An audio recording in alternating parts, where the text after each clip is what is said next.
All right, what's up, world? Welcome to another edition of I mix what I like, what I like, what I like, what I like, what I like.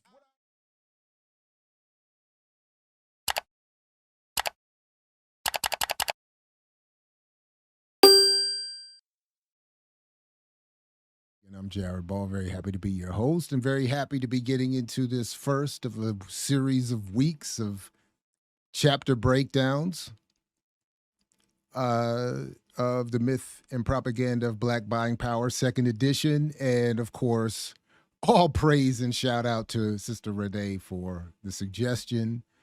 And yeah, hop on back in. If you're here live, let folks know, put this in your socials and have them come join us. Welcome, Fresh Premise. Welcome again, Robert Brown, Chitty Matcha. Uh, um, but if you see this later, feel free to let us know what you think. And as always, we invite you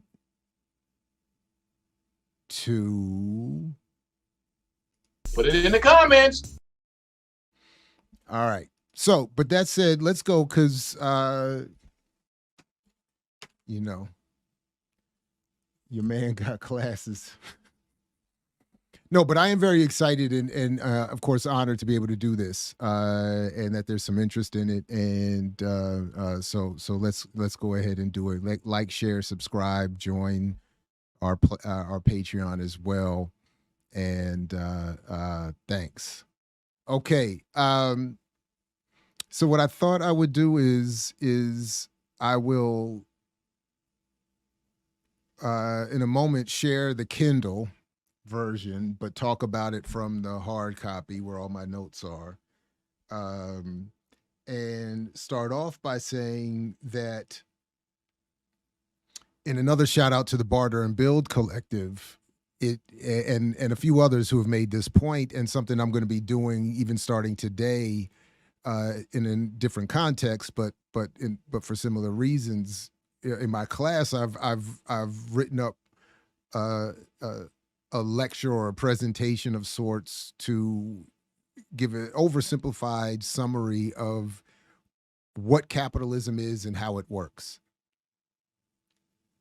And I think that in future, if there are future editions of this book, that is something that I should consider doing, because I think it helps set the context. And since so much of my argument is a critique of Black capitalism, without any real discussion of what capitalism is, it leaves a lot of wiggle room and room for confusion. So,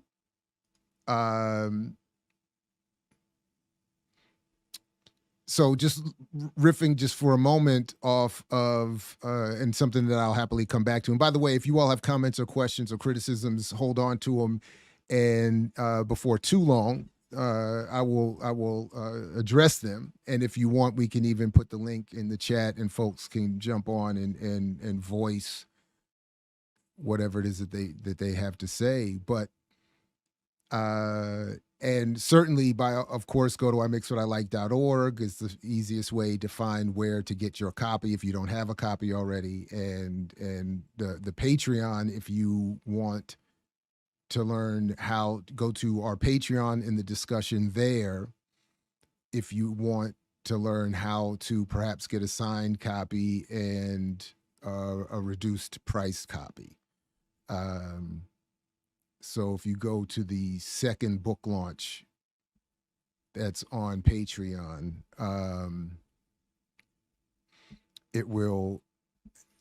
you can watch that and become a patron, of course, and get some of one of the many benefits, of course, would be while supplies last, as they say.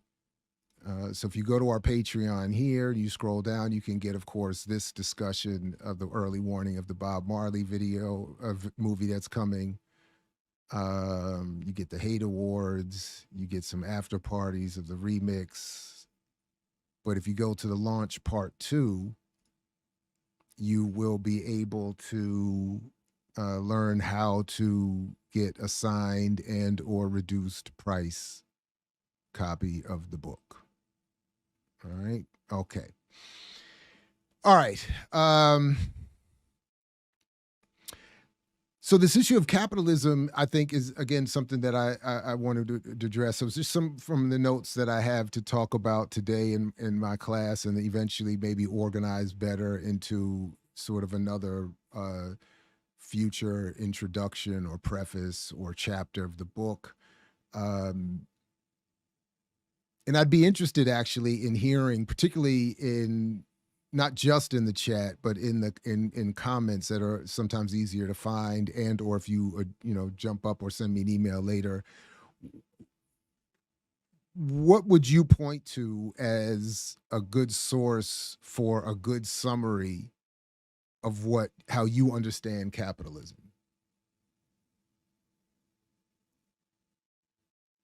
Thinking of lay audiences or younger student audiences, something like that.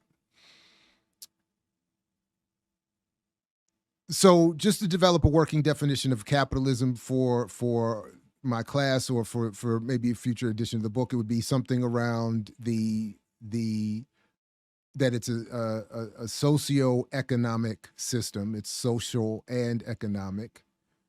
It is a social arrangement that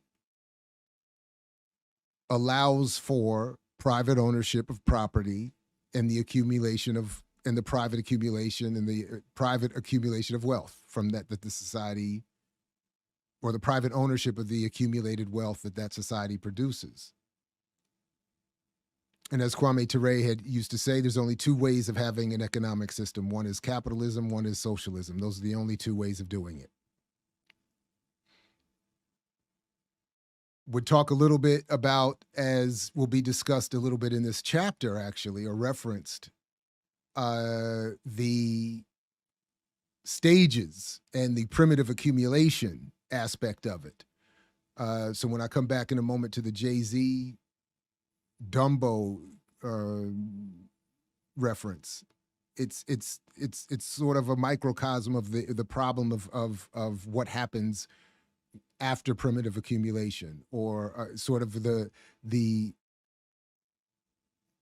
economic wing of the question George Jackson raised about what good is the vote after the fact of monopoly capital. And then to make a few points, that capitalism requires cheap labor. It requires labor to sell itself for wages in exchange for the production of goods and services which produce wealth for the owners. It does involve immaterial worldview building and the construction of individual self-concept and self-identity around consumption, and wedding, as was done by Bernays and crew, the concepts of democracy, freedom, and capital together. And then I thought I would, oh my goodness, did I not put the link there? And then I thought what I will do in the class, and I'll just pull it up here if I can. I thought I had the link right there. Dang, I do this way too often. But I am organized to the extent that I know where it's at. So let me just pull this up. And I'm glad it's here, and I'm sure this will do wonders. This is another reason why we need Patreon to be supported, because I know what I'm going to show here is going to do wonders for our copyright. But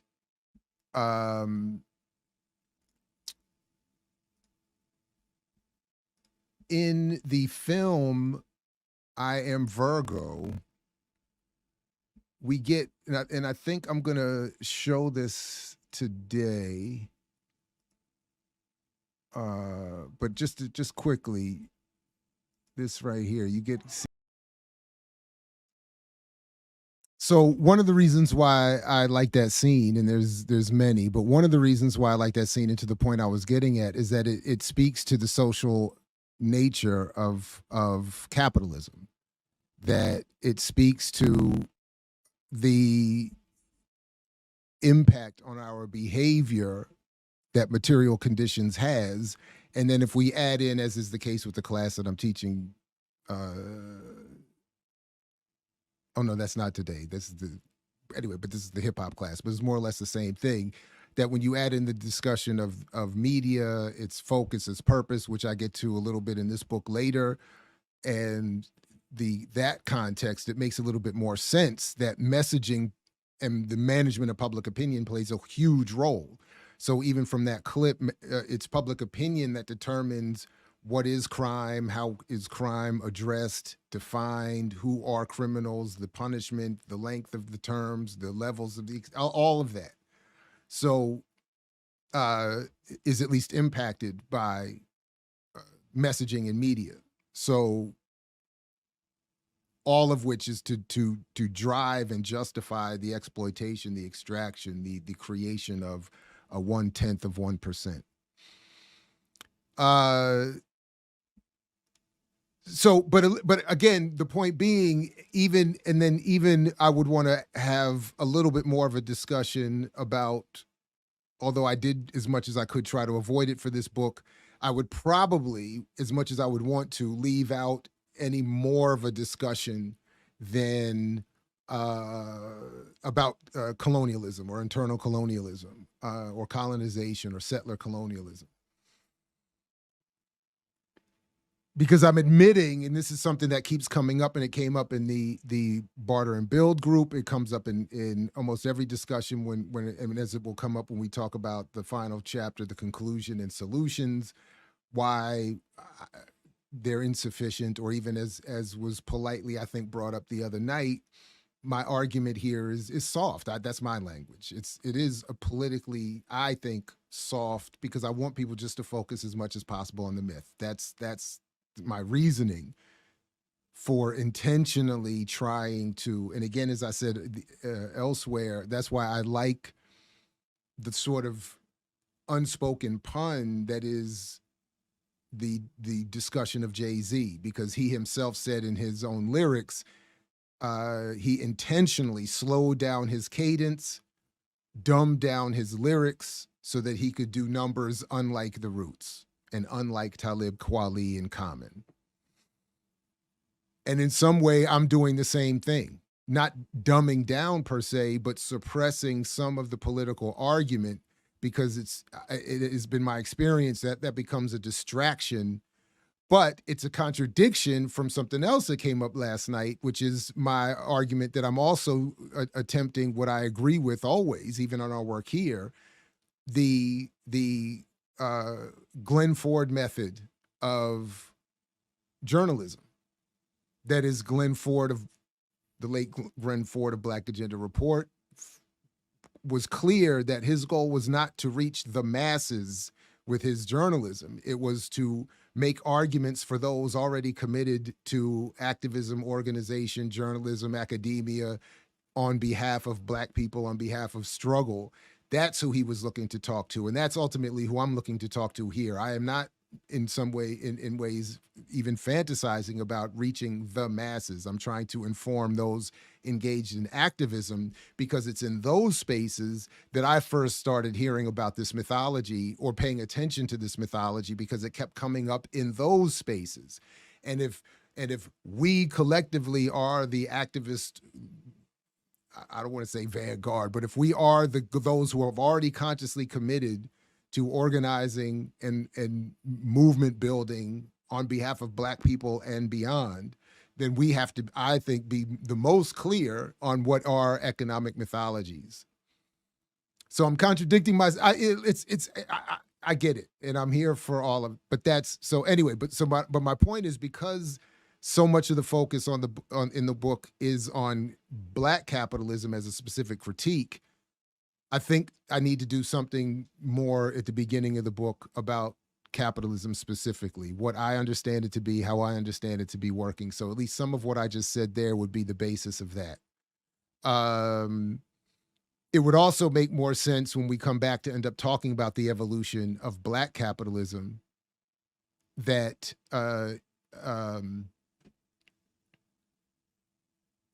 we have some basis or more clarity of why that would have been developed, because I'm making an immaterial argument ultimately about the shaping of messaging and public opinion around the social ordering that capitalism does materially. So if we don't understand or have any clarity, at least around what I'm trying to say about it, then it makes it, I think, that much more difficult for the rest of the argument to develop. So, and again, I really love the fact that I'm only becoming more clear on this in direct communication and dialogue with you all, with the Barter and Build crew and everyone else with good faith criticisms of the work. And that is all I would have ever wanted to that is the selfish fantasy I have for the work. So I appreciate that.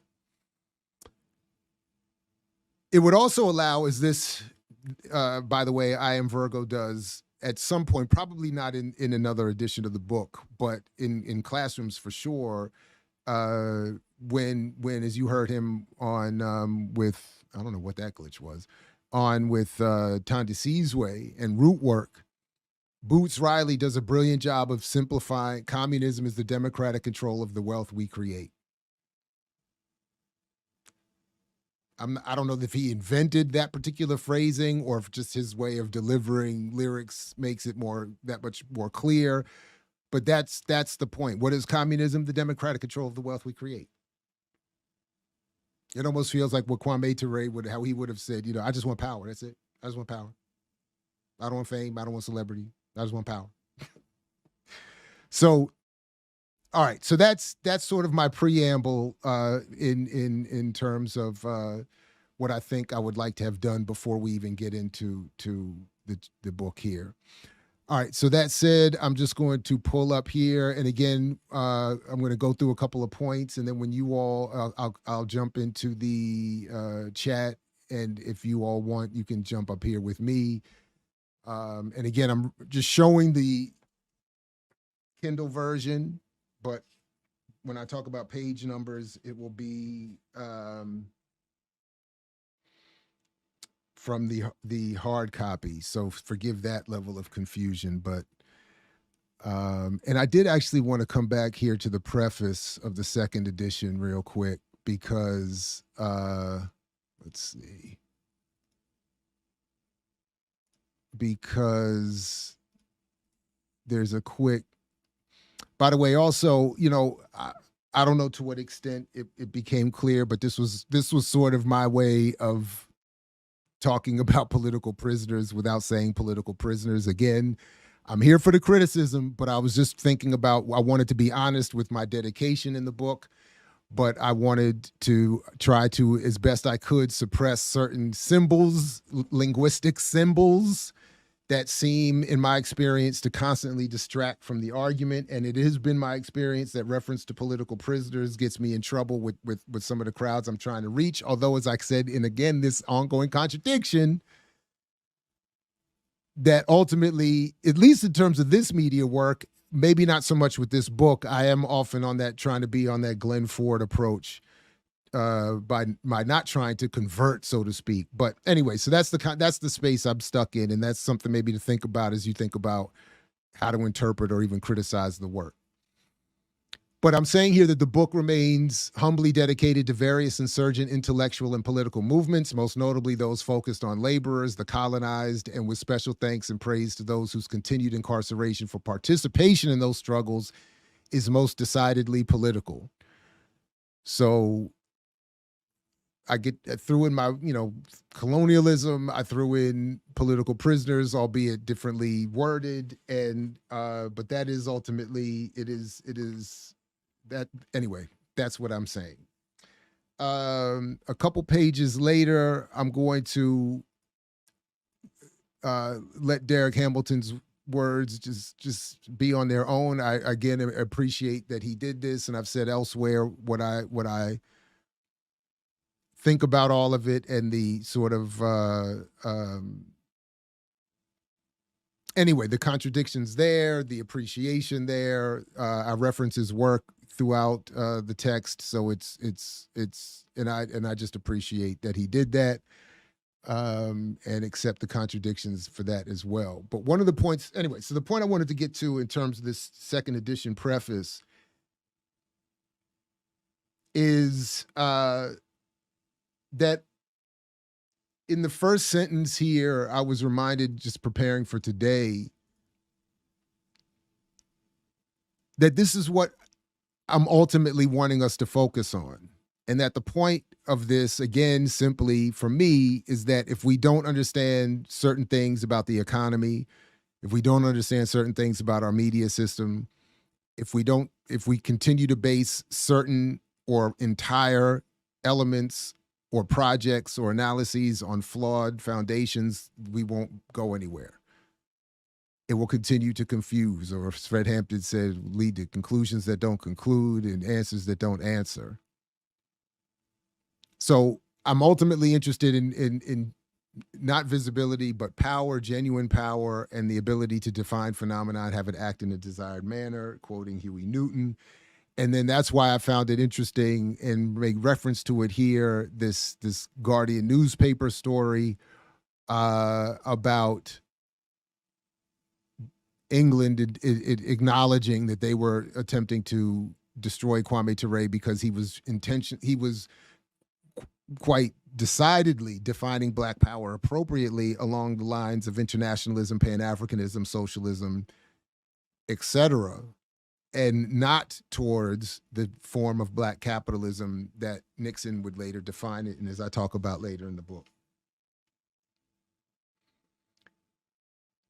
It's also a way of making, as I would connect it in future editions to the point made in the beginning, of connecting this point about the immaterial nature of the argument. That Ture was being attacked in the way that I try to make the point later in the book about Schwarzenegger and George Jackson. Ture was being attacked not for some material act or in furtherance of some material action, physical action, but because he was spreading the wrong ideas. And that's why most of the book and most of the argument is really about propaganda and messaging and not about actual economics or anything material, because it's not real. The buying power and all of this other stuff is not real. Is itself a social construct. So anyway, so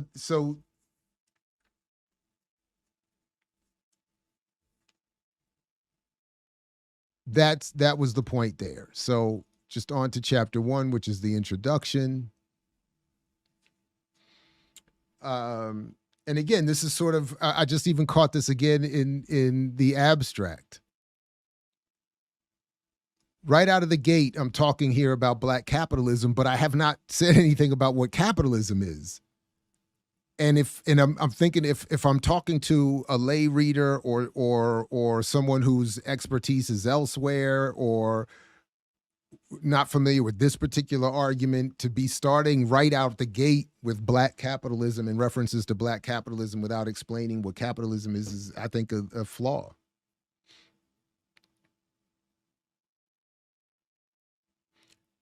So as I'm saying here, buying power as economic mythology developed within a broader effort to impose Black capitalism as an alternative to political or social equality and citizenship. So I think that's a strong sentence or opening sentence to a chapter that comes after an explanation of capitalism. So, and I wonder if the copyright overlords would allow for this. And I thought I would show it without the audio, but because I do really think it helps, although the lyrics, hearing it, I'm already sure we're not going to get the copyright, but let me, if I show the, all right, this is what I'll do, because I really don't want to mess with them. I'm a little bit, so what I'm going to do real quick, I'll just punk out this way, and this is what I'll do real quick, just so we have something here, because and I know if you are, and I went back and listened to it again not long ago. Let me see if I get a good.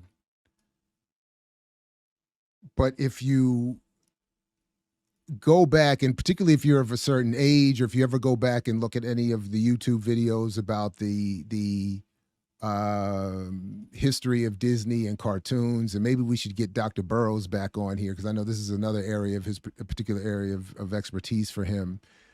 And you know, if anyone's not familiar, I mean, Disney has this long history of just not just Disney, but Disney in particular, of just a particular style of art, but also of racism, both real life, political, and artistic. So I just took a screenshot of the story of the video of the story of OJ. And so, and as I've said before, you know, Jay-Z for me has been one of my major contradictions, someone I've listened to my entire life, his entire career, at least I should say. And again, up until Justin Timberlake opened up that album, you know, he was my biggest contradiction. I've listened, I used to listen to him on the way to classes, on the way to defend my dissertation. I just thought he was brilliant lyrically, and anyway, saw him live. I mean, all types of stuff. But when this video came out, a lot of people were using it in my classroom, people sending me stuff talking about this is, you know, Jay-Z getting serious. What do you think now, Jared? His politics are catching. And I was like, are you serious? But when you juxtapose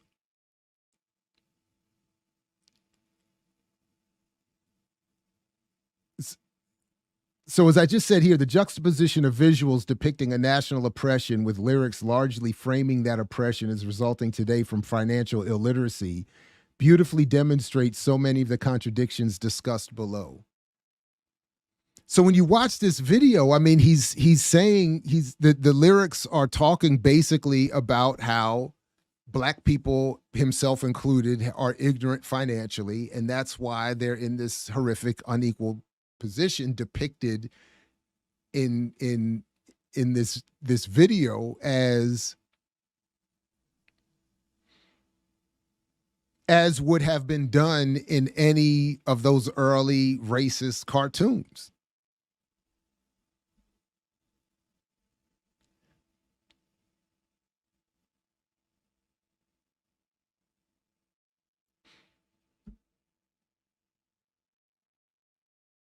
But people are getting the idea, or are meant to get the idea, that Black people are to be blamed for their own poverty,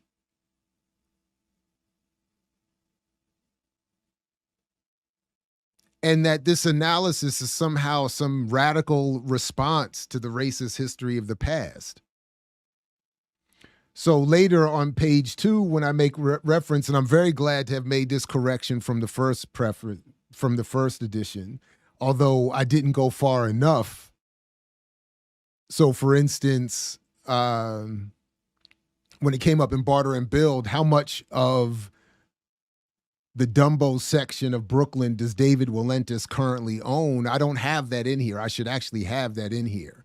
It's an overwhelming amount, but I don't know exactly what it is. So I should have had that in there. But at least the improvement includes the point that, so when in that same video, Jay-Z is saying he should have invested years ago in the Dumbo section of Brooklyn, or the down under the Manhattan Bridge overpass, which I didn't make clear in the first edition either, which is a mistake.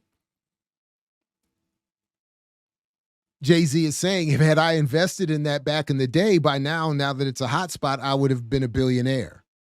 But what he leaves out is the point that a discussion of capitalism would be helpful with, is the primitive accumulation of capital. In microcosm, the Dumbo reference that Jay-Z makes as trying to point out his own financial ignorance, and by in so doing the collective ignorance of Black people, he leaves out the fact that by the time he was born, that is, by the time Jay-Z was born, Walentis already had bought up all of that. So he didn't have it. It wasn't for sale for him. So part of the argument I make later in the book about stop telling black people to invest in stock and land when there is no stock and land is what Jay-Z gets wrong right out of the gate. And that's what I'm trying to point out here.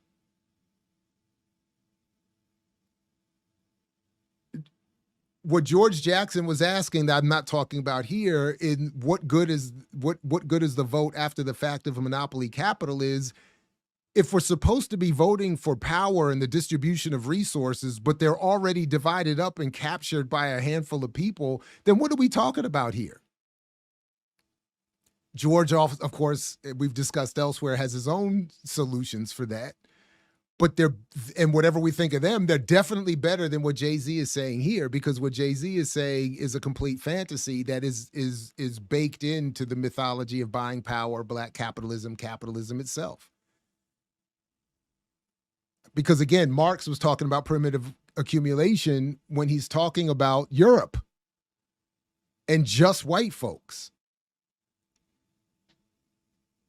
So the idea that a colonized black population is going to be able to black capitalist itself out of a situation that white workers in an uncolonized European setting couldn't do is again part of, if the land is already taken, the resources already gobbled up, especially now.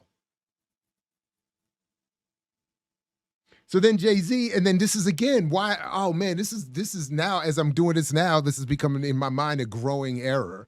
So later in that same page, I quote the more recent reference where Jay-Z is talking about how he says all these lies that America told us our whole life, and then we start getting it, they try to lock us out of it, he said. They start inventing words like capitalist. We've been called the N-word and monkeys in S. I don't care what words y'all come up with. Y'all got to come stronger with stronger words. People calling me a capitalist is like calling me the N-word.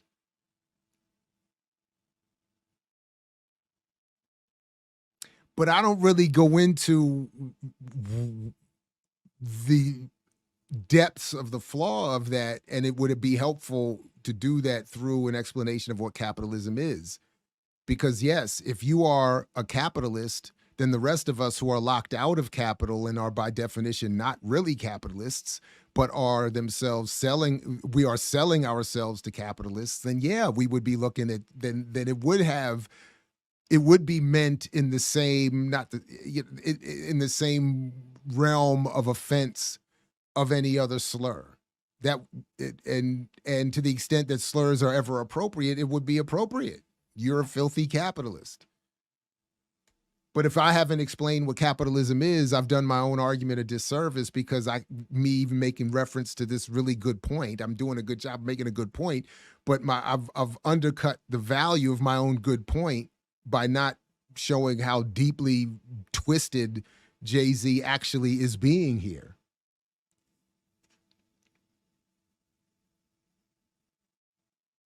So then when Jay-Z says, and then Jay-Z, and I had actually forgotten about this after, even when the whole Ye thing popped off last year, whenever that was, that I had referenced that his sort of godfather had already done that. And in the song, Jay-Z explains that unlike Jews who own all the property in America, black people throwing away money at the strip club. So, and I'm not going to do that now. I think I've said basically what I've wanted to say about all of that in the video about It's Bigger Than Ye, in the discussion with Rowan Frazier about Neil Gabler's work. So I don't want to come back to that, but Jay-Z is there pumping a very powerful myth that he contradicts himself in that his own verse. Look at how bananas, twisted, insane it is to say in one breath, Jews own all the property, but we're just throwing away our money. Which is the point that Fanon and others have made about colonization. After the fact of primitive accumulation and monopoly capital and the full conquering of a community, all colonized people have are what Fanon called the trinkets to purchase. So of course you're going to throw away money at the strip club because Jay-Z, in your own verse, you, even to the extent that you believe yourself, you've already said Jews have all the property. If Jews have everything already, then what are black people supposed to do other than throw away their money at the strip club or politically organize themselves into a radical militant movement? And they could do that. But if you're not going to do that, why not just throw your stuff away and buy rims and fronts and hair and all the other stuff that everybody's condemned for all the time? Because you just said Jews have all the land. And as I pointed out on the previous page, Willentis, I'll be honest, I don't know for sure he's a Jew or whatever, but the point being, the Dumbo's bought up. So even if you had been financially literate, even if you had capital and investment money, he would have still had to been willing to sell it to you.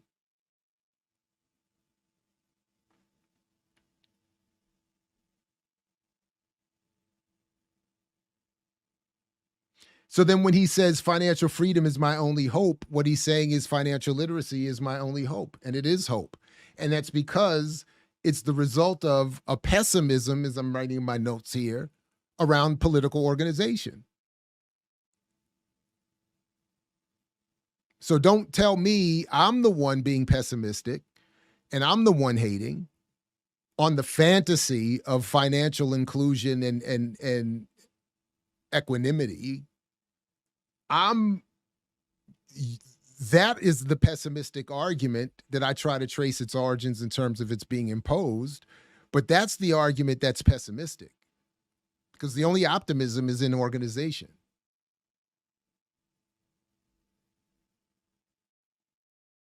So because I understand the economy, I am actually moved at events like CurbFest and not by InvestFest. That's the difference.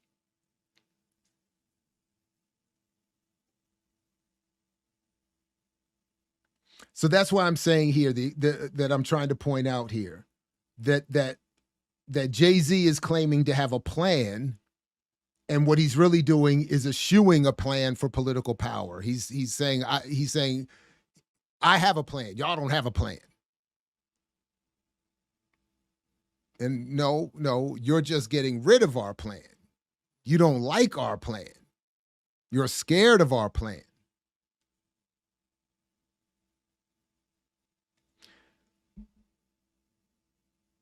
So, and later in that video, there is like Panther imagery and stuff like that, similar to what in that similar cartoon thing, similar to what ends up with Beyonce. So what my next paragraph, I point out that the projection of Black Panther Party imagery, but with an entirely antithetical politics, helps create the subconscious association among targeted audiences between Black capitalism, entrepreneurialism, business, or buying power with revolutionary political activity.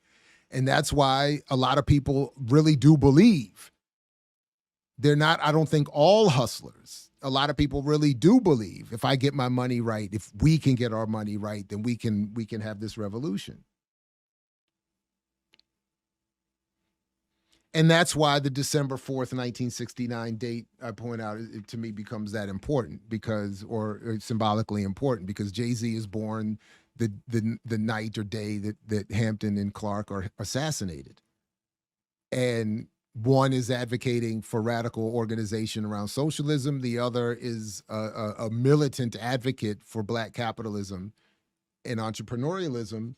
And yet the latter can become a symbol of the former and have people thinking that if I support Beyonce, if I put my fist up and dance, or if I get a $50 million Pepsi contract, that's the same as or better than the underlying basis that would have produced at one point breakfast programs and sickle cell drives and libraries and furniture purchases and all, and rent payments and all that other kind of stuff.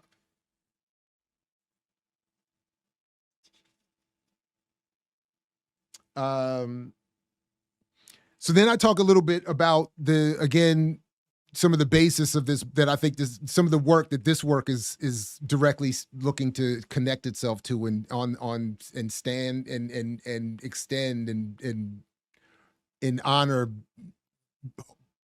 I don't know what I'm trying to say. Build from. The Black Bourgeoisie by E. Franklin Frazier, and then as I again trying to sneak in references to George Jackson, talking about Earl O'Farry, who I think is now Earl Farry Hutchinson, the myth of Black capitalism that was found in George Jackson's cell. And then I'm very glad to have finally been able to go back and read Abram Harris's work and put that in here a little bit, because Marisa Baradaran and Nathan Colony put me on to him a few years ago, and then but after the first edition came out, so I definitely wanted to have him included here. So on page 7, that's where I start to bring him in, and the point being that Harris is saying, literally 100 years ago, I point out that we're on the centennial of this issue, that Harris is saying,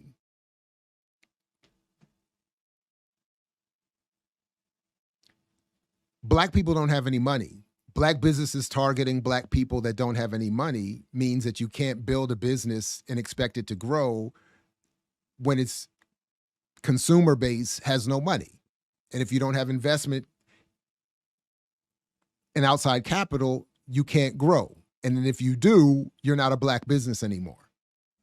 And ultimately, he's saying that the Black capitalist is wanting to use slogans like "don't buy where you can't work" and "bigger and better Negro business," which, as I'm arguing, are the predecessors to "buy Black, bank Black" and the circulating Black dollar, which he actually talks about, Harris does, that claim. But he says that the Black capitalist ownership class is the group that wants to do this, because he says it is he says Black people have no greater exploiter than the Black capitalist. Again, I think he's going far there, but I get the point, and I love the energy. But the point is, even if Harris, who admittedly, we'll come back to this later and later chapters when I talk about my critiques of how others have made reference to Amos Wilson and Du Bois and whatever. What I'm arguing they do, I'm doing here. So we can call it a contradiction. Maybe we could say I'm being more honest to the text. We could make a variety of arguments, but the point is, I'm doing the same thing fundamentally. And the point I'm making is that I'm quoting Abram Harris at a point in his life in the 1930s when he's a contemporary of Du Bois and critiquing Du Bois. I'm not referencing Harris from 30 years later, I believe, in his career, when he becomes a conservative mainstream economist, academic economist, who and a capitalist and all of that. He doesn't extend. So in other words, so yeah, that's it. I'll just leave it there. So but what I am saying is that at this moment, the point I'm making now is, at least for now, having clarified that contradiction, and maybe I would have to make this point more clear. I don't know. Is that in this moment, what Harris is saying is, in fact, whether we agree with what Harris is saying, this is the point. I'm sorry. Whether we agree with what Harris is saying here, or whether we're acknowledging or not that he changes his perspectives on capitalism and becomes conservative later in life, maybe more than anything, maybe even more than my biased agreement with his thoughts here, is that he was making the argument about those claims 100 years ago.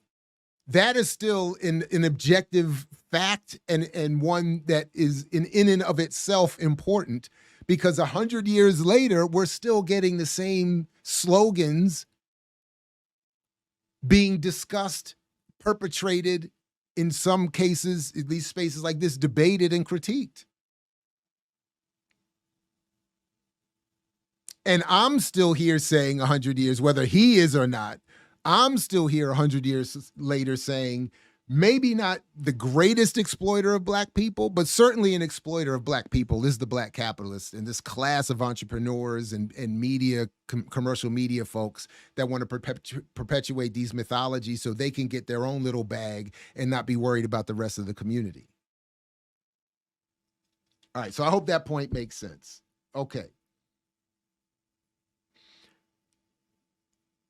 Another point that I'm already wanting to correct that's come up in one of my classes again this semester is that I think I could do a better job of is that when I make a reference on the next page to consumerism, I think in that discussion of capitalism, I need to talk about how part of the social production of capitalism is the creation of humans as consumers, the reduction of citizens to consumers, and the self-identity it creates among particularly North American citizens, US citizens as consumers. Because I want to do something that combats this constant argument I'm getting, and I'm going to go through in a couple hours here. And shout out to this sister. She's been in my classes on a number for a couple times now, and I've not won yet with her. But this argument that consumers have as much to say about the products they consume and which products are offered them as the producers, particularly in the context of hip hop, this idea that, well, we wouldn't get all this anti-woman and anti-black hip hop if we didn't want it. And I'm like, the creation of wants is something that is it's a hurdle that even some good literature and writing. And so if you have any good suggestions of people who have made that point or are making it in new ways today, that is specifically the creation of people into consumers.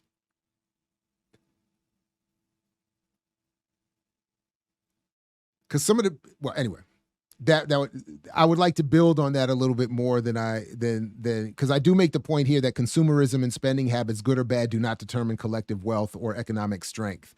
But if I go into a discussion of capitalism and how capitalism creates consumers and the history of consumer capitalism, maybe like a brief summary of history of that, it would make that point a little stronger, I think.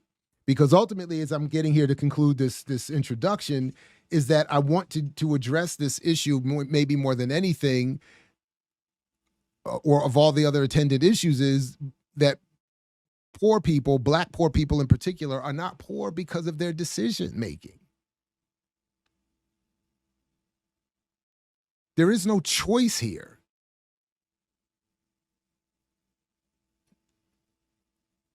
And I'm in one of the group discussion groups around this book that I'm very honored that people are doing. This brother pointed out, and he was like the stereotypical from the Caribbean or whatever, everybody in my family owns a small business, and he was saying the reason why this book spoke to me on some levels, because even though I'm coming out of that mythology in my community of we work hard and we do what I keep hearing, he didn't say this, but what I keep hearing is we do what Black Americans didn't do. And he said, look, it's not real. We did all of this. We don't have any money. We got all these little businesses. We don't have any money. Why? Because who's serving their business? Poor Black people. Or poor African diaspora folks. What's that spot right down here in Langley Park, Maryland, where like this nexus? What is that? New Hampshire and Riggs, New Hampshire and University, somewhere around there. There's that like this high intense interaction of Latin America and the African diaspora. Everybody got a business. Everybody working hard. Everybody hustling and bustling, and ain't anybody rich.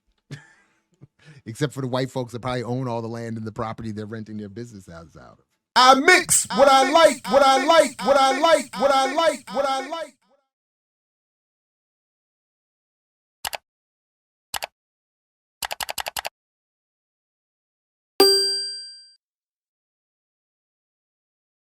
And I appreciate you for being interested in this chapter breakdown of the myth and propaganda of Black buying power. I almost never say this, but it occurred to me reading a few comments recently that it might be worthy to remind folks that in the show description is a brief bio and links to more of my work and my background academically in terms of journalism and activism.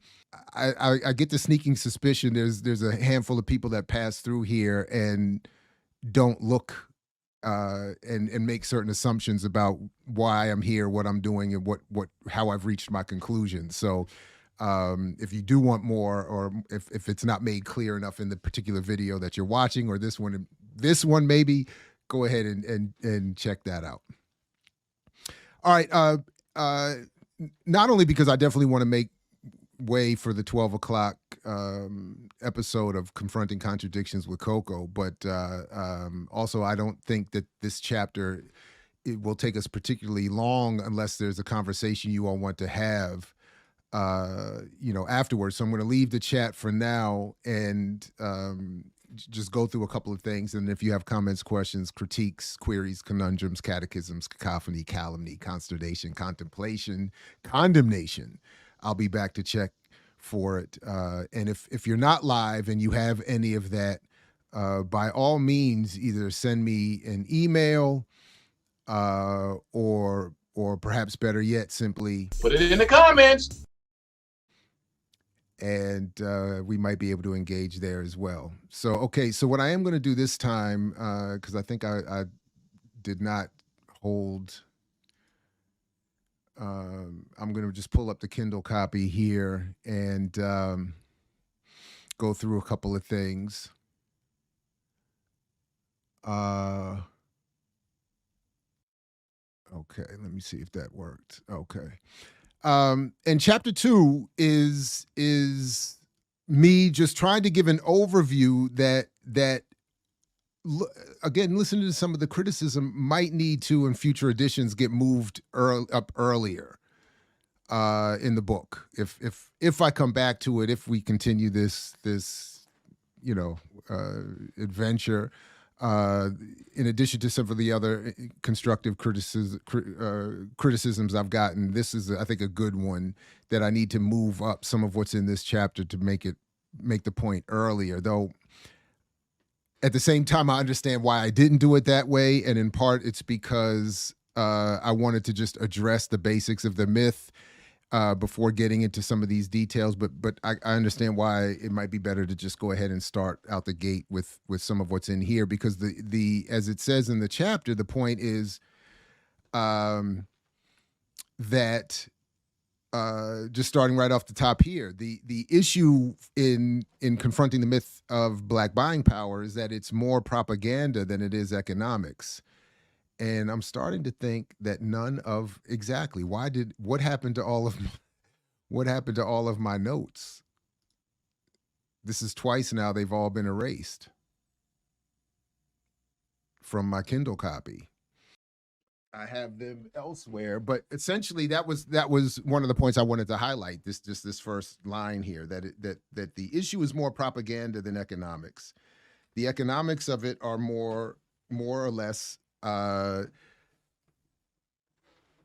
don't want to say simple, but it's the issue is less clarifying what the actual material conditions are than explaining how they are developed and maintained, which is ultimately part of the bulk of the primary focus of this work, and maybe all of my work. But anyway, so that, and again, that is the financial side of the myth, while nuanced and even at times complicated, is relatively more easily dismissed once the fog of media and sloppy journalism is cleared. So that's sort of, well, that's not sort of, but that is the crux of the issue. And I really wish that the notes would not have, because I had like what happened to all of them though? And it happened twice. This has happened twice. That sucks. All right, but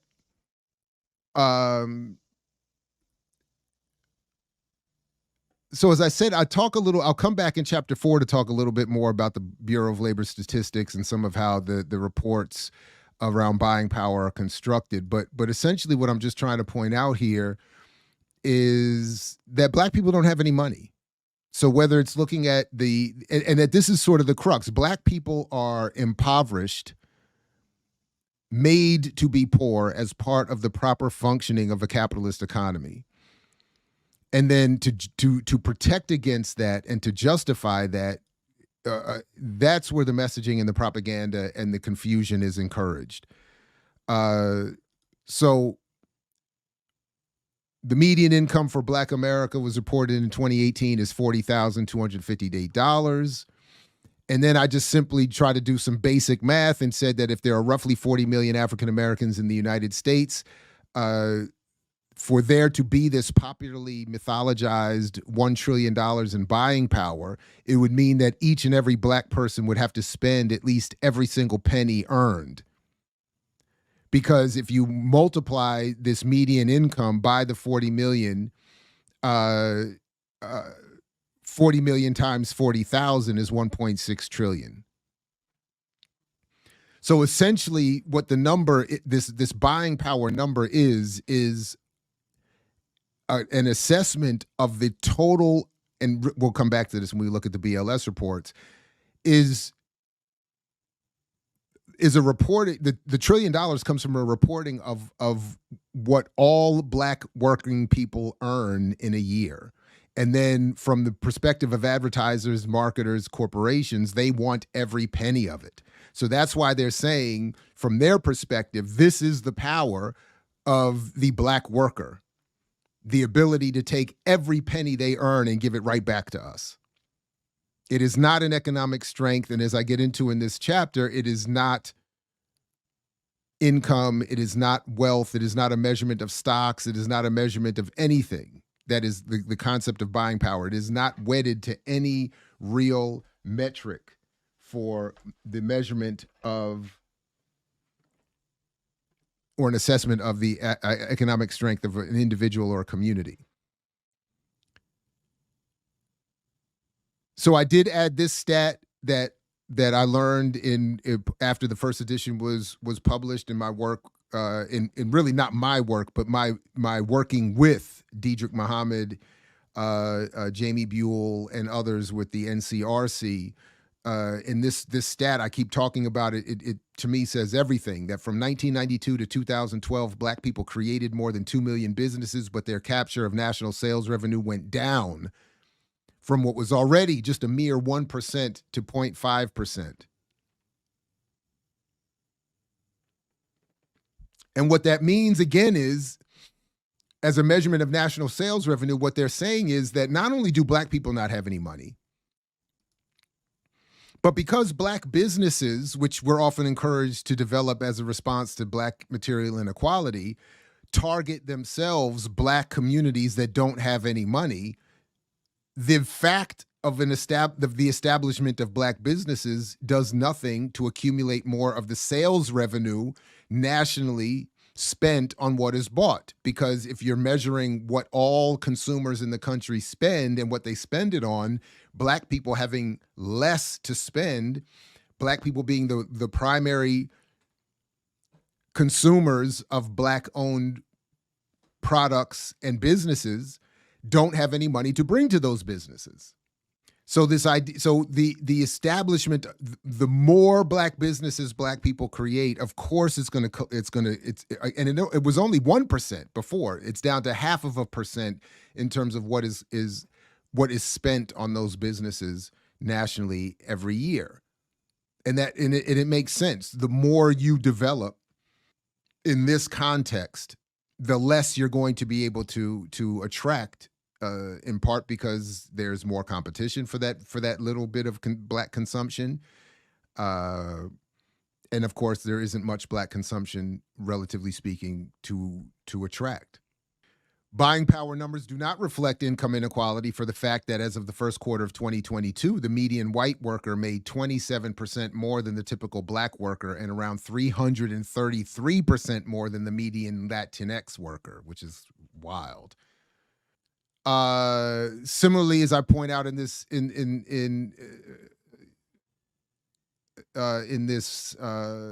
section, that If the racial wealth divide is left unaddressed and not exacerbated further over the next 8 years, median black household wealth is on a path to hit zero by 2053, according to another report from Diedrich Muhammad and his crew.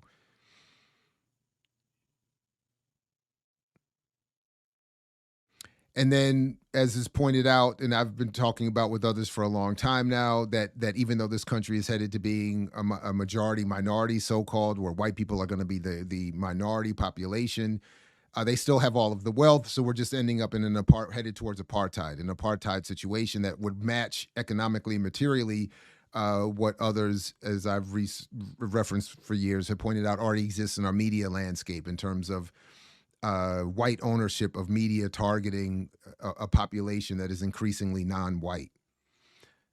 So it doesn't matter that numerically white people are headed towards being a minority, because they will have an ever increasing percentage of the amount of wealth, and they still, as is the case in the apartheid situation in South Africa, they will still have control over the banks and the military and the political apparatus. So numbers don't necessarily mean anything. And this is always the case when we're talking about capitalism and the extreme minority that is created in elite white men, or this top 1/10 of 1% that have all the wealth. As Marisa Baradaran started off her book with, and again, I hear that critique, maybe I should have done the same, Black people still hold the same 1% of the wealth that was held in 1863. And even that is headed to nothing. Since 2008, the Economic Policy Institute has been reporting Black people are in a permanent recession, meaning it doesn't matter how well the economy is doing. Black people are always going to be in a recession. And yeah, I get, yeah, anyway. And then even if you believe in buying power, Black people's buying power relative to the buying power of all the other segments of the population that are measured still only has 8% of the whole.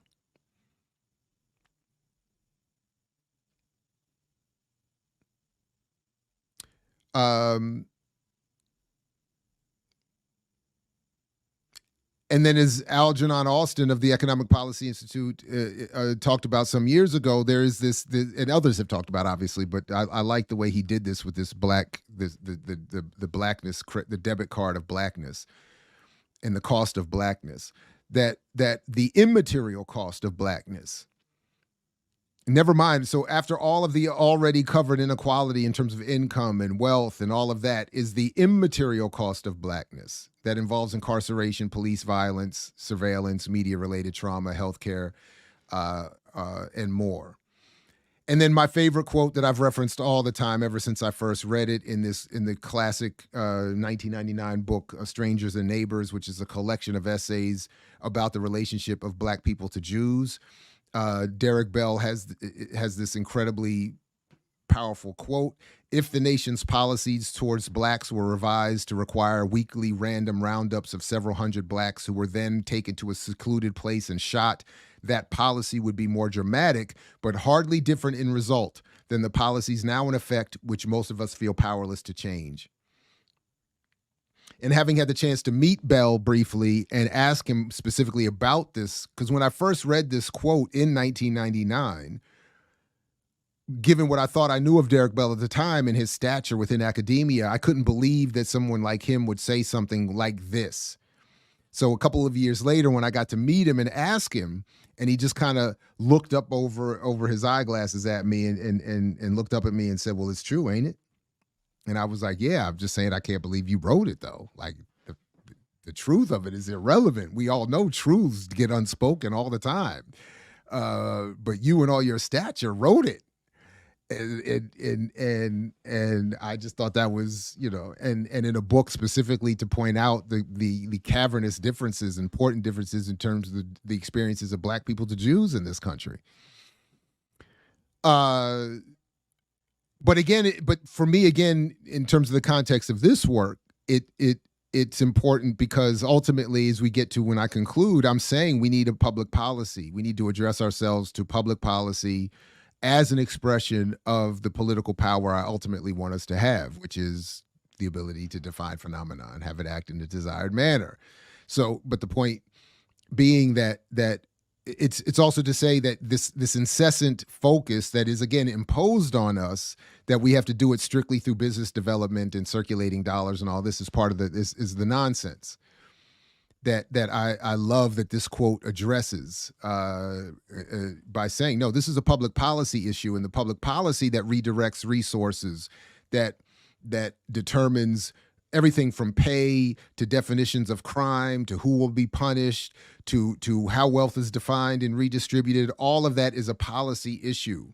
It has nothing to do with get your money right and then we can have power. No, that's the exact opposite, and that's what Bell is pointing to in this quote.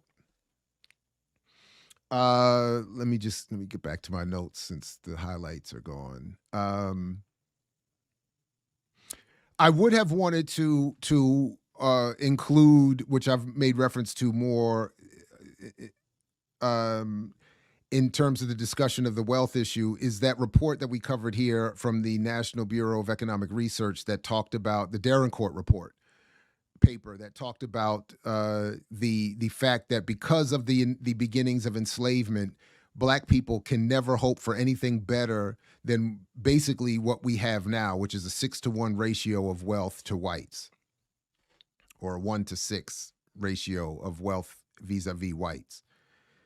That again in that paper they argued that even if you remove from 1863 on all of the other racist abuses that inhibit material equality, Black people would still, because of the beginnings of enslavement and the accumulation of wealth that allows for white people, Black people could only hope to ever get to a 3-to-1 ratio of wealth to white vis-a-vis whites, or 1-to-3. And obviously that world universe doesn't exist, or at least is in a parallel universe. It doesn't exist here. So in this one, the best we can hope for is a 6-to-1 gap in wealth. And I think that's again, a policy issue. So, and that's why I'd take a few minutes here to talk about what I mean by power in terms of, or what they mean in terms of the word power in the phrase buying power, because it's not an assessment, again, of stocks, bonds, land, wealth. It is not something that can be flipped, renovated, improved. Buying power is strictly the ability, a measurement by corporations to assess the ability of those they're measuring to enrich the corporations themselves. Power in the phrase buying power strictly means the power consumers have to buy one available product over another. Put another way, power in the phrase buying power means only the power to generate wealth for one corporation or another, or to generate wealth for someone else. So, and maybe I should have said it more in this way. It is no different than the power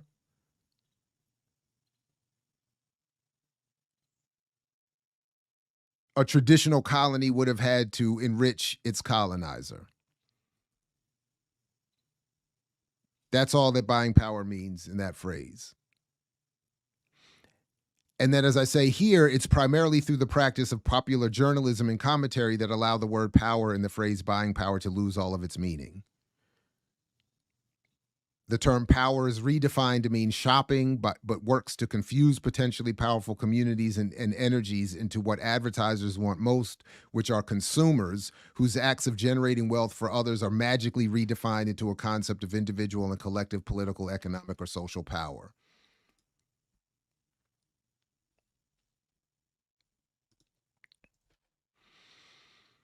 And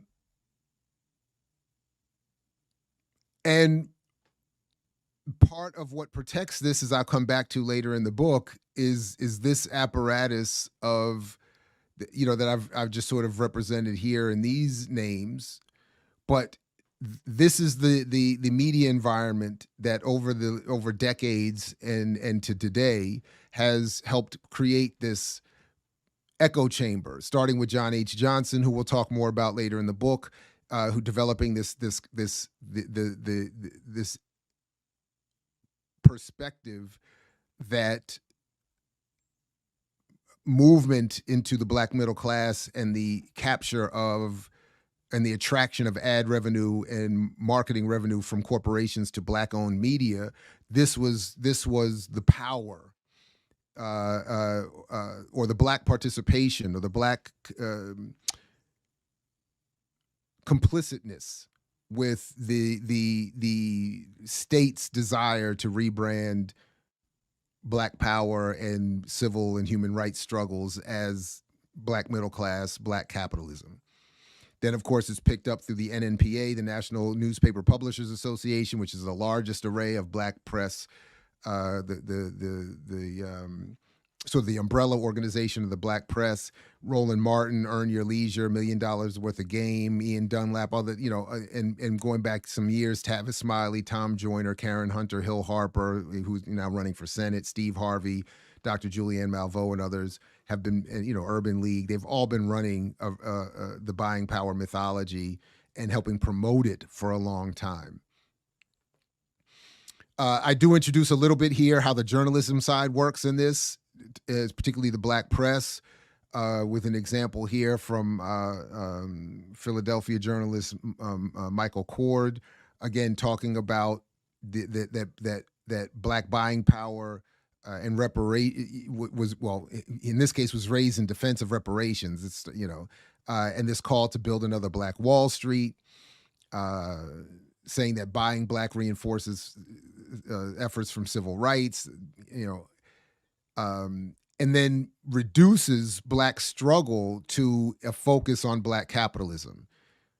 So that's part of the journalistic process here. So if the black press in this case or other commercial presses make reference to Booker T. Washington, Marcus Garvey, Du Bois, it's almost always in the context of their business endeavors, or maybe with Du Bois, they just reduce him to the 1903 color line statement, and just it's a narrowing of the reference. So even here in an NPR story that I referenced, they're talking about Marcus Garvey and Booker T. Washington, but in the context of building wealth for their community and black capitalism. So it helps from both the black press, the mainstream white press. It helps create this, again, this echo chamber that misleads audiences into thinking that actual economic power is what's being described in this discussion of buying power.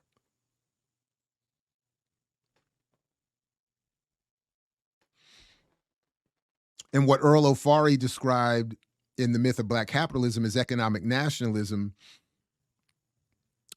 is part of the mythology, that there are people who assume, as Marisa Baradaran talks about, that because a segregated community is segregated, that it can, along the lines of some nationalist discourse, evolve its own independent economy, and you can't do that. It doesn't work that way, which is, again, why Che wanted to extend the revolution of Cuba beyond the Cuban borders, which is why Nkrumah understand that the freedom of Ghana required the freedom of all the other, and really a destruction of the states created by European and colonialism. But reduced in the opposite direction, it gets turned into we can business our way out of our oppression. So I point to some of the early, and I think I could have organized this better. I struggled with it, even trying to redo it for the second edition.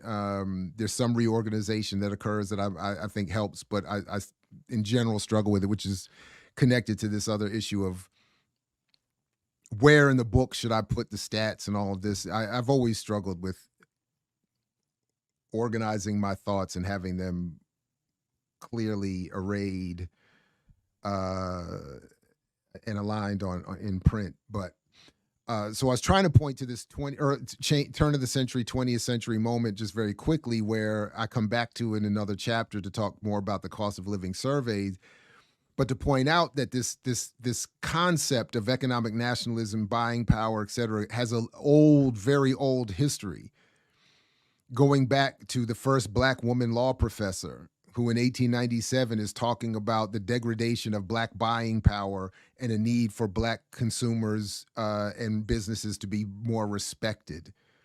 And this ethic evolving into Booker T. Washington's National Negro Business League, and again, matching with the eventual rise,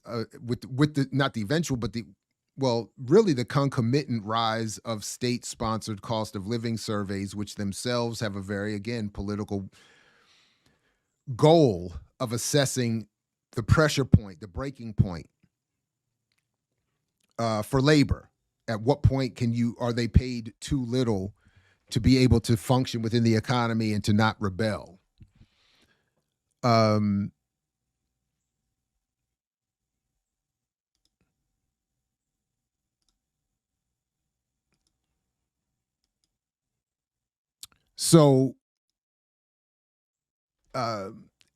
But then here, as Garrett Scott points out, and I really do like this summary,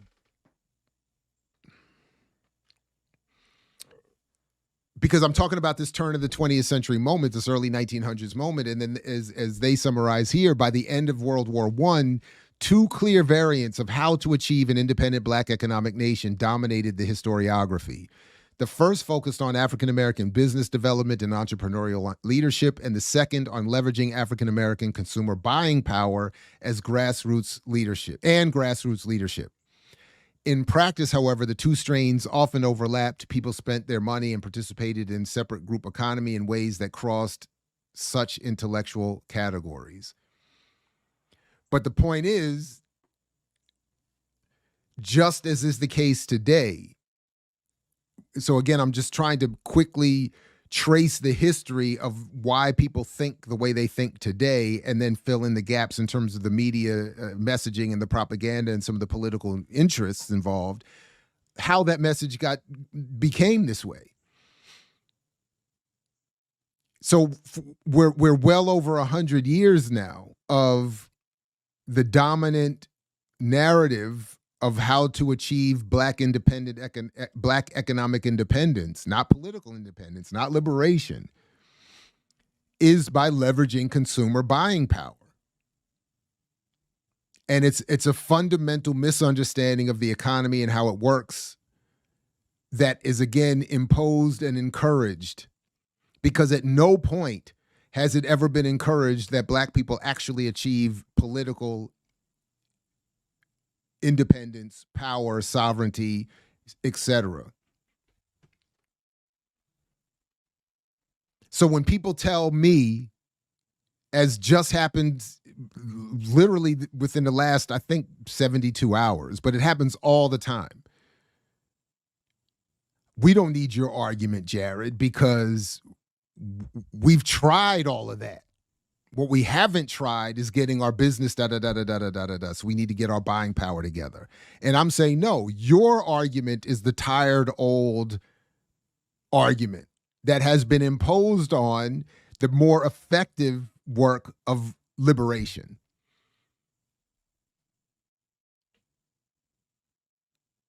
So as I'm continuing here, so popular would the concept of buying power become that the idea that Black consumption equated in any way to legitimate, so popular would the concept become the idea that Black consumption equated in any way to legitimate forms of political power. It, according to Abram Harris, since the Depression, won over a growing number of adherents. The growth of the mythology would include attendant sloganeering from bigger and better Negro business, don't buy where you can't work, control over the Black dollar. Today we have buy Black, bank Black, hashtag this, circulate the Black dollar. But in spite of, well, I'll come back to that. But what I was going to say is, in spite of again, this 100 years of these slogans, we have the same conclusions previously mentioned of no black wealth.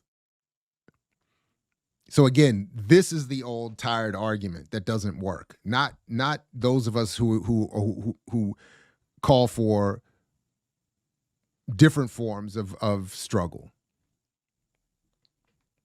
It's those other forms of struggle that are more effective, which is why this one has been imposed on us for more than 100 plus years now.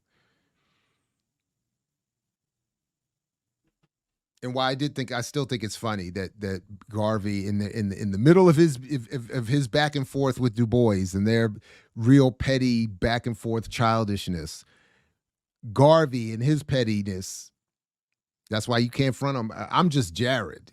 If the great Marcus, Messiah, could be this petty, why can't I? Why should I be expected to be any better? So he said to Du Bois, the buying power of the Negro is the most tremendous force within his reach today. And basically saying to Du Bois, congratulations for catching up to what I've been trying to tell you. And yet they were both wrong on that one point. So then what I do here, and then I made a note that one of the flaws of this section in my work here is that I don't do anything on the specific history of the Green Book, the more famous black Green Book, which I should have. And it's like sitting here saying it's basically the carpet's been laid for it. And what would have been perfect is if I had, oh man. What would have really been perfect is if I had taken a moment to big up the Vernon philosophy of black media avoidance in the context of this work here, because I'm going to switch this out, because in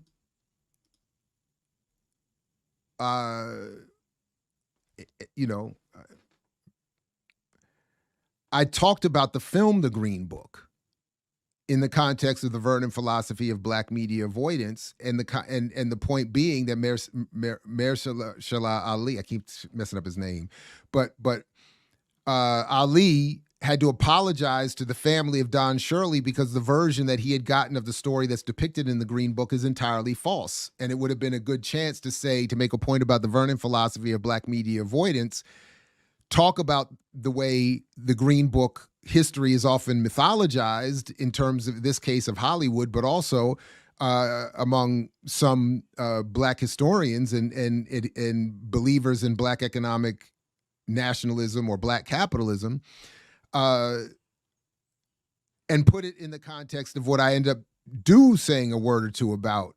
So that's a flaw that I should correct if I ever come back in future editions. Because what I do talk about here is the 1932 work of economist Paul Edwards, which was said to be the first scholarly research that focused on so-called minority consumers, with the goal of having it put into service of white business interests, setting in motion the relationship between black consumer marketing materials, black political movement, black political and social movements, and white commercial interests. Using Edwards' work as its inspiration, the white advertising firm W.B. Ziff and Company published The Negro Market in 1932 and devoted an entire rate book to the subject, The Negro Field, in 1934. Beginning in the 1920s, advertising executive William Ziff worked closely with major African-American newspapers. He also encouraged white-owned companies to capitalize on Negro buying power and to increase their volume of advertising in the African-American press. So again, I'm just trying to show some of the early historical origins of this overlap in interests between the black commercial press, the white commercial press, and eventually the state in promoting black capitalism and entrepreneurialism among black people as the only solution to inequality, specifically to discourage more radical options, analyses, etc.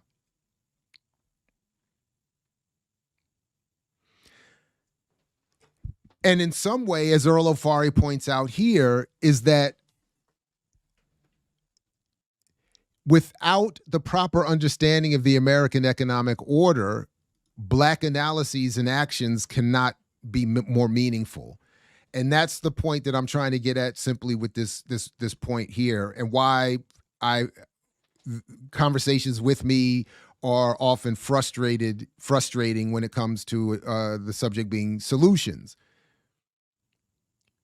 I don't have a succinct enough answer for what the solution is, and people are often not happy with my answer or explanation. That what Earl O'Farrill said some decades ago is what I'm trying to say now, that our solutions are meaningless because we don't have a proper understanding of the American economic order. We don't properly understand how capitalism works. We don't understand how Black capitalism works, why it exists as a concept and has been encouraged for so long in the first place. And as Abram Harris says, that said 100 years ago, that its ultimate impact is to benefit a handful of Black business owners to the detriment of the rest of us.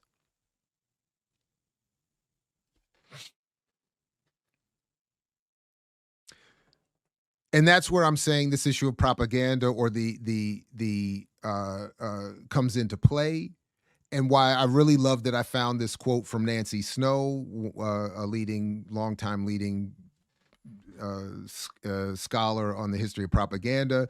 But when she points out that as a process of persuasion, propaganda's value is neutral.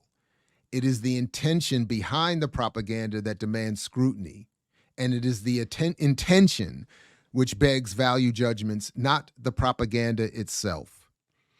And that's one of the points that I've been trying to make for years, that I struggle to make, and I'm glad she put this well. Buying power mythology is in part designed with the intention of creating the confusion that it does, and to focus on its effectiveness in convincing one or another or oneself of the value of Black capitalism is beside the point. The point is that is the goal. So I say this, I'll say it later today in my class. It doesn't matter to me whether you think it's been effective on you or anyone else. I'm never making that point. I'm never arguing per se its effectiveness. My argument is around us understanding the intent of the messaging, so that we can step away from, is it effective, or am I caught up in it, or feeling this way or that way about it? No. I just want you to be aware of us all, to be aware of the intent of the messaging. And the intent is to get us away from organization, from socialism, from radical nationalism, from any of those ideas, and to strictly lock us in conceptually to freedom and struggle and activism is business and banking and investment. Because ultimately, propaganda is consciously targeted messaging meant to impact, limit, manipulate, and form public opinion, and is any organized or concerted group effort or movement to spread a particular doctrine or system of doctrines or principles. It is mass persuasion with a purpose that advantages the sender. Propaganda is also understood to have a persuasive function, intend to reach a sizable target audience, be representative of a specific group's agenda, and make use of faulty reasoning and emotional appeals. So everything in terms of buying power fits that definition. The intent is to reach a sizable target audience, to be representative of a specific group's agenda. That is, we could understand that as the messaging of buying power is meant to represent the capitalist's agenda, or is meant to represent falsely the aspirations and goals of Black people. And then, of course, it uses faulty reasoning and emotional appeals. You want your liberation. You want to be free, don't you? So just start a business and circulate your dollar. And it is propaganda is the primary means by which the elite communicate with the rest of us. And it is, for me, a subset of what Du Bois called the propaganda of history, meant to justify and explain why black people are held in as he put, semi-colonial status. So then I do mention here a little bit, and we can come back to it. And I would encourage people to check out the video I did on the science of coercion, talking about Chris Simpson's work and the history of mass comm. And it really helps, I think, understand not only my own approach, but how mass communication has been evolved in this country and what its purpose is. And will help explain, I think, a little bit more of my own argument in this book. But essentially, the point is that the very messaging brought to Black America is designed with the same background intent that psychological warfare efforts were designed in colonial struggles abroad and warfare abroad. So it's not to be taken lightly. And then some of it, at least in the material sense, is. So that would be what I just said was the immaterial. The material sense is to catch as much of this, these billions that are spent on ads every year, that the commercial press, black, white, or other, wants a part of what just the top 200 ad buyers spent in 2018. And there's many more hundreds of ad buyers. I've seen the total projected number upwards around 500 or 600 billion in terms of all the ad revenue that's flying around out there. But 163 billion is quite a lot that everybody wants a piece of. So to do that, there needs to be this false projection of the ability of black consumers to buy what is being advertised in press targeting them.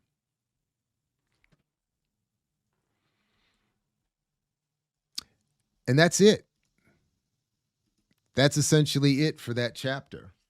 It's more or less, it's kind of like a summary of the overall argument, and it's meant to start to prepare the reader for understanding that just that buying power is messaging. It's not real. It's not based in anything economic. It's not based in anything that would be used to assess economic condition of a people or a community. I mix what I like, what I like, what I like, what I like, what I like.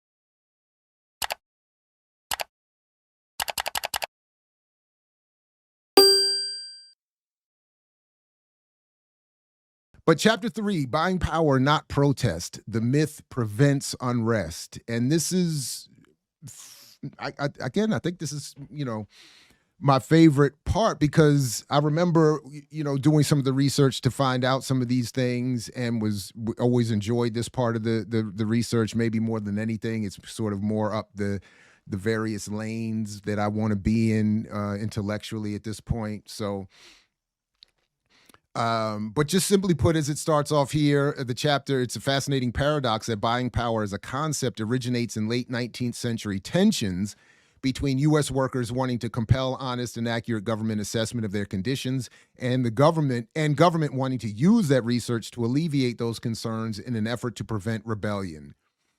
So this part I do like about the chapter, this is the context I'm setting, that is, I think, the most appropriate one for understanding how media works and how the specific mythology around Black capitalism and buying power evolved in the second half of the 20th century here in the United States. And that the goal was to alleviate concerns over rebellion.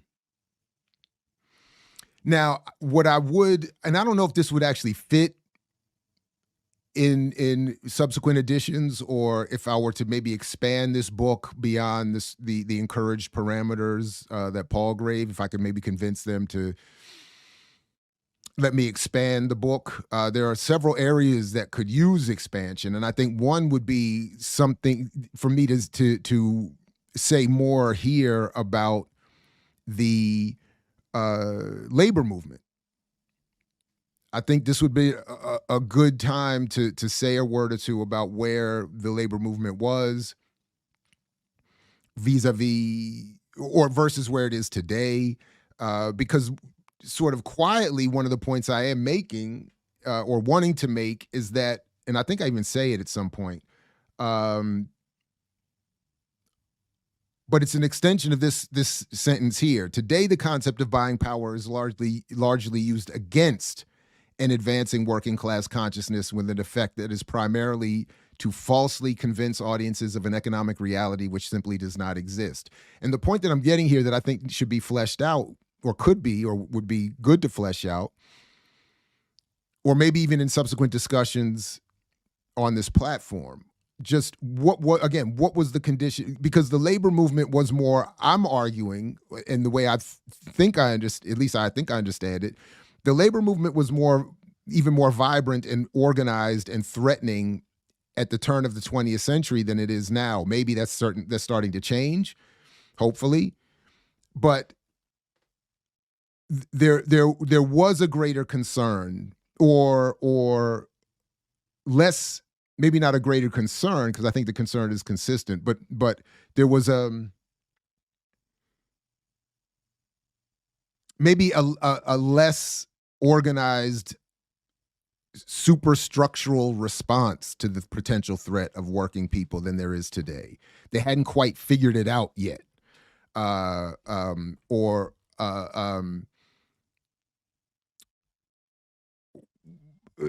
hadn't more come closer to perfecting the system as I think they have today in terms of manipulating mass consciousness and public opinion, and sort of the statistical abuse that I brought up in Dr. Charity Clay's discussion of a week or so ago, which I hope people do go back and catch, because there is just some delicious unspoken gems in there, spoken and unspoken.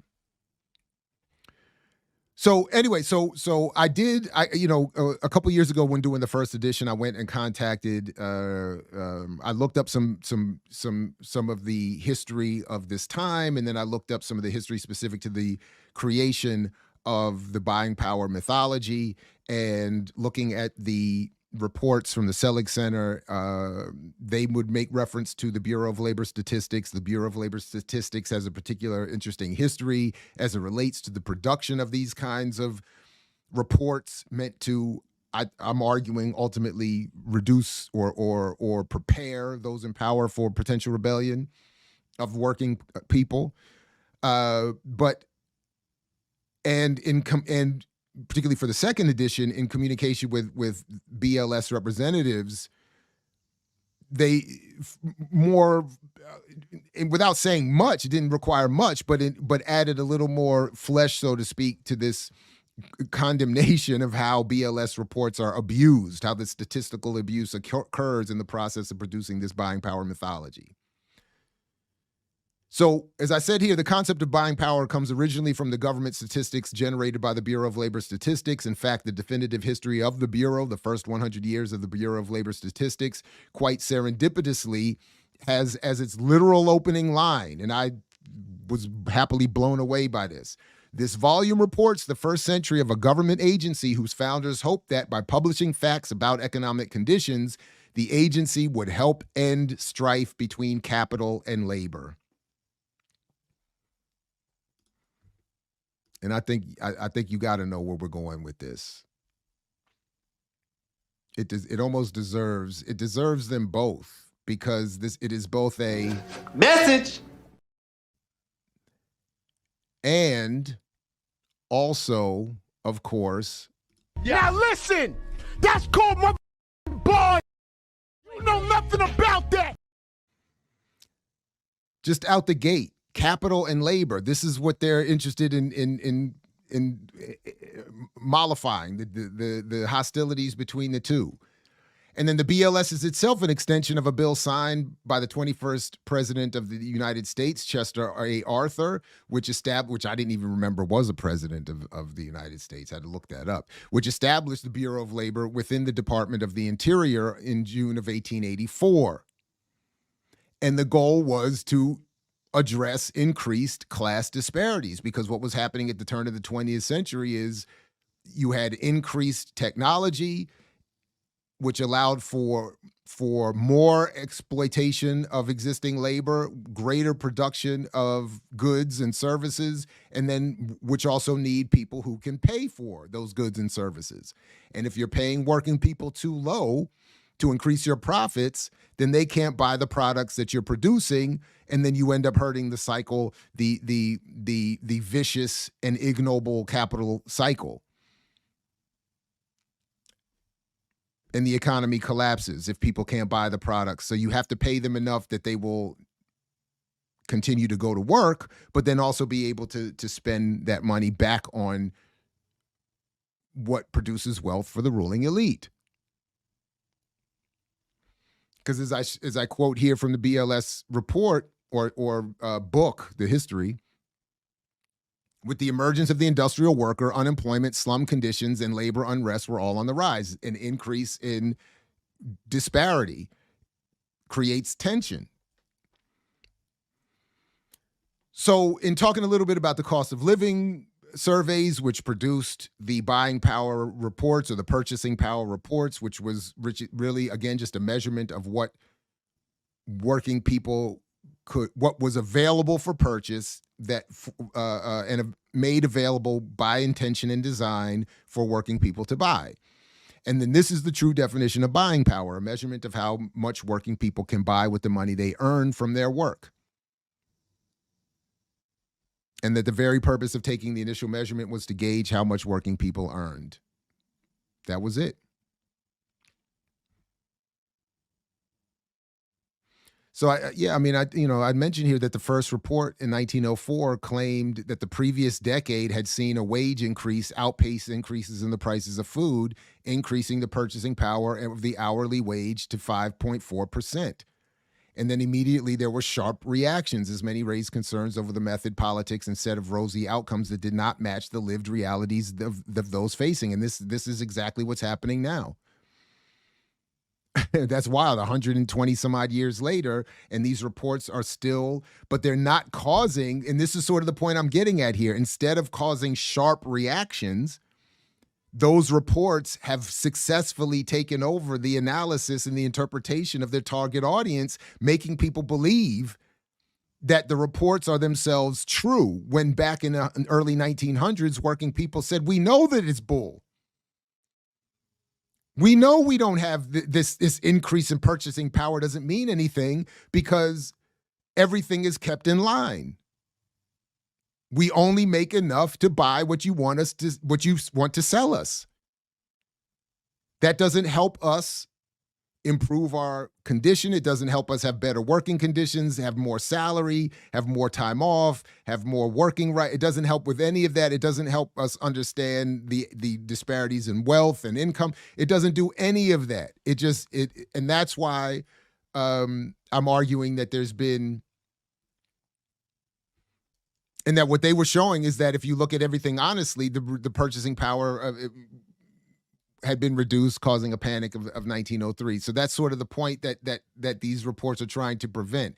How do we stop runs on banks and people saving and not shopping, which slows the economy? How do we keep them poor enough to go to work, but not enough to quit their jobs and rebel?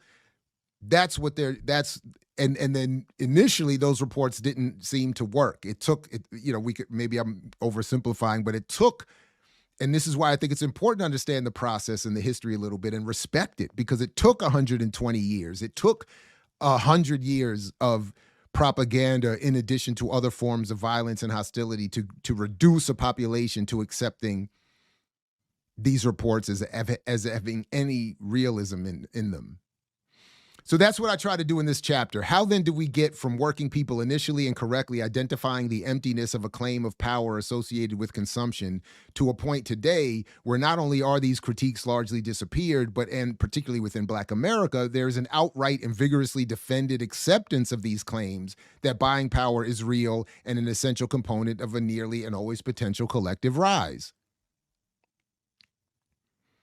The greater part of the answer as to how we got here is found in the post-World War II shift in national and Black targeted media messaging, most of which would come directly from the Black business and media ownership class itself. And where I think I could have said more or maybe done better, or maybe I was in my own head trying to suppress certain politics, which is a problem.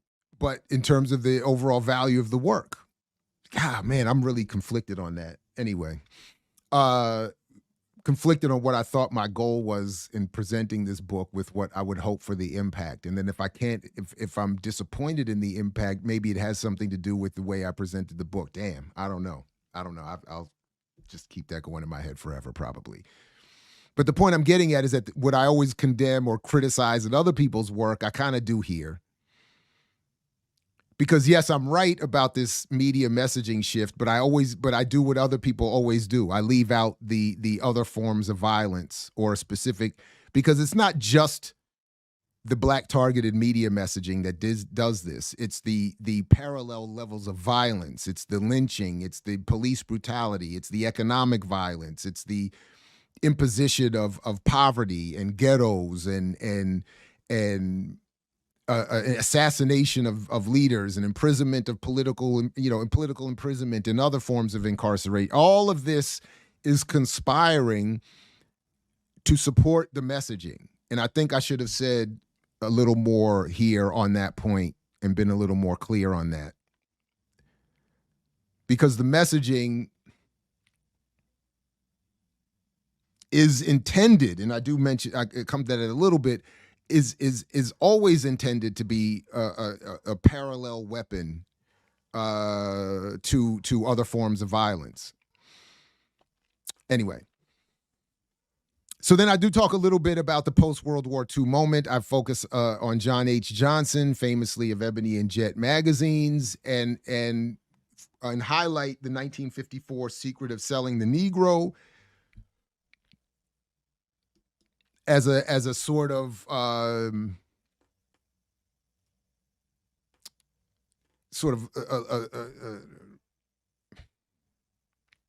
point of departure, a shift, I guess, of sorts. And I've done this before, but I just while we're here wanted to just show a little bit of that. And I'll make sure the link is put in the show description if anyone hasn't seen it or wants to revisit it. But this is that Selling the Negro documentary, just a few minutes of the intro here.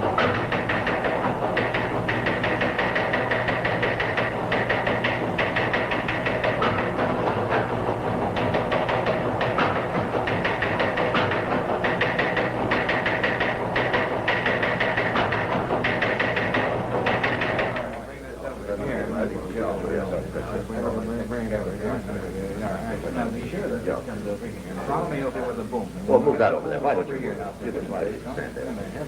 You got the level on that, Joe? Hey, how's this video coming through? Are the lights hot enough? Don't forget to dolly in close. All right, be sure and stay clear of number 2 camera, and all set. And I think it's by design that it's presented in a way that you would not even initially think that this is produced by anyone Black.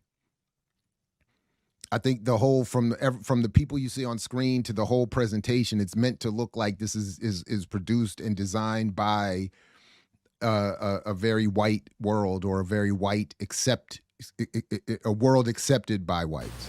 And that's why you have the selection of the host, the setting of that newsroom.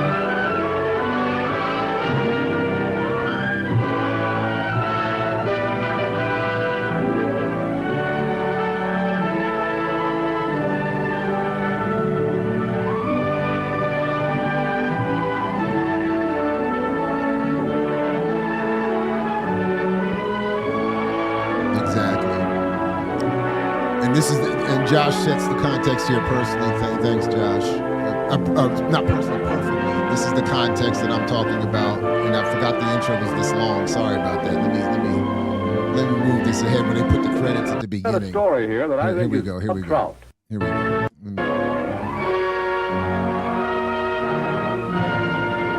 And this is an important part. Hold on a second. That's an important part, because again, they're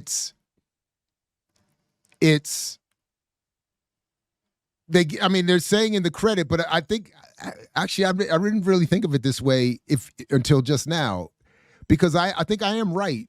And again, semiotically speaking, in the terms of the power and the communicative power of symbols, without any words, when you see it intro in this way, with the white newsroom and the white background noise, it sets the context. So by the time, even if you notice in the credits who is actually responsible. You see it's presented by Robert Trout. And then by the time you get to any acknowledgement of, in the credits down here, by the Johnson Publishing Company, you've already been primed to not notice or even recognize what that is. Even if you're a black audience, even if you see this where it's talking about ebony, tan, jet, and hue, it's already conditioned you symbolically, or the attempt, I would argue, is to condition the viewer symbolically to see this not as a particularly black product, even as it's being explained that it is a black product. And that's why you don't see black faces as the leading protagonists. They are the background objects. And when you see this here, this is, I think, an important point, that it's done in and I didn't even put this in the book. I'm just catching it here, really. We acknowledge with thanks the cooperation of the United States Department of Commerce, who I do reference in the book in terms of what is said by the Secretary of Commerce. But the point is, this is the point. This is the acknowledgement of the cooperation, the cooperative relationship, not in terms of cooperative economics as is popularly imposed on black consciousness, but cooperative relationships between the business sector and the government. This is as I do mention in the book, the ugly, unspoken reality of capitalism, that it is a private-public relationship. It's not just private businesses with an unfettered, laissez-faire, hands-off government. It is a direct cooperative relationship that produces this consciousness and the economy and the inequality and the hostility. So I'm glad I caught that and on this go round after seeing it so many times, or to focus on this part of the video here. Hello, I'm Bob Trout. I've got a story here that I think is big, really big, because it's bound to have a terrific impact on business. I'm talking again, and I do note this in the book. They're saying what it is. Buying power, capitalism, black capitalism is good for business. It is not good for people or the community or black people or anybody. He's saying the good news of this report is that it's good news for business. And then tacitly, good news for the United States, good news for American empire and imperialism, to project a version of this to the entire world. Talking about a new market, a big new market, millions upon millions of new prospects with $15 billion to spend. That's right, I said $15 billion. That's a lot of money, isn't it? The surprising thing is that it's a fresh market, still full of opportunities. It grew up so fast, got so big in a hurry, that few of us realize its scope. Now, these days, nobody's likely to pass up chances to sell. And yet right here... But you can see how the myth already begins being formed in the consciousness of the audience. Black people have $15 billion to spend in 1954, he's saying. So it starts to set this idea that black people are sitting on this pool of resources that they can choose to spend in any way they want. And if they don't choose to spend it, they could use it in different ways. And all of that is false. All of that is a misunderstanding of how that number is arrived or derived or determined. And misrepresents what the point is, because he's already made it clear. The point is it's good for business because they'll give that money to business. And of course, we've only paid them that amount of money in exchange for their labor so that they could return it back to business, going back to the original point of the BLS reports. Here in our own front yard, there's a neglected market. There's money waiting to be spent. To get the story of this market, to be able to tell you the secret of selling the Negro, we did a lot of digging. We talked to leading businessmen, the customers, and the salesmen. We went to Washington, D.C. We set up cameras and other key points around the nation. And out of this all, there emerged a story, the story of a new market.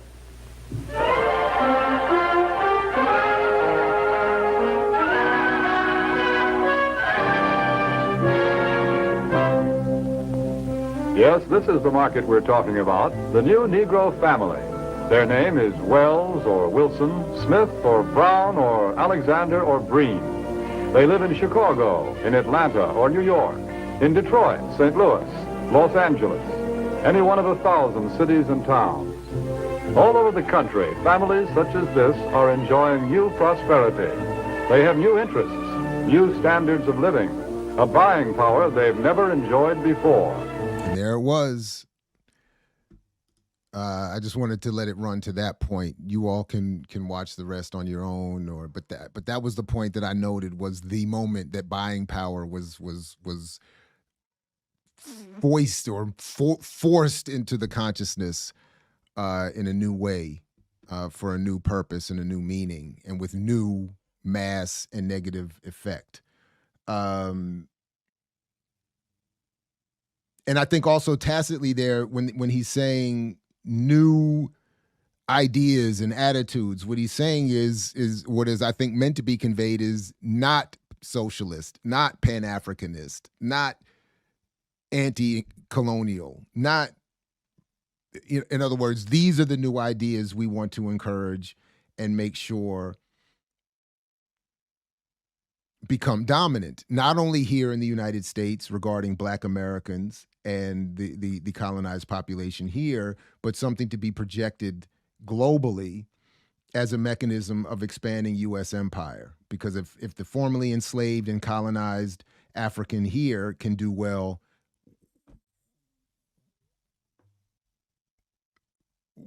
how could anyone fail anywhere else? Selling the Negro. I mean, it's really wild, actually. But this is sort of the point also that I'm trying to talk about, and I think, and I wonder if it, to what extent, like, what is the most recent critique of class in Black America? I'd be interested if anybody has any. I'll come back to the chat, or if anybody wants to send me some good ideas on that, I'd appreciate it, because I'd like to see more, or be updated on some of the arguments around class in Black America in particular, or really anywhere in the African diaspora. But because John H. Johnson is representative of a class, and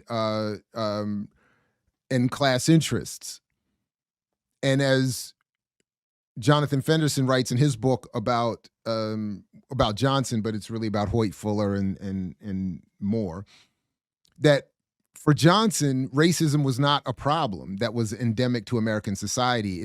Instead, it was a temporary shortcoming that could be overcome through expanded interracial understanding, genteel public comportment, and veritable desegregation of the free market. Johnson assured white corporate interests that capitalist competition and robust consumerism were good for everybody, even African Americans suffering under the heel of Jim Crow. And I'm saying that the selling of the Negro, secret of selling the Negro, could be seen today as a blueprint for a two-pronged marketing formula developed to both sell an audience on the concept of Black buying power and sell that same Black audience to the largest white companies with the largest advertising budgets.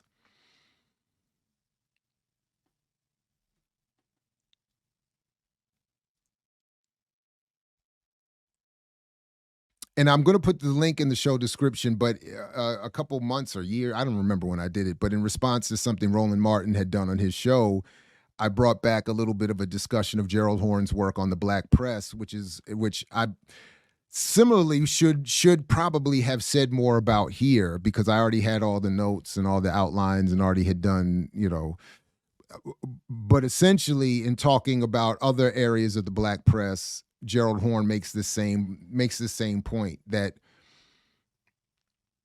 both to compete, to survive as a business, to survive politically, to be seen as still relevant, to make money, basically many in the commercial Black press helped create this intellectual environment that allows for these mythologies to thrive. And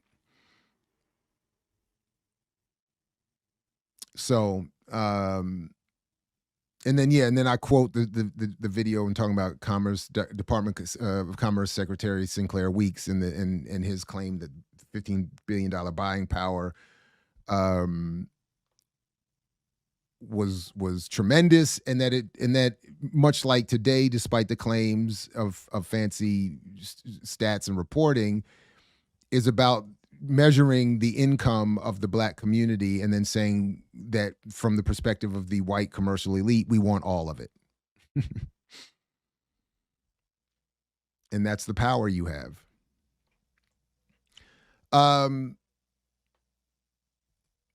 Just moving ahead a little bit here, and I'm happy to come back to any of this if you know. But as I was saying, that this is part of what worked so well for Johnson and those like him in this time was, again, this post-World War II moment where the United States was shifting its production capacity, its propaganda capacity, its military capacity to be the singular empire. And so it worked perfectly for the Black commercial and capitalist class to evolve into, and for this mythology to evolve into. So as I mentioned here, the propaganda developed in the post-war era was itself repurposed psychological warfare meant as the communicative parallel to the economic shift in the country from military production to civilian consumption. So after the Second World War, the country's leadership was saying, we no longer need to make bombs and bullets and planes, but we have this capacity. We don't want to lose it. And we have a need to become the dominant power in the world. So let's turn that existing productive capacity into selling products and symbols. The Great Allied Campaign to celebrate or sell democracy was a venture so successful, and it seemed so noble that it suddenly legitimized such propagandists who, once the war had ended, went right to work messaging for exciting various publics on behalf of entities like General Motors, Procter & Gamble, John D. Rockefeller, and General Electric. Procter & Gamble is still one of, if not the dominant ad buyer. And the emissary entities extending from John D. Rockefeller are still at play, as is everybody else. So the point is, hey, we were selling a war, now we're going to sell products, and we're going to sell national identity, and we're going to sell race, and we're going to sell class. As Nancy Snow, propaganda studies expert, has said, there is no country in the world that matches the U.S. for developing such close links between commerce, salesmanship, and the business of government statesmanship. None.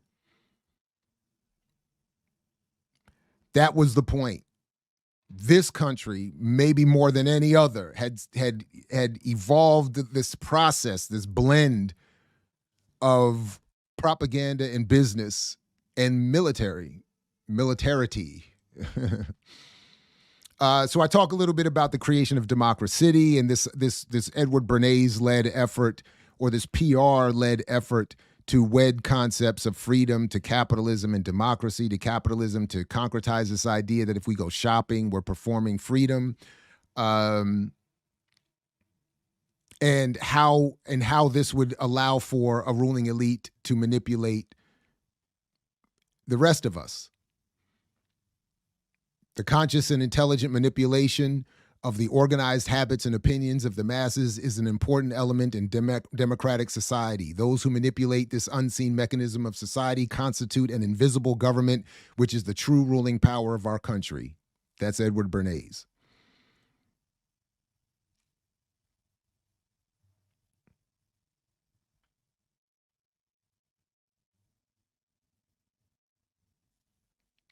And as he said, also, there is no means of human communication which may not also be a means of deliberate propaganda.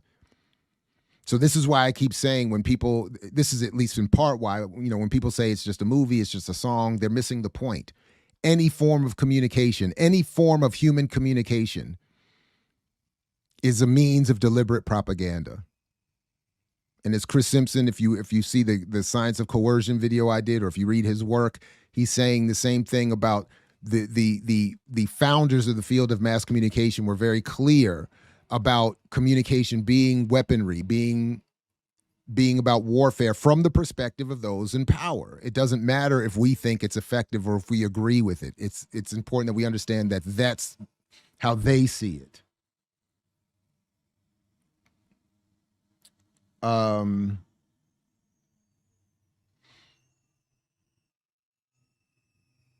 Yeah, so this is more about the industrial capacity and how to put that to use after the Second World War.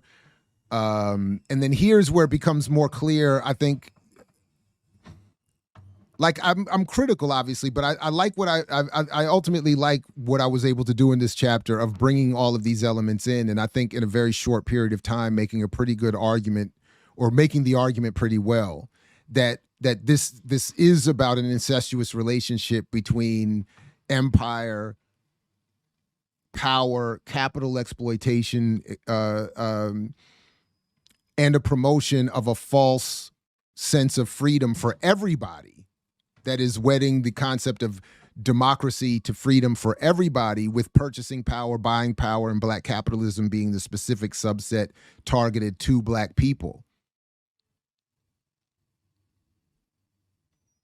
So even, I quote Harry Truman here saying, today we must increase consumer purchasing power and then the rest of the economy will automatically grow. In our economy, wages have to rise as productivity increases. If wages don't go up, we have more goods than people can buy, and then this is one of the causes of depression. So again, it's the same thing. They're not concerned with freedom. They're not concerned with black people liberating themselves. They're concerned with paying people enough so they don't rebel.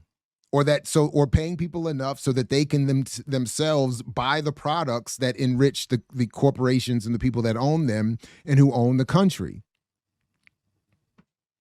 So it's got to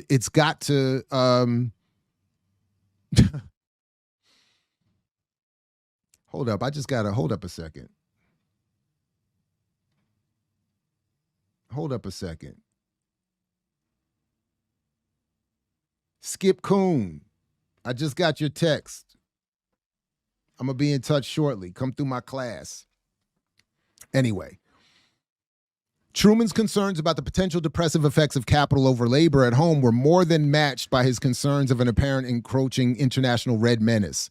Part of Truman's response was his signing in 1947 the National Security Act, which led to the development of the Central Intelligence Agency to turn its wartime predecessor, the Office of Strategic Services, into a peacetime operation with much the same purpose. So my point here again is to point out that we have to understand that what is happening to black people here is part of a column connected to a global effort that the United States has in mind. This has always been the case.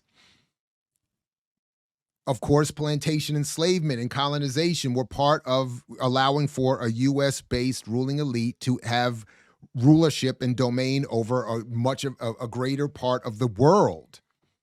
And the same thing is still happening today. The management intellectually, in terms of public opinion, in terms of physical movement and space and labor of black people is essential to the international project of U.S. empire. So suppressing black rebellion was part of managing internationally the fear of communism.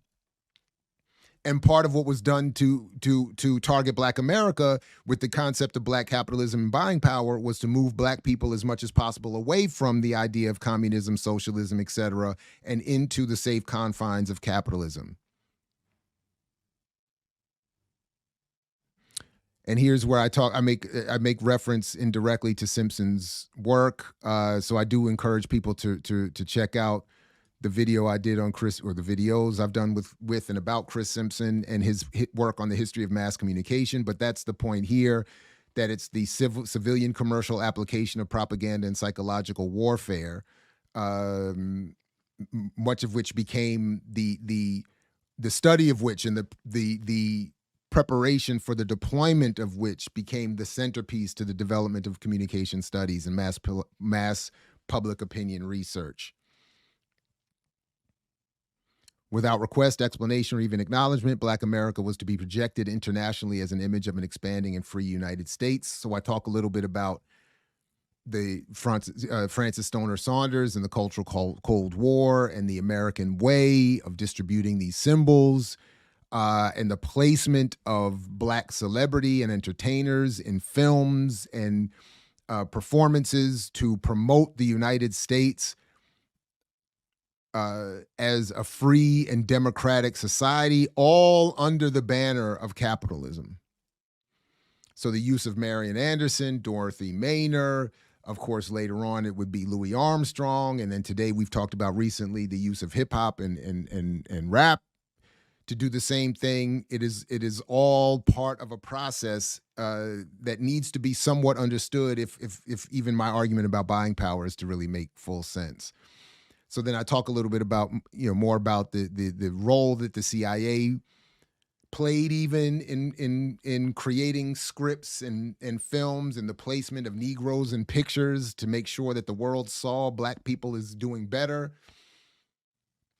And then coming back again to say that Johnson selling the Negro was a perfect domestic fit and performed the precise function desired by all manner of U.S. leadership at the time.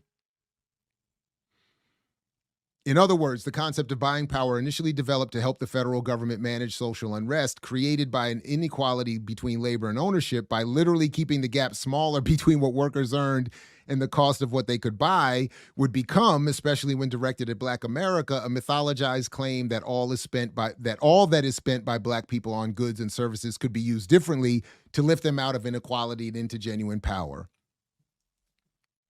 Buying power would be made fully synonymous with political power. And that's sort of a central point of the book and my argument, that instead of getting political power and what all that means, as we've discussed already, and we'll come back to, of course, again and again and again, we are convinced to just go shopping.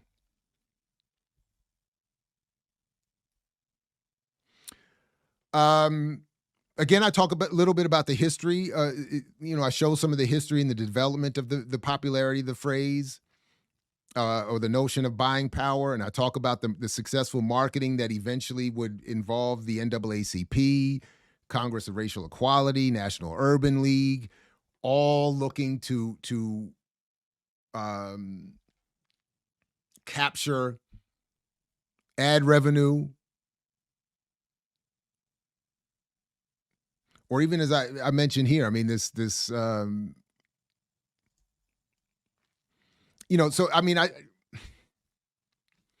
I probably I could have done more. I make reference to these, I said the Wall Street Journal, Business Week, the New York Herald Tribune, all of these I had found references back in the 60s and beyond to buying power.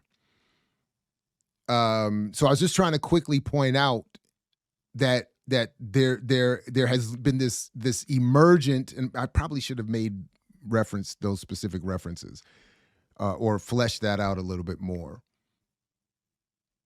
But here we, again, with the emergence in the 1960s of not only the buying power concept, but this equation, or equating buying power to the GDP of other countries, like as in Canada. And then as I quote Sewell here as saying, the democratizing potential of consumer culture was not lost on one market researcher who concluded that the purchase of quality items represented one of the reeds leading to what the African American regards as his rightful place in society. Spending money is a direct weapon for achieving Negro rights. So again, going back to the 60s, there has been this evolving idea, and really goes back longer, but this conscious idea in the marketing community that let's encourage this idea among Black people. That's why when we see young Black people, particularly today, show up in my classroom, as they will later today, and argue against me, I have to remember that this is where all of this is, that they themselves are an intellectual product that began 100 years ago, or in this case, 70 years ago, 50, 60, 70 years ago, to concretize this idea that shopping even people say now that, retail therapy, this idea that we're going to feel better and we can prove that we are doing better by what we buy. And that this becomes a replacement for actual political power. And then I just wanted to quickly show a little bit about how even some of our favorites have been caught up in this mythology, that this is not personal, that this is not about this, and that it's not a mistake that they've made to be taken lightly, but one that has to be understood, that has been created and encouraged, and that even Malcolm X at one point in 1960 accepted the mythology as true. That Congress of Racial Equality in 1968 accepted a version of it as true. That even Dr. King accepted really, and then I go into this a little bit here, he accepted a version of it, sort of, but then came back to correctly note that he was critical of what I end up discussing a little bit later would become a more aggressive effort by the Nixon administration to redefine Black power as Black capitalism. So that's why Dr. King cannot ever be said to have been fully adopting of the mythology. So as he says here, while there must be continued emphasis on the need for Blacks to pool their economic resources and withdraw consumer support from discriminating firms, we must not be oblivious to the fact that the larger economic problems confronting the Negro community will only be solved by federal programs involving billions of dollars. So he's saying, look, I get it. You keep telling us we need to pool our resources. And I get, yeah, we do, but let's be real. This is not something that's solved by that. And he was right. And then here comes Nixon, fully embracing the method to get these Negroes away from pan-Africanism, nationalism, and socialism and redefine Black power as Black capitalism. Or as Robert Allen says, by this Nixon said, I speak not of Black power as some of the extremists would interpret it, but the power that comes from participation in the political and economic processes of society. In short, as Allen summarizes, Black capitalism.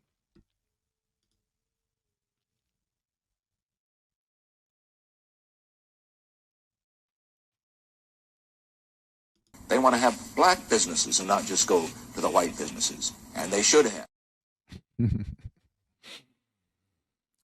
Exactly. And of course, Nixon is saying, he can do this because King has been assassinated. So there's one less prominent voice to call this out as fraudulent. And I talk a little bit about his project with some Black business people and relative conservatives. But they themselves point out, there's an important point that I do make in this that I'm kind of going over a little bit quickly, but even this advisory council on minority business enterprises that Nixon created, the Office of Minority Business Enterprise, which was meant to be this Black capitalist project that promised all this help to Black businesses in economic integration and all this other kind of stuff. It was already, first of all, they themselves, the Black folks involved, ended up criticizing it. But even they, and I do mention this in the book, they even make the point that the buying power that they end up talking about ends up being that is these Black OMBE members. They end up talking about a buying power of the government and its ability to infuse revenue into Black businesses to help those businesses get off the ground and close some of these gaps. In other words, even their relative to actual Black power and liberation politics, conservative view was much more radical approach to even the misunderstood concept of buying power than we see today, because their argument was the federal government has all the buying power and business needs federal government support. It's not just a private arrangement, it's a public-private arrangement. So help us by using your real buying power to invest in Black businesses. Instead of telling Black people you're poor because of you and your financial illiteracy and you need to do better and you need to start a business, their focus was, you're the federal government. You invest billions or millions at the time, or hundreds of millions at the time, or billions, even whatever, into this sector of the economy or that sector of the economy or this sector of the economy. You write legislation to help that sector or that business or that. So do that for us. And that is a much more radical approach to a conservative and falsely understood concept than what we get today. Because as I cite here from Marisa Baradaran's work, as she pointed out in our interview, you can segregate people, but you cannot segregate money. So this idea that you could set up, this is what the OMBE folks are talking about. The OMBE was gently making aware the fact that simply calling for support for black business in black neighborhoods was insufficient and that economic integration into the broader economy was the only way for any business to survive. Because you can't just have your little black business targeting black people in a little offshoot corner of the economy. You need to be integrated into the broader, fully integrated into the economic or into the economy, which means federal investment, large-scale private investment. It means access to markets beyond your own community.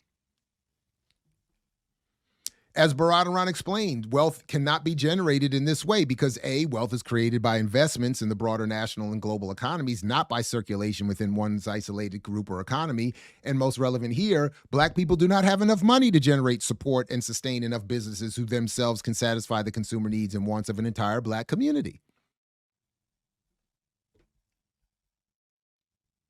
And when I asked Marisa Baradaran directly, has there at any point been in black history, let me get it right. Has there at any point in black history been a time when if all black people pooled their wealth and used it collectively, that they could have overturned their persistent inequality? Her answer came quickly and was simple: no.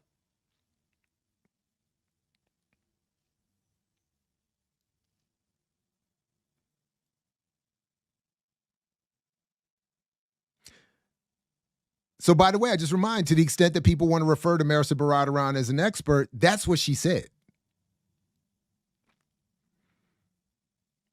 There's never been a moment where black people have had money that they could pool in such a way and use it in such a way to close an end or overturn persistent inequality. It never has been and cannot be. That's what she said. That's what she said. That's a new twist on that. That's a more appropriate political twist on that's what she said. The council's call that purchasing power be utilized by both public government and private corporate sectors to support black businesses powerfully recognizes capitalism's dirty secret of the need for public government and backing, and particularly how government investment in private business played a tremendous role in creating new market areas, particularly since World War II. That's what they said. So in other words, this idea that we could just set up some businesses, become financially literate, and we'll be good is complete fantasy. And it's been known to be fantasy and used against us to prevent us from doing what they know would become threatening. Wanting a black capitalism without capitalism is exactly Mr. Nixon's legacy. Rebranding and propagating the myth of black capitalism were more to secure the support of white Southerners and to oppose meaningful economic reforms proposed by black activists. So today's version of that is when you see black capitalists and business people promoting themselves as the black leadership and black revolution, but their whole goal is what they're really doing, their real goal is to attract today's version of the support of white Southerners, which is the investment of white ad revenue and white corporate support. That's what they're doing. They promote it to black people as revolutionary, but they're doing it so that white Southerners, white conservatives, white ruling elite will find it acceptable and support them. And then their business can expand. So that's why it was made clear that what Nixon was successful in doing was not helping black people or black business, but the period's discourse regarding black capitalism helped Nixon accomplish his larger ideological objective of containing potential domestic black radicalism. So despite the efforts of James Forman, Robert Allen, James Boggs, Earl O'Farrill, and many others, most African Americans apparently either gravitated towards the various derivatives of black capitalism or towards Andrew Brimmer's call for complete integration into American society.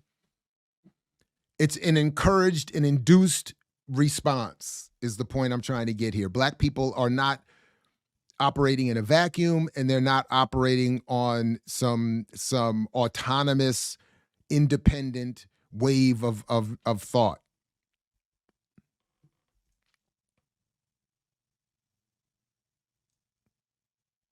So I start to come back to remind what the original purpose of these statistics were for, to manage the threat of uprise. And then I talk a little bit in this part of the chapter about the more modern, so if Johnson is in the 50s and then Nixon is in the 70s, here comes Tom Joyner and others in the 80s and 90s to help concretize today's moment. Because remember, earlier in the chapter, I'm trying to answer the question of how did we get here? So I'm trying to give this overview of what's happening broadly in the world and what's happening in this thread within Black America.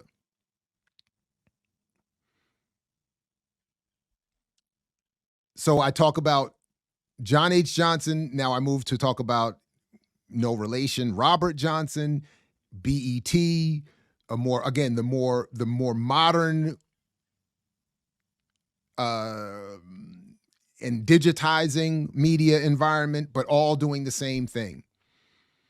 And then I took a moment to talk specifically about Tom Joyner, because for those who are not of my generation or not familiar, his role in this, I think, is symbolically very important, because he was one of the major broadcasters for a long time. He set a trend and a tone within Black broadcasting that is still reflected today in the likes of Big Boy and Roland Martin and, Karen Hunter, and like they're all descendants, so to speak, of Tom Joyner's approach and his umbrella impact. And what I found here was, to me, just another thrilling reveal that one of the great, one of the fun parts of research is when you find these little gems. And as I'm pointing out here, Tom Joyner's success needs some level of recognition and understanding, because he's supported by a very white conservative media environment. So as I pointed out here, ABC Radio Network signed Joyner in 1994. Now, again, this is sort of his big payday after years of proving himself valuable. And I could not find. Years ago, I used to show these in my classes, and I just wish I had saved them. I didn't know better at the time, but Joyner on his website used to have these video testimonies from his Black audiences that he was using them on his website not to attract more Black audience, but to attract white ad revenue. And he had them on there literally referring to him as Uncle Tom. And these testimonials were from his Black audience saying, if Uncle Tom tells us that your product is good, we're going to buy it. And it was like in this little promotional section of his website that he was using, again, not to attract Black audiences, but to attract that ad revenue from white corporate America, saying, hey, give me that money and I'm going to bring you this Black audience that has this buying power. And that's why ABC Radio Networks hired him and signed him to a contract in 94. And it said, we identified early on that the urban marketplace was an underserved area. We focused on it because the buying power of African Americans, estimated at more than $572 billion, is growing faster than the general market.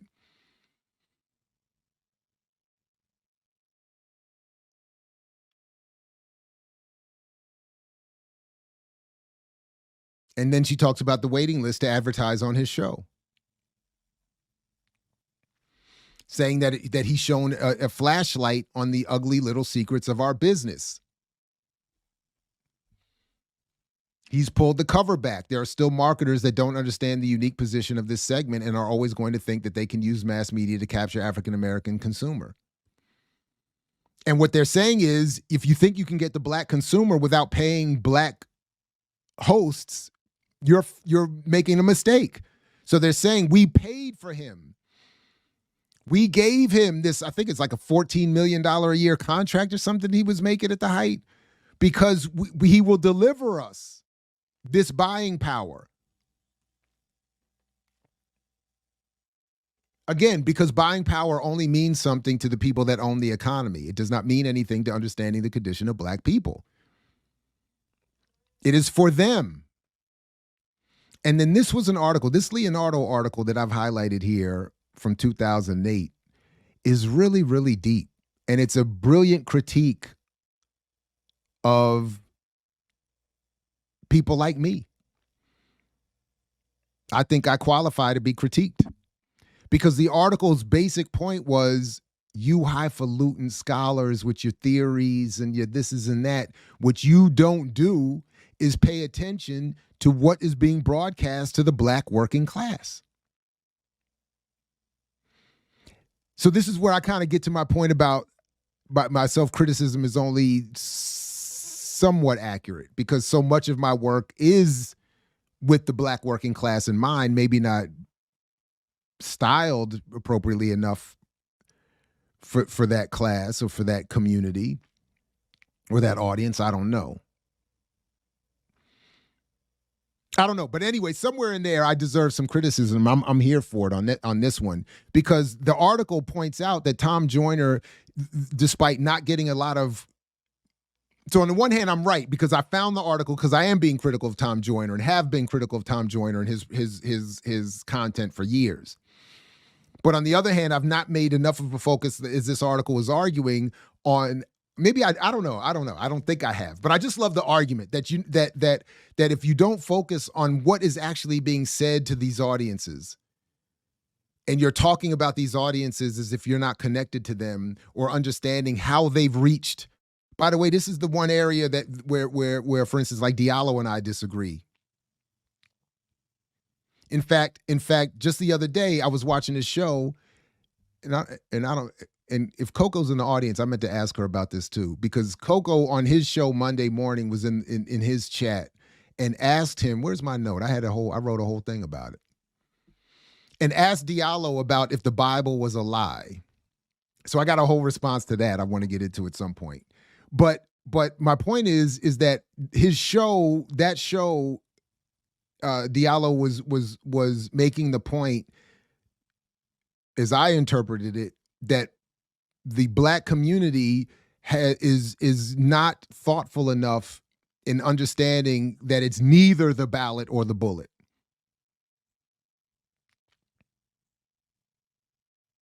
And that the way he approaches it is as if we have on our own arrived ignorantly at a political position. And my emphasis is always on what forces produce that.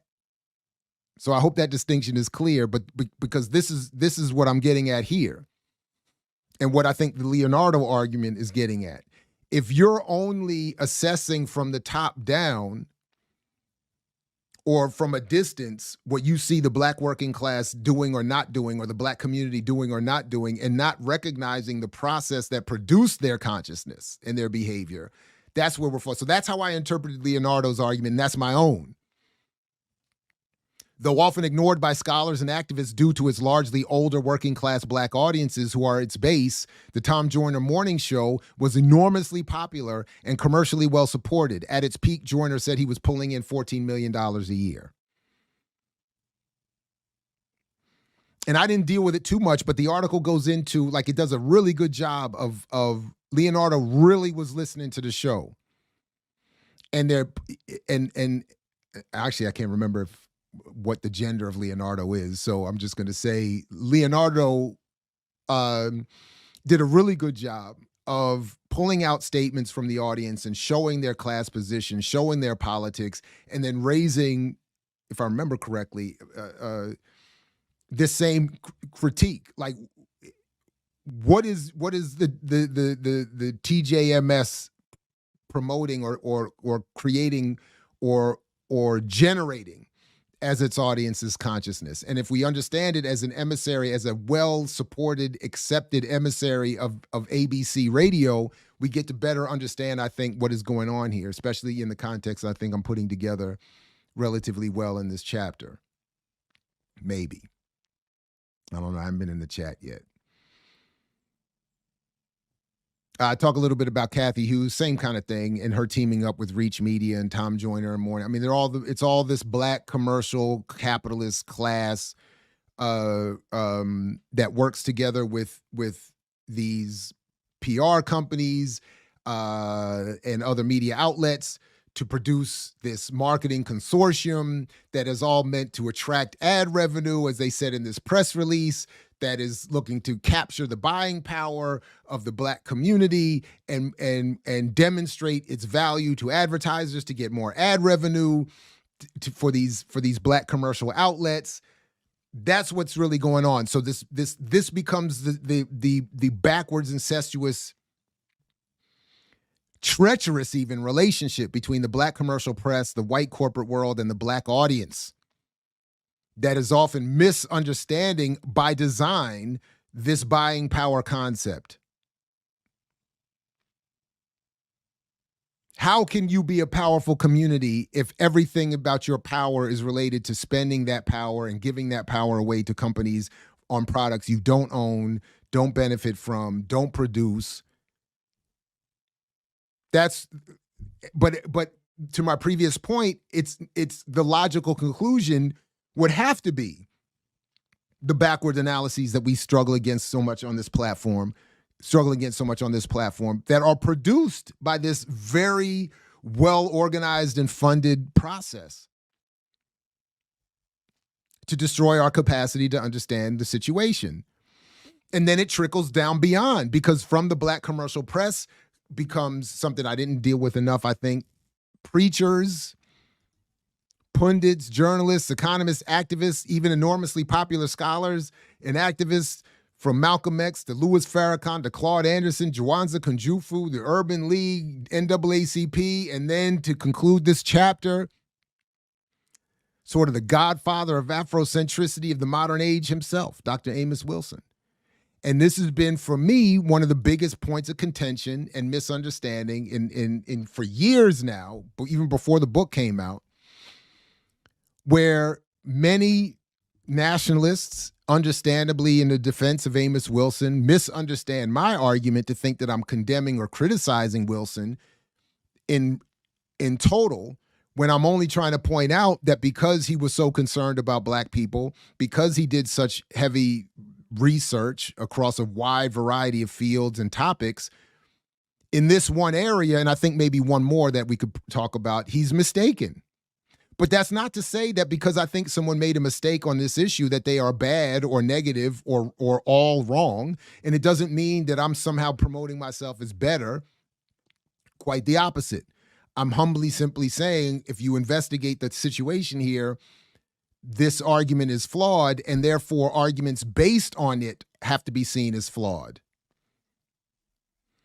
And Amos Wilson, as I'm arguing, is the major figure in the black community in bringing this mythology, again, not on purpose, into the black consciousness of today. I don't think any single scholar has been more referenced by a cross-section of black radicals than Amos Wilson. He's written a lot, he spoke a lot, he was prolific, he was well-loved, is still. But as I show here, he mistakenly carried in the poison of the Selig Center.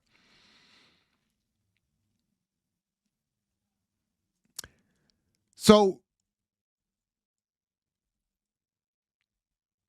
just quickly, the Selig Center, as I talk a little bit about in another chapter, in fact, let me just get my memory straight here. In fact, wow, really? They want to have black businesses and not just go to the white businesses, and they should have. Whoops. That's all right.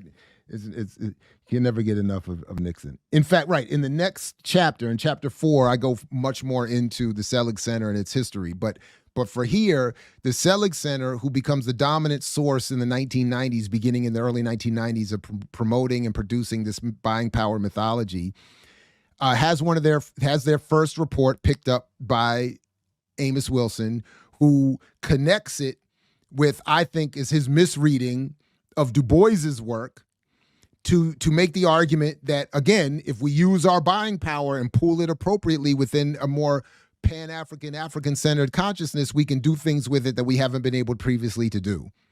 So, and I think it is an interesting paradox that the very nationalist Wilson uses the very socialist Du Bois, but at a very particular time in Du Bois's life to support Wilson's own argument, which is, I think, again, sort of the flaw here that others have made.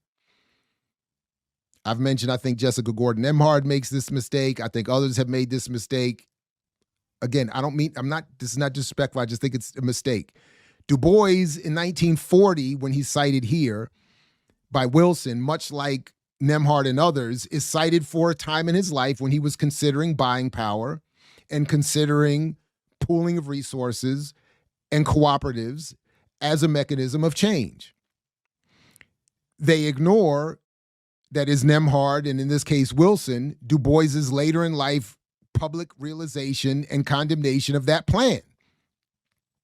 So again, all I'm saying is, just like I've done in this book, and I said it before, just like I've done for my bias in this book, by citing Abram Harris only at the time he's being critical of buying power and black capitalism, and not later in his life when he fully adopts conservative politics and capitalism, they are doing the same thing to Du Bois.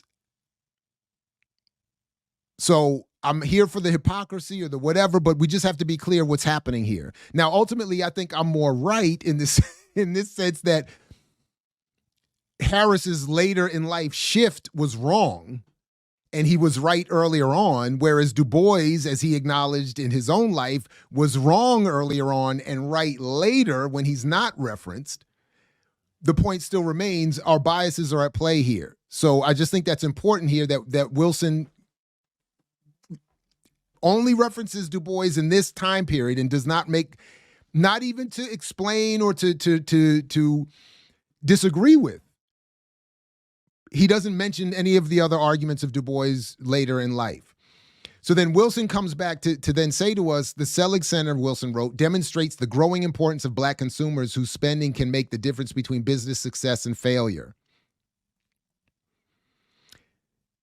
And like many before and since, Wilson applied an activist potential to the concept of buying power with his misreading of the Selig Center report and advocated buying power as a driving force of an economic plan he urged would lead to an eventual, quote, capture of greater proportions of the black consumer dollar, said then to be toward $399 billion. From there, Wilson continued, once black businesses capture more of the black consumer dollar, they would be able, as he said, to quote, more importantly, to capture greater proportions of the mainstream consumer dollars and capital formations. These achievements would provide the economic platform for launching the African-American community into the mainstream of international trade and commerce, and thereby permit it to provide substantially greater employment and economic opportunities for its constituents, as well as other Americans and Africans across the diaspora. So I just don't think Wilson thought this through properly. And that's all and because he starts with the flawed premise of buying power and a misreading of what buying power is and what the Selig reports are, which is why the next chapters spend so much time on that. Because he does that, his flawed premise is extended into, I think, a flawed interpretation of what could happen. This idea that if we capture more of our own dollars, we could capture more of other people's dollars and expand into the international commerce. That's not how it works. Or it's not allowed to work that way because that investment never comes, or because black businesses are never allowed to emerge in the sectors of the economy where actual wealth is generated. as we've talked about elsewhere and before, and probably I should have done more in this book to point it out, Black businesses are themselves small, relegated to the least wealth-producing segments of the economy: service, health, and not healthcare ownership, not insurance, not technology, but service providing. That's not, and because Black people don't get the access to white investment, to banking, to they can't expand. The businesses can't expand. I just said it the other day. Look at Morgan State, our beloved Morgan State. This whole football Deion Sanders things came up again in the discussion right at that same cookout. Was one of the places it came up.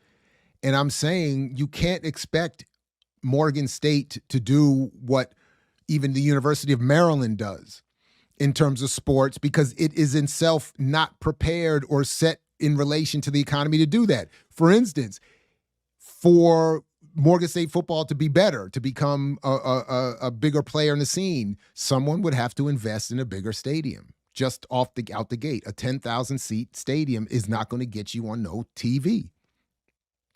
Who's going to do that? Where is that investment going to come from? Just as that first step alone is a problem for Wilson's argument here, in the sense that that expansion requires outside investment. And it requires then some sort of collegiality with white capital. So that defeats this autonomy claim right there. So Wilson's adaptation of the myth of buying power is one powerful example of how this diffusion occurs across the Black political spectrum, helping to give the concept a dangerous ubiquity. Nationalists, capitalists, socialists, communists, African-centered, pan-Africanists, and variations of them all are able to direct this imaginary pool of money to plans which, with that as a base, cannot fully stand. Wilson is truly a grand exemplar for the extra-institutional, community-based, autodidact, intellectual dissemination of the myth, given his own tireless work in those spaces and the posthumous persistence of his presence in those spaces today. So this is not an attack on Wilson. It is just simply to say that in all of his great work, he had this one important flaw that has continued to reverberate in the flawed analyses of many within the community. And that's all I'm trying to address about his work, and not anything else, and not saying anything else about all of his important contributions. I mix what I like, what I like, what I like, what I like, what I like.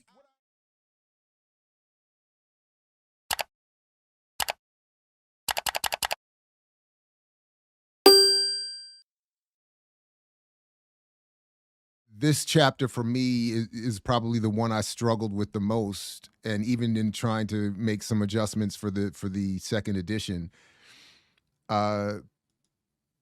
because I admit that there are times where I struggle with, well, I've said before, I struggle with organizing and arranging my thought and argument in some cases more than others, and this was one of them. How best to explain what I'm trying to say, how best to try to break down the methods and the approach of those who are, as this chapter is focused on, the big three modern purveyors. And I do want to shout out the publisher again, because in the initial drop of the initial run of the book, there was what for me was just this massive error. I mean, it was a massive error in the printing. They had somehow truncated a sentence and moved a portion of a sentence, so it just was really unclear. And it really bothered me, because it's bad enough when I find mistakes in my work that I've made that I didn't catch. But when they make one that I didn't make, I was, but to their credit, they did a reprinting or whatever, and so the current editions or versions don't have the error, and I really appreciate that. So I do want to at least shout them out for that. I think they deserve credit for that, because I caught it. They corrected it, and I appreciate it. But so the big difference in this edition is that so what I'm talking about in this section is how. So previous chapters talked a little bit about the history and some of the context of the development of the concept of buying power. But what this chapter does is bring it into its more contemporary form by looking at in the so-called modern era, how did the myth of buying power, of black buying power, get weaponized and even farther and distributed.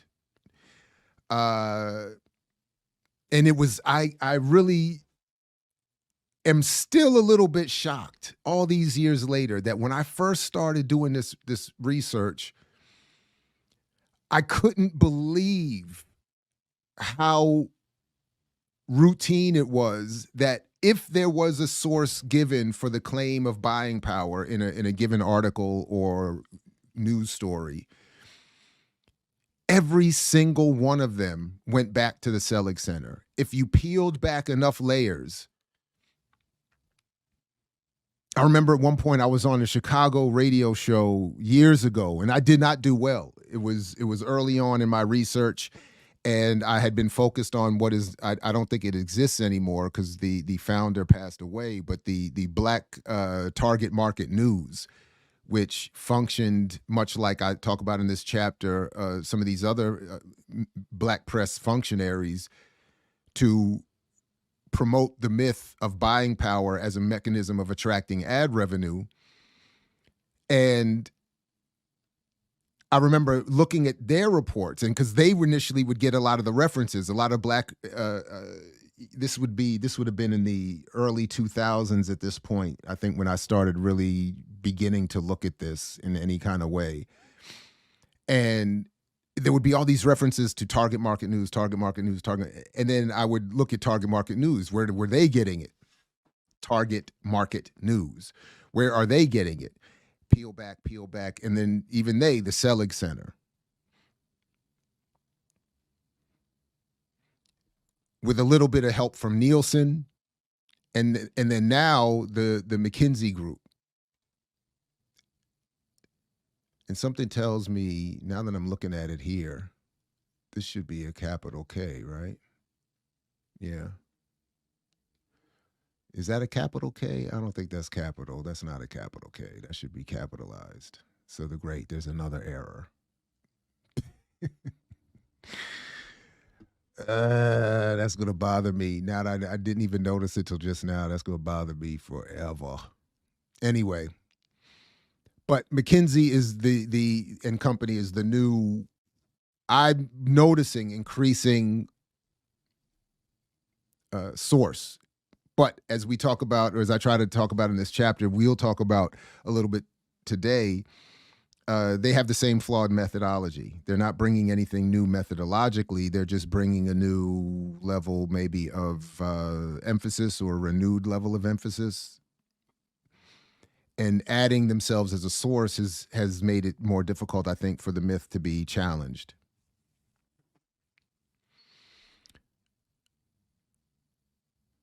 And the essential,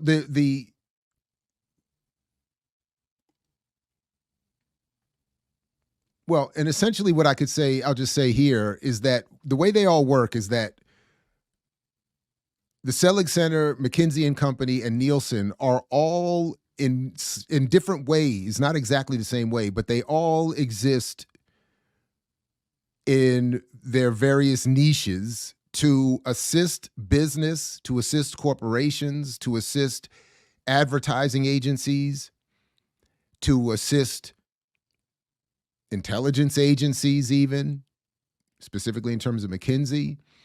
They're here to assist the elite, to assist wealth in maximizing that wealth, maximizing their investments. McKinsey in particular, and I got to read a little bit about them, one of the new books about them I read a good portion of, and some podcasts that I reference in the chapter. I mean, McKinsey, and I don't do them justice in this chapter, are really horrifically ensconced power players at every level of the political and economic elite, where people who work for them end up in high-level political positions. People who work for them, it's seen as almost like a rites of passage for those wanting to go into high-level economic or political leadership. And they have a long history of helping corporations and municipalities and governments exploit workers, suppress labor,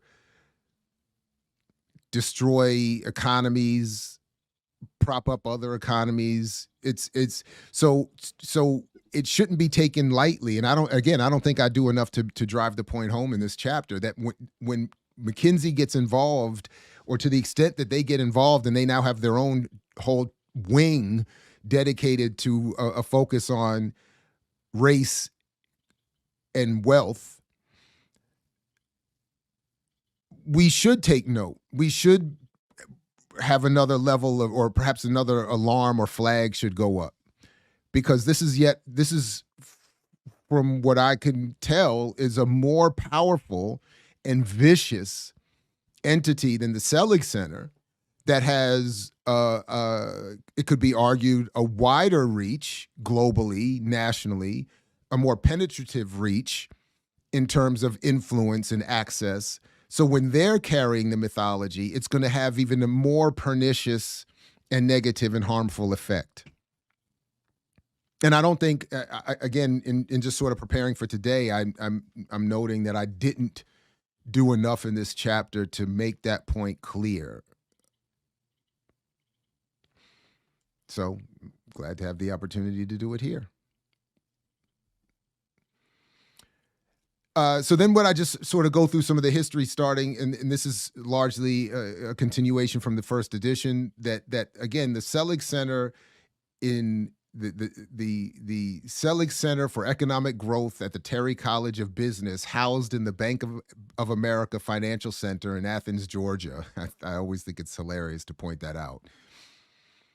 And its leader, Jeffrey Humphreys, have been for 30 plus years now, the predominant producers of this mythology. And what they do is, having read many of their early reports and then one of their more recent, for the first edition, full, more modern reports, have been for a long time using scandalous methods for making a claim that is recharacterized as Black economic strength.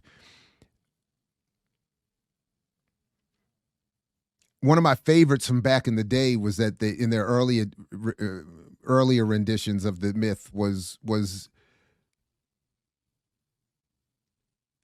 they said that because there are fewer Black people in the somewhere around this 68 to 70 plus age range, at which point most people slow their spending, because there were fewer Black people in that age range. The argument by the Selig Center was that this gave Black people a greater buying power because they didn't exist in the category where buying power is said to slow. And when you matched it at the time that I did this initially for Black Agenda Report with the life expectancy of Black men and women, the argument that the Selig Center was making was that ultimately, because Black people have a less healthy experience and live shorter lives and die sooner, they don't live to be old enough not to spend, at which point they are of no value to the economy. And that's what the Selig Center, and I probably should have brought that back in as an example too, to demonstrate the horrific methodology they use to produce this ridiculous claim. To somehow suggest that you are unhealthy and die earlier, but this somehow makes you more economically powerful, to have that characterized as actual economic power, when what they're really saying is you are of less value and power to the economy once you can't spend in it, because you've died. I should have, again, another. So I'm not off to a good start here today. I'm 18 minutes in, and I've compiled at least 3 flaws I wish I would have addressed. Wow. Yeah, I'm not off to a good start here today.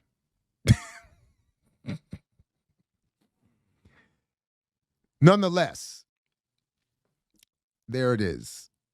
So I am glad, and I did add this in the second edition, reference to my exchange with Dr. Ben Chavis, who is, or at least at the time was the current, well, was at the time the president, I think he still is, CEO of the NNPA. And for those who are not familiar with the Black press, and again, shout out to Dr. Todd Stephen Burrows, who has done more than any for me, and I think probably done more than anybody.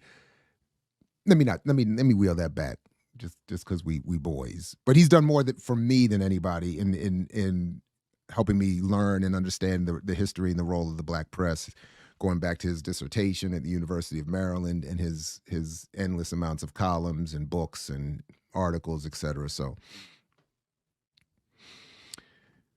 but one of the points that one of the things I learned from Dr. Burrows is the central role that the NNPA, the National Newspaper Publishers Association, has played, which is the Black press. It's the sort of the umbrella organization of the Black press. So they help get the Black press published, distributed, mentioned, referenced, and they help organize efforts to attract more ad revenue by promoting, for the longest of time, up until even very recently, this idea that Black people have this buying power. So I was very happy having this opportunity in this interview with Ben Chavis to raise with him directly that there's a flaw in your methodology that has a negative impact on Black audiences interpreting and understanding the economy and then doing something about it. He seemed to acknowledge it, and he then claimed during the interview that they would not be working with Nielsen anymore, which somewhat missed the point, but that he would be addressing this. But very recently, and certainly at the time of the publication of the second edition, the NNPA's website was still making reference to buying power, which means that again, it's pervasive throughout the Black press, the Black commercial press, that is, because they want ad revenue from white corporations. And that's one of the core fundamental contradictions that I was confronted with when doing this research. That I almost felt like a very, a much politically softer version of what Zach Kondo has said about his work on Malcolm X's assassination. He went into it saying, I wanted to disprove that the Nation of Islam had anything to do with it, and I couldn't reach that conclusion.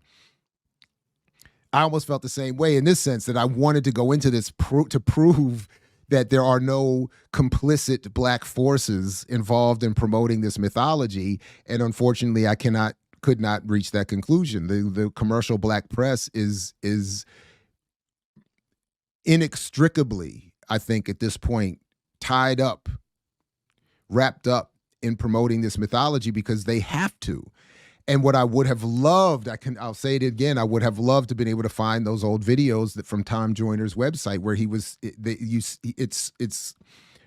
it's performed by his audience members saying to white advertisers, we will deliver you our buying power if Uncle Tom tells us to by promoting your product. So you should advertise with him. And they called him Uncle Tom. I can't believe he didn't find that. And then I'm doubly upset that Diallo wants to say that I look like him. So we're going to beef on Friday. Just another FYI. It's warfare. And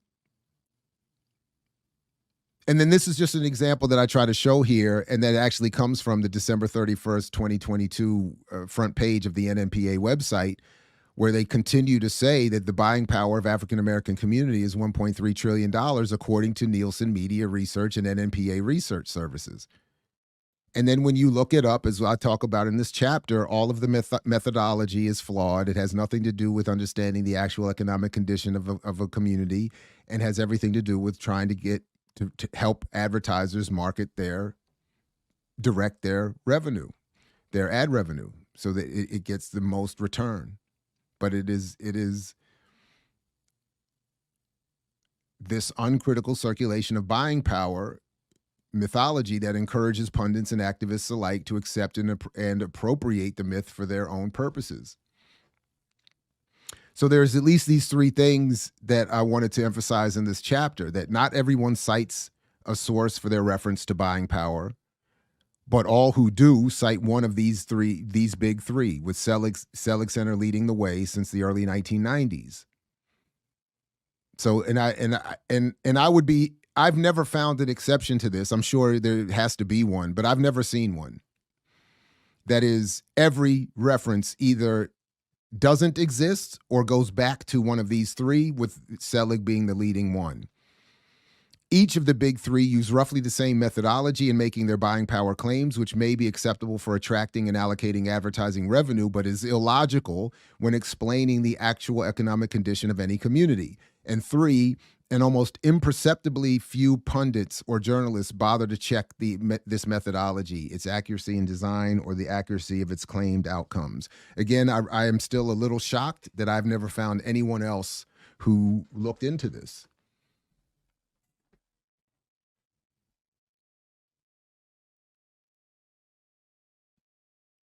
So I start with this example that was one of my favorite, and there were many more I probably could have used if there was more room, or if I wanted to make, have a much longer book or something. But this one is emblematic of how many of them would go. I would reach out to a reporter once they would make reference to the claim, in this case, that Black women own about 1.5 million businesses in the country, according to the latest U.S. Census figures, generating more than $42 billion in sales. This was an NPR story. And the response I got was that I got it from the Selig Center. And I asked if she could share her source. So she wrote back, the Selig Center study, unfortunately, is only available by purchase. I referenced their statistics that they were available, and I copied and pasted this word for word. So any error is in the original email. I referenced their statistics that they were available in their public press release, and confirmed it with Jeff Humphreys with the Selig Center, who worked on the report. And then my email to Humphreys never got answered. So, but this is sort of the point again, that this is a reporter working for NPR. This is a well-resourced outlet. This is not so they're not willing to spend the $125 at the time, which is what I ended up spending to get the report that she and her colleagues didn't pay for. And then they're reporting something that's meant to tell the truth about the economic condition of a community, and they're basing it, without checking the claims, on a press release. And then, of course, confirming it with the press release's author.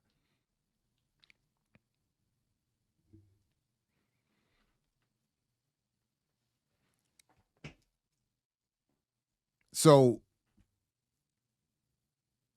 yeah, $125 is a barrier for lay audiences, and apparently for well-funded media outlets. But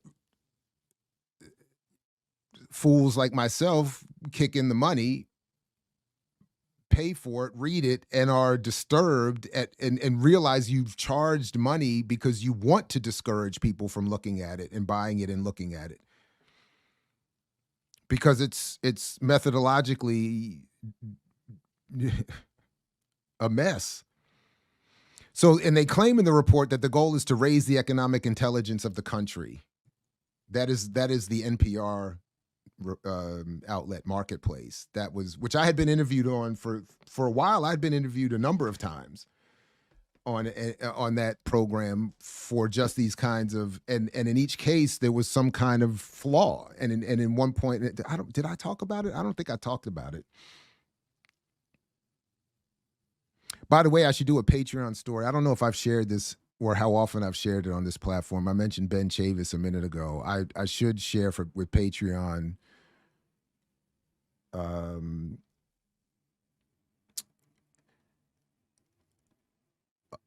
what my memories are of that trip I was on with him and my brother back in the day when he had converted to the Nation of Islam and became a leader in the Nation of Islam. And I went on a little southern tour with them for a week or two, or something like a week maybe, just driving throughout the South speaking, and it was quite an experience. But I think I got to do a couple Patreon only things.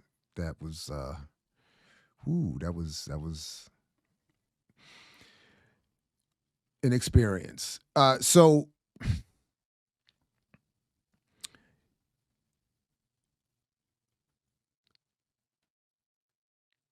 similarly, this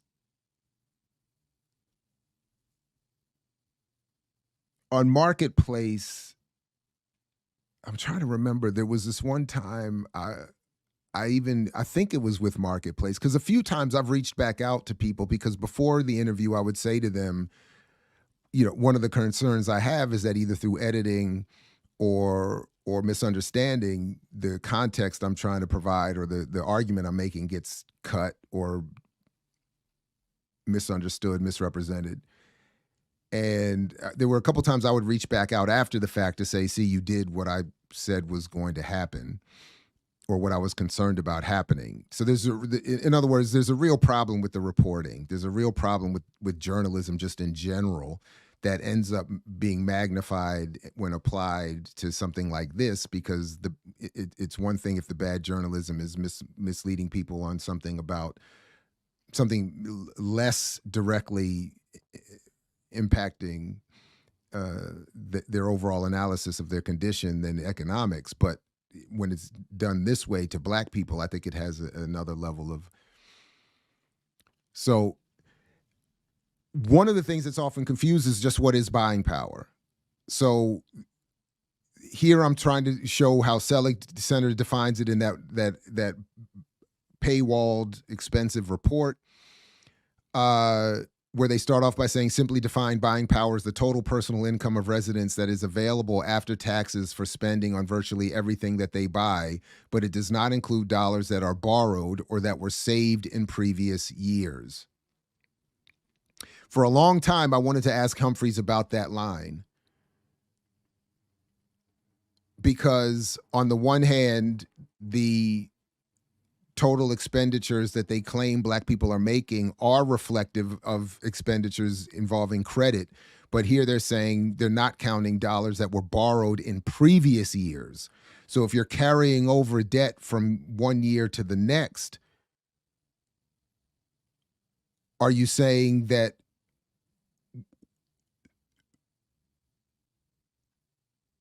I wanted to clarify, because it seems like they're saying by not including money borrowed previously, they're not including this is one way that they can avoid including the debt. I should have written this out too. Dang.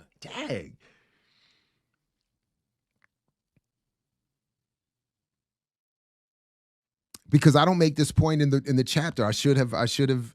Anyway, the point I'm trying to make is that by claiming that they're not counting money borrowed previously, it's a way for them to obfuscate or deny, diminish, erase the idea of debt and the impact of carried over debt one year to the next on a community and their economic condition, so that they can promote the community as having a stronger economic condition for advertisers to feel more comfortable spending ad revenue in these spaces, with the idea that people can in fact afford the products that are being advertised. Damn. I somehow diminished this in my own focus and I should have made that point, because one of the reasons I know I didn't come back to it is because for a long time I was trying to get in touch with Humphreys. I wanted someone to explain this point to me, and I never could get any kind of response at all or any clarity from anyone on this point here, because it's not meant to be understood is really the point. But I should have written out the thought I just had, because they're trying to say that they're counting all the money that's available after taxes for spending on everything that you buy. But if but they're not including totals if you borrowed it previously, because then that would account for the debt, and they don't want people's debt to be included in this concept because they're not trying to assess the actual economic condition. They're trying to falsely promote Black people as having a strength that they don't actually have. What I got caught up on is this next part here that I italicized in the book, in my book. From their report. Unfortunately, there are no geographically precise surveys of annual expenditures and income of all nations' major racial and ethnic groups.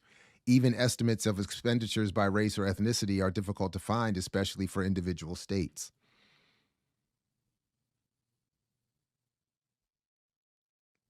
So the Selig Center addresses this problem by providing estimates of Black, Native American, Asian, white, Hispanic, and non-Hispanic buying power for the nation, the 50 states, and the District of Columbia. These current dollar estimates and projections indicate the growing economic power of various racial or ethnic groups. The language here is so jacked up. On the one hand, we're not counting debt. On another hand, now I'm going more than hands than humans have, or at least, so point A, flaw A in this section that I should have highlighted better is that they don't count the debt, so they can avoid debt people have.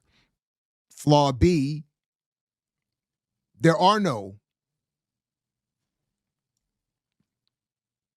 precise surveys of annual expenditures of income of the nation's major racial and ethnic groups. So tripling down on flaws A and B, they just lean into it and say, you know what? We're just going to triple down with the estimates and projections. And then in the very next phrase, it's a semicolon. It's in the same sentence. They go on to say that this is indicative of the growing economic power of various racial or ethnic groups. So you could see how people who are not paying close attention could be confused by this, because if they don't read carefully even in the next phrase, that the point here, the next several phrases, after this claim of growing economic power of various racial economic groups, what they should have put there instead of a semicolon is something akin to the word "to." The power that these groups represent for us to measure, that is for we, the ruling elite, to measure the vitality of these geographic markets, to help us, I'm adding now, to judge business opportunities for startups or expansions, gauge businesses' annual sales growth against potential market increases, indicate market potential of new and existing products, and guide targeted advertising campaigns. Nowhere in there do they say, so that we can help Black people help themselves understand better their actual economic condition. This is all to help advertisers and businesses. But they use the language of economic power because to properly understand it, the only way to understand it is to understand that by economic power, they mean the power to enrich them. And as the Selig Center says in their own work, the Selig Center was created to convey economic expertise to Georgia businesses and entrepreneurs. Nowhere in there does it say to help Black people understand their actual economic conditions so they can better make decisions about what they need to do to get free.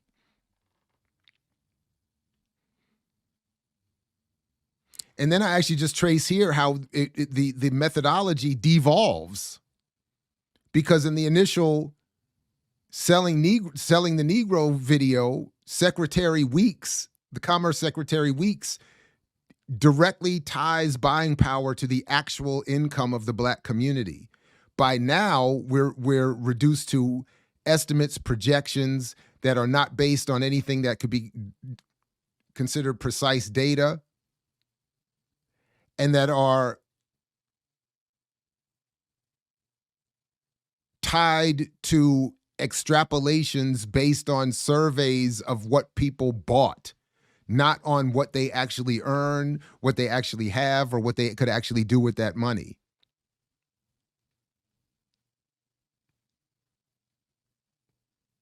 And of course, they ignore, that is, these buying power reports, wealth as opposed to income, which for most economists, honest economists, is the better way to understand the actual condition of a community. But they're not interested in that because wealth has nothing to do with consumption and consumer spending.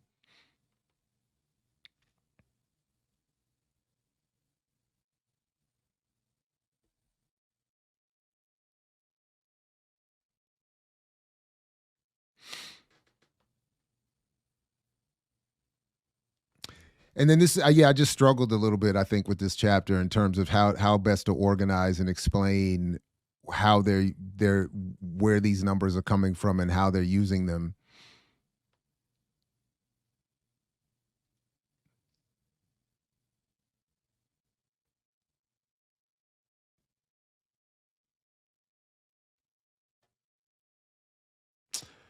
But just trying to draw out certain points here that in the Selig Center's own statements, readers should note that buying power is not the equivalent of aggregate money income as defined by the Census Bureau, because the Selig Center's estimates are based on disposable personal income data obtained from the Bureau of Economic Analysis rather than money income values issued by the Census Bureau.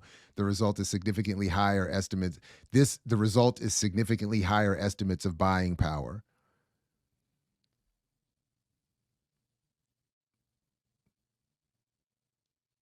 It should also be emphasized that the Selig Center's estimates are not equivalent to aggregate consumer expenditures as reported in the Consumer Expenditure Survey that is conducted each year by the U.S. Bureau of Labor Statistics. One reason is because as I talked to the U.S. Bureau of Labor Statistics representative, the Bureau of Labor Statistics they acknowledge that they're not trying to teach people about the economic condition of any community. They're here to help explain, again, just some basic stats about how people spend and how people consume, what their income is, but they're not making assessments of power or condition. They're just tracking basic numbers that are supposed to be used by honest investigators for other whatever. And also the BLS rep said that they don't count what is spent using credit. So again, if we attach, as I do a little bit, I think it's in this chapter, a little bit of credit card debt to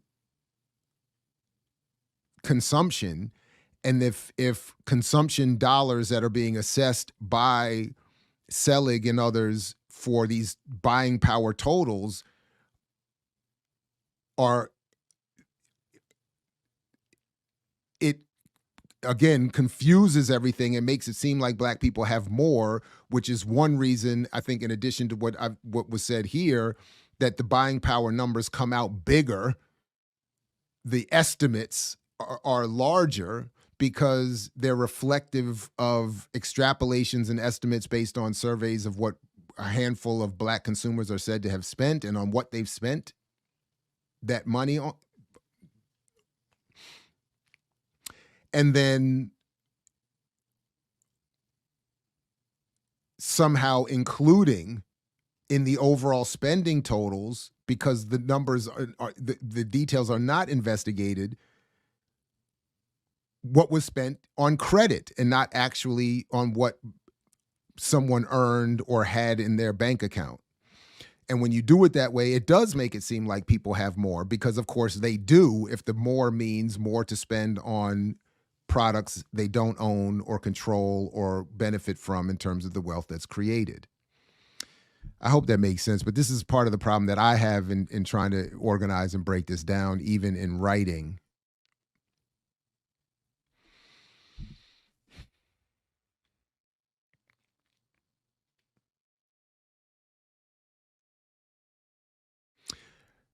By the way, I thought this was important, at least for me, that in investigating Selig's methodology and how they use the Bureau of Economic Analysis, I thought I found one maybe sort of I maybe could have made this more clear too. Sort of a font of or a point of origin for this nonsense about equating what Black people spend to the gross domestic product of other nations, and then saying that we're the 16th largest economy. Blah blah blah blah blah. Because if the Selig Center, as they say, they misuse the Bureau of Labor Statistics, and then they come across here and misuse data from the Bureau of Economic Analysis, which when I looked into, discovered that the Bureau of Economic Analysis, unlike the Bureau of Labor Statistics, is focused on gross domestic product and the national economies of various countries. This one in particular, of course. So they're not looking so much at the specifics of individual consumer spending data. They're looking at the overall impact, I guess you could say, of that and other segments of the economy on the gross domestic product, which is, I think I'm correct in saying, in my oversimplification, is really best understood as a measurement of the wealth created for those who own the economy.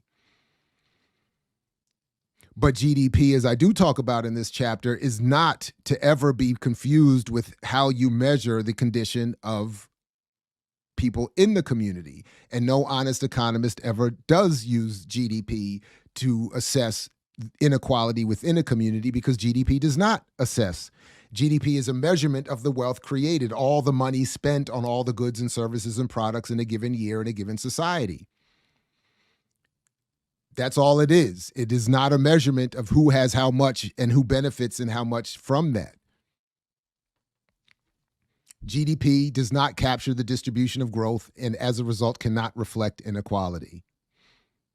And that's really the fundamental conflict that I have, and that I think this analysis has with everything, and that all forms of radical analyses have with everything, because the focus is on the distribution, maybe as much, if not more than anything.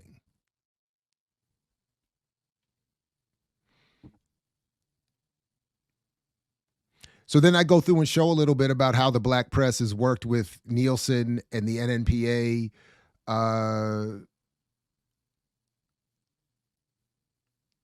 and as I say here, discussed further in Chapter 5, Nielsen has been engaged in a long-term and close relationship with the Black press in creating reports making reference to the claim but offering no accurate explanation for their purpose.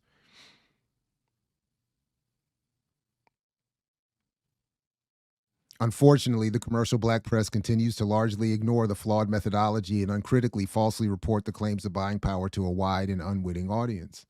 And then I show some examples of that. And there's just so many of them.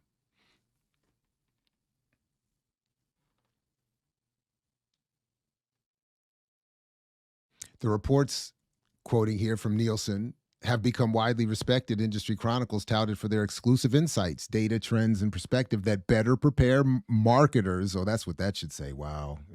I hope that was that my typo? Yeah, Lee, I'm having a bad day. I'm having a bad breakdown. Another error. But anyway, the point is that they better prepare marketers and brands to connect with the audience, this audience segment. Dang, I hate that. I really hate that. But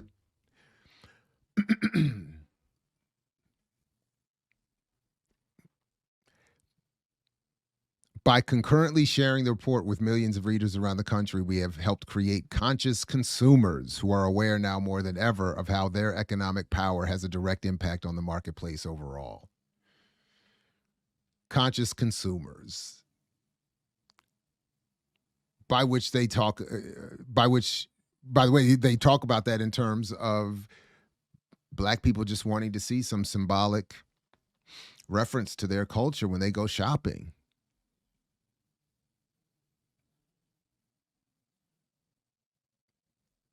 They're not even concerned if you own it.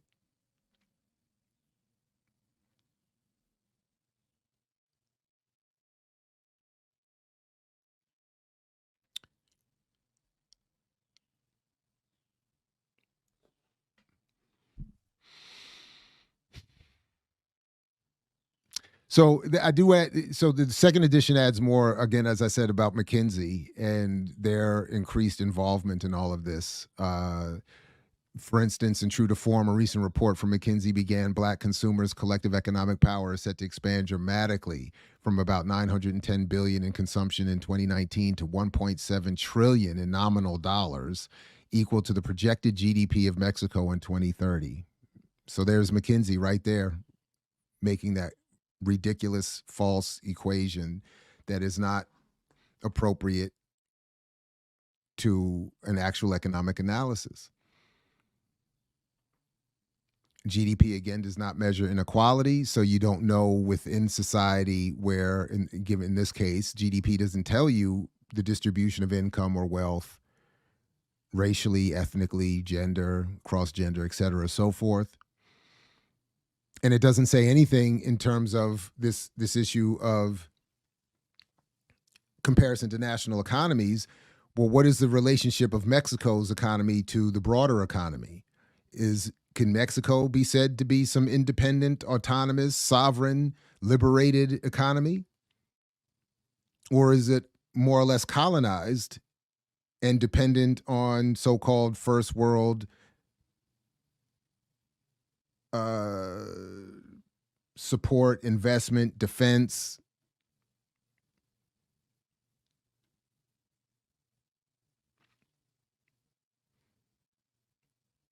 Didn't NAFTA wasn't it chapter 11 of NAFTA that destroyed the democratic autonomy of Mexico and Canada and the United States? If anything that they would decide would abrogate the corporate business interests of signatories to that agreement? Don't I remember that correctly? So what are we then saying? That Black people should be happy to be some equivalent colonized national economy? But McKinsey is again. So I put one brief reference to this book that I read a good chunk of in preparation for this, but and then ultimately used very little because just of time and space and really ability to organize how I would want to use it all. I again struggle with that. So, but for more than 100 years, McKinsey has been in the business of consulting corporations at high cost to create conditions favorable to themselves, often to the detriment of workers and the environment. McKinsey's history of service to the largest companies and U.S. intelligence agencies has led them to be described by a former McKinsey consultant thusly: to those convinced that a secretive cabal controls the world, usual suspects are Illuminati, lizard people, or globalists. They are wrong, naturally. There is no secret society shaping every major decision determining the direction of human history. There is, however, McKinsey and Company. And when you read about them, I mean, they're notorious. It's so again, I think we should be disturbed that they're getting increasingly involved in promoting this mythology. And then they do so claiming that they're a step up in terms of how they arrive at their conclusions. This latest calculation uses data from the 2019 U.S. Census and 2019 Consumer Expenditure Surveys from the U.S. Bureau of Labor Statistics and include the full population of Black Americans, which the 835 billion figure does not. So that's why they upped the amount in terms of the spending dollar value in one of their reports vis-a-vis one put out, I think, by Nielsen or Selig, which is both ultimately the same thing. But again, they're misusing BLS statistics. And as I note here, again, as previously noted, the BLS disavow these conclusions, do not claim to be making an assessment of Black people's or anyone's economic condition, and merely compile reported survey data on incomes and spending. So McKinsey, with just like a new level of authority, has just added themselves and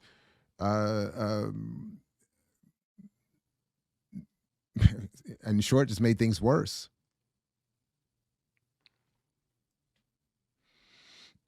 But large sums of buying power dollars do not reference or reflect the autonomous power of any group to use that money as they would choose monolithically and to the benefit of any whole. But when reports of and reporting about buying power are examined and juxtaposed with the simultaneous but largely ignored economic analyses, what becomes most apparent is the process by which the myth becomes reality.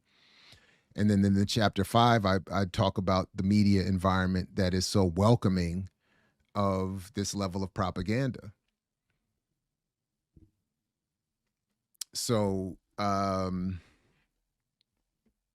so that's it. So I'm going to jump back in the chat for any comments, critiques, queries, conundrums, catechisms, cacophony, calumny, condemnation. And we can take a couple of minutes to get into it. Otherwise, you know, again, thanks for the time. And it's always a pleasure to very publicly confront one's flaws. Infrastructure, my man. Yeah, that was...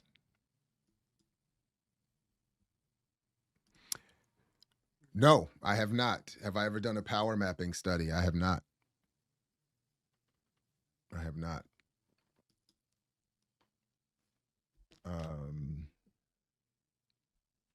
And I don't know that I've looked at many either.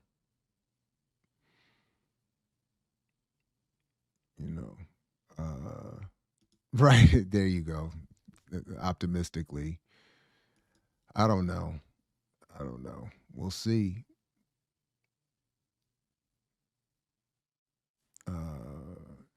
So you use this chapter? When I present on capitalism and colonize, are any of these presentations online? I'd be interested to see how you use it and how you organize the argument. Because I read this chapter was brutal for me. I have outlines and rewrite. I can't seem to get the flow, or I don't know. Yeah, I would like. Yeah, please send the slides. I would be interested. Thank you.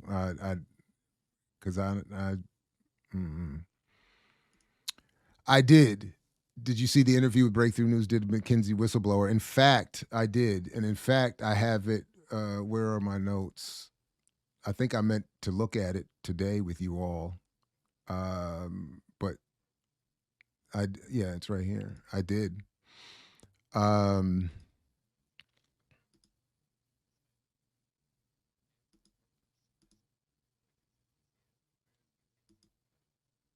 Here, let's take a quick look at that. Now that you brought it up, we can at least take a quick second here, because this is, and I'll put the link in the show description if it's not there already. Fixing of the Canadian wheat market, I think it was, or bread prices. But just so we can get it out of the way for people who maybe don't know, I mean, I think people maybe have some sense of what a consultancy is, but where does McKinsey fit in that world of high-powered consultants? Yeah, so McKinsey is widely considered the most prestigious strategy or management consulting firm. And management consultants purport to solve tough problems for organizations, typically for-profit businesses. This might look like entering a new market or finding cost savings, often in the form of layoffs. It could be helping two companies merge. It could be doing due diligence on whether an acquisition makes sense. It's a huge range of things, but typically you're serving senior leadership at a for-profit company. And you were at McKinsey, and you had quite the experience there, and you focused in your piece on the issue of Rikers Island. Can you talk a bit about what that entailed, your time at McKinsey? When you started out, you said you were just 21 years old. Yeah, this kind of speaks to the reputation McKinsey had, because McKinsey had never done any work for any correctional clients, as far as I knew. And they were brought in to try and help Rikers reduce violence across their entire facility. And this was just a huge problem, still is a huge problem at Rikers, as we might get into. The project didn't really pan out. And I was idealistic undergraduate. I had worked in prison reform and been a teaching assistant for a prison education program in upstate New York. And so the idea of going to work for reforming a correctional facility directly was just really appealing. And so I was the youngest person on my team, and I was there helping manage initiatives and try and find ways that we could reduce violence. But we were very constrained in what we could actually do. We were looking at technocratic tweaks on the margin, not really able to look at the bigger picture, which might have actually done something more about the problem. Well, I'm glad you actually mentioned that, because I feel the reputation that these consultancies, whether we're talking about McKinsey or whoever, is that they're going to come in and bring in these sort of like transformative strategies that are going to change everything around and, so on and so forth as it goes. But you talked about this a lot with Rikers, and also your time at ICE working for McKinsey, this sort of concept, you do execution, not policy. But it seems like in a way that in and of itself is a policy choice not to actually really engage. Anyway, I'm gonna stop it there. I'll put the link in the chat. The interview. It's not that it's bad, but it didn't. There was one and I'm looking again. I think I found another mistake in this book. God damn. There was a podcast in addition to the book that I reference, that I did properly reference in here. There's a podcast that I had listened to that I thought I referenced in here, that really broke down McKinsey. I thought a little, no disrespect to Breakthrough News, which I love and support, and blah, blah, blah, blah, blah, blah. That particular interview just didn't pop in the way. But the book that I referenced in my book, When McKinsey Comes to Town, by Bogdanich and Forsyth, that came out in 2022, is really fascinating. And then there was this podcast,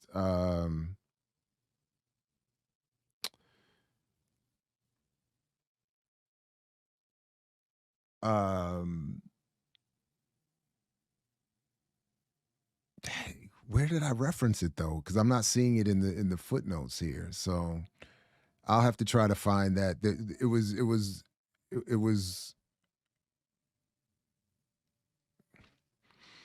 Anyway, but When McKinsey Comes to Town is the book, I think is something that everybody should check out if they're interested in following up on that issue.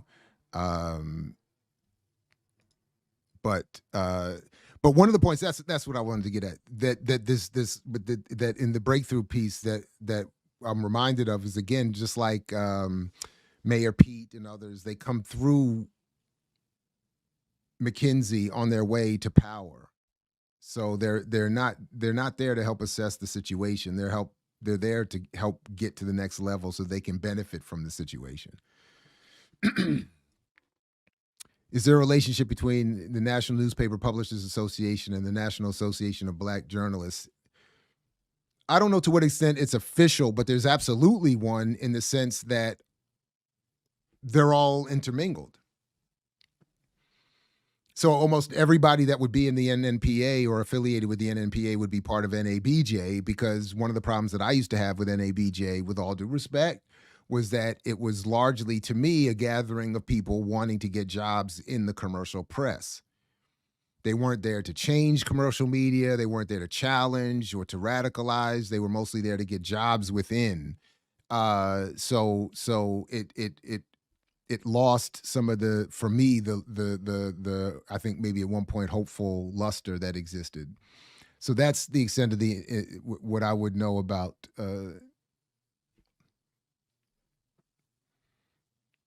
interaction.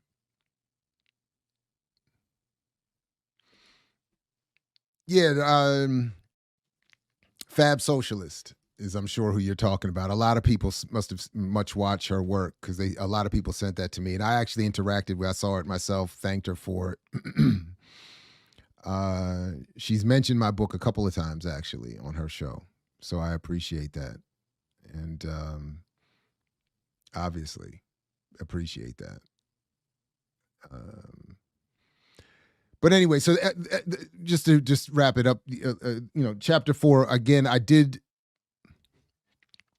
I did an okay job of, and I think more important, I think I did an important job of showing how the myth of buying power is, in its modern sense, generated. And I actually like that about this book, what I've done here, that I was able to show some of the deep origins, so to speak, and then pick up the modern return, so to speak, in the early 90s. And having mentioned previously, and I maybe could have blended this a little bit better, the issue that, again, was misunderstood by people who see clips or even these segments but haven't read the work or don't know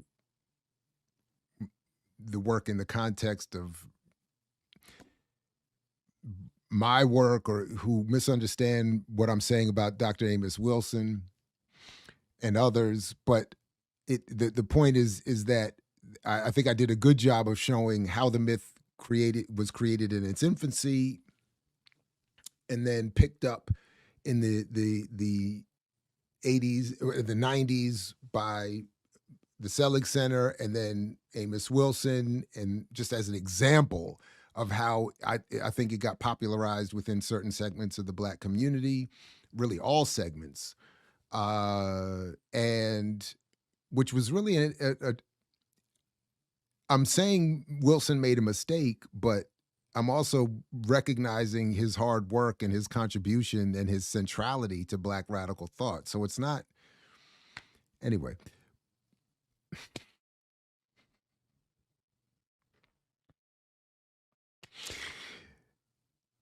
But, and I think I did a good job of showing in this chapter, again, the modern purveyors of it. But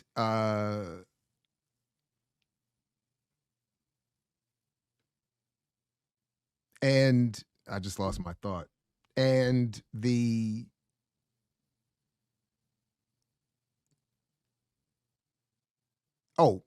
and a little bit of the way the myth is distributed through bad journalism connected to the flawed interests of the Black commercial press. There were more, and I think I have them in there. I think I skipped past the pages, but there were so many more examples of. It doesn't happen as much anymore. It's interesting that the more I've written on it, and since the book has come out, the less I get asked about this by the Black press, but or any press, any sort of. But for a while there, whether it was Marketplace on NPR, or which was a couple of times, or Variety's various Black press outlets, it was asked of me what I thought, and then these weird things would happen. My interviews got, in one case, I'm sure it's in there, the interview got removed, and the whole critique got erased from the website, and then the same woman back reporting for that same press outlet comes back to regurgitate the mythology later on as if we had never had a conversation, or she never. And then she acknowledged to me in an email that the editors took it down or edited the story. So so what I like also about what I've done here is beyond, and what I do in the next chapter that we'll get to next week, is that beyond my point about buying power, I have, I think, some important things to say in this book about journalism, the political economy of journalism, the media environment that we're in, all of which make this kind of mythology easily acceptable and distributed. So I mix what I like, what I like, what I like, what I like, what I like.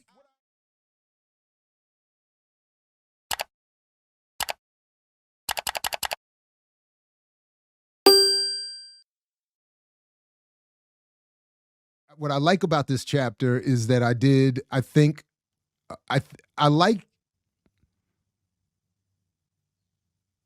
it's like a solid B as a chapter that tries to set the context of what this media environment is and how the myth works in that environment.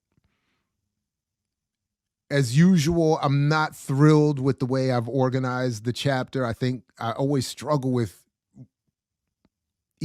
I mean, it doesn't always convey, I think, but there's an outline, there are notes, there are even rewrites, there's something I think missing in the organized delivery of the argument, specifically in this chapter where I'm going through and trying to show what's happening in real life vis-a-vis economic analysis and experience. And then on the other hand, what's being reported. I think I do a pretty good job, but I think it could have been better. And I think an actual journal article that updates this chapter would be, to the extent it hasn't happened. I mean, I think if I update my research in the academic literature around the media environment, and even I wonder if there is even an existing up-to-date or even historical. I haven't looked specifically for that, but I need, anyway, that is a specific look at the way the Black commercial press talks about economics. My hypothesis, I think, is pretty clear. I think it's even relatively proven in this chapter, but I think that more could be done to say there's a commercial interest, a capitalist interest, there's an advertising interest, and here is how it plays out. Look at how, for instance, when I mentioned, look at how when there's reference to Du Bois or Garvey, it's how often is it ever not connected to their engagement with business and entrepreneurialism?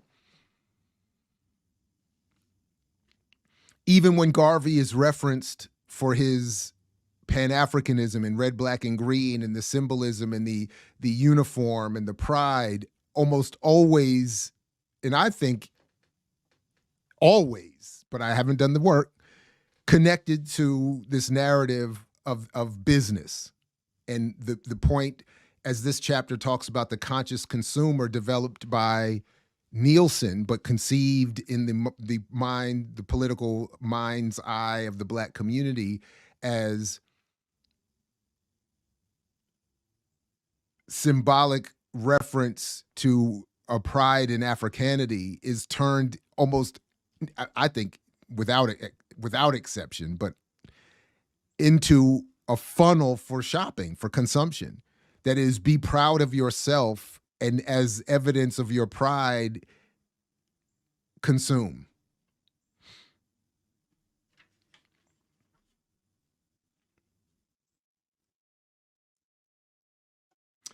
I also think if I did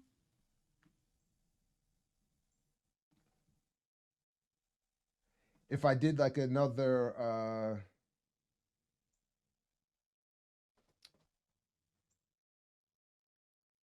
edition of the book, that I would do more to focus on, to update the critique of the media environment with more of a focus on social media. Especially since I have the next chapter talking about the podcasting environment that produces this, that encourages this Black involvement in cryptocurrency. I think that a discussion of the media environment should focus more on in this chapter on that. So, but that said, what I like about the chapter is that it does try to make the point very quickly, and I think it says a lot for the relatively small amount of space that I'm given to work with. It says, again, and I really do like this quote that I read a couple years ago in a critique of Fox News. And I think it was in the New Yorker. Is that where the source is? I mean, it's in here, so I could just look. But Murdoch didn't invent Trump, but he invented the audience. Murdoch was going to make a Trump exist. Then Trump comes along, sees all the people, and says, I'll be the ringmaster in your circus. That to me is really, I think, I don't know why I like it so much, but it's a perfect explanation of what is happening here.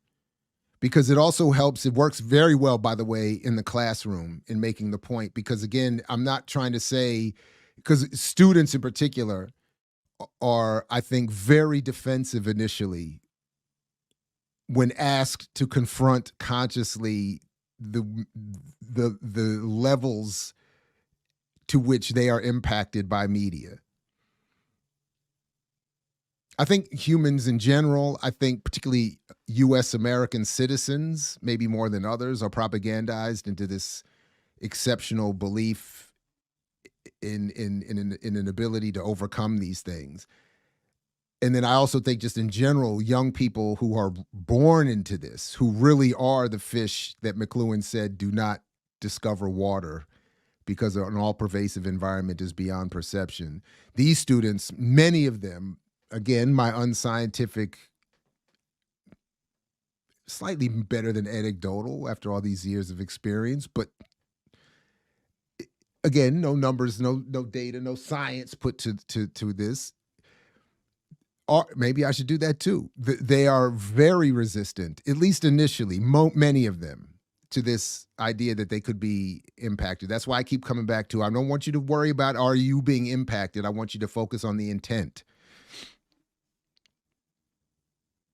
So this analogy, or this, is this a metaphor maybe, works very well in the classroom in saying, listen, it's not, in the other way, and to say that it's not a conspiracy in the sense that people are being, again, instructed with gun to their head to do this, that, and the third. It is that when you set a context, people unconsciously fit themselves to it.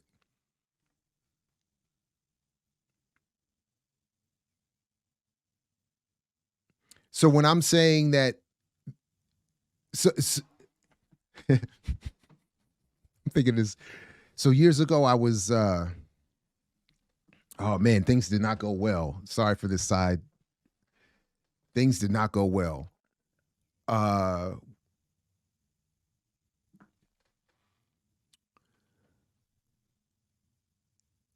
was in grad school working as a grad assistant for Lee Thornton, the late Lee Thornton, Black woman, legendary Black journalist. It didn't go well. It didn't go well. Ooh, one day I'm gonna tell that story too. That's a good Patreon story. I need to write that down. I need to write that down. This is a very good Patreon story. Oh, and I'm just remembering more Patreon stories. Oh, wait. Oh, this is a classic. Lee Thornton. But this part of the story is of value here because what was his name? Jason Blair. In the early 2000s, for anyone who's not familiar, if you look up this guy, this Black dude who went to the University of Maryland just a few years before I and Dr. Todd Stephen Burroughs got there. Burroughs might have even been there when he was there. I have to check on that. But when I got there, by the time I got to the School of Journalism in 2002, Blair was a national superhero, and in the School of Journalism at Maryland, he was a god. Maybe I'm doing too much. He was very well considered. His Pulitzer Prize-winning New York Times stories were framed and put on the wall. His name was everywhere. And then right after that, it came out, the story blew that he had been faking all these stories, concocted all this stuff. He would later come back and write a book called something about the master's tools or something, and where he had all these stories that he used to build up his career were faked. And I remember when I was, and having worked with him, Lee Thornton, I remember I was her grad assistant. She's teaching this class, and sort of on an impromptu thing, she's talking about him to her students. And she says something, her point that she's trying to make is that, because a lot of this you got to remember, Jason's Black. So you got to remember there's a lot of this was, not only was he a Maryland grad, but he was this Black journalist. He was this, and Lee Thornton, a legendary Black journalist herself, there was this desire to not only defend him, or not only to defend him, but also the field of journalism. There was this. So when it ended up becoming this really uncomfortable, we don't want to just bash the brother, but at the same time, our desire to defend this professional journalism industry was more important. So she's trying to make the point to her students that what Jason did was unacceptable. It was an anomaly. And that how unfortunate that to have been given this opportunity and been raised up in this tradition that he would go and concoct these stories. And then she turns to me and she says, Jared, kind of like, add a little something as a grad student in journal, as a future PhD in journalism, and as she was hoping, a defender of the field and the industry. She says, "What did you think?" And it was really one of those, "Don't give me that gun, boss, because I'll shoot you with it" moments. And this added to what I will eventually share in a Patreon story. This helped form the groundwork for what would eventually happen. Oh, this is going to be good too. I didn't even think. I almost forgot about this wound. This wound. So wait till that's ooh. But my response was something to the effect that, yeah, Jason faked all these stories because he knew he could. He faked all these stories because something must have taught him and showed him as a newcomer to the New York Times that it already existed, that something like this could happen and maybe should happen. Maybe this is how everybody got their way up. Because my point, and this was, I remember the face when I said this part here. I remember her face when I said this. You could see that she was like, I wish I could kill this man, as opposed to, it went from, I wish I didn't ask Jared a question, to I wish I could kill this man. She said, I said, because nobody enters an institution as the newest entrant. And I said nobody comes in brand new and invents the crime. No one comes into the New York Times and invents the new hustle. I said he was clearly made aware that this is, if not welcomed, certainly something that people could get. He had every expectation that he could get away with it. And I'm firmly convinced that he must have seen others doing it. She was furious. Wait till I tell that story, boy. That's a definite Patreon story.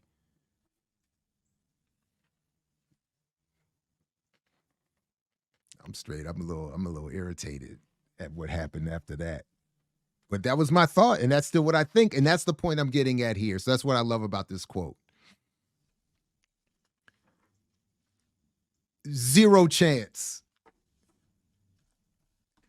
When I showed up and concocted all the schemes I did at all the jobs I've worked at, it's because I saw either other people were doing it, or there was a gap, there was a flaw, there was an encouragement. This is what was necessary to survive in this job.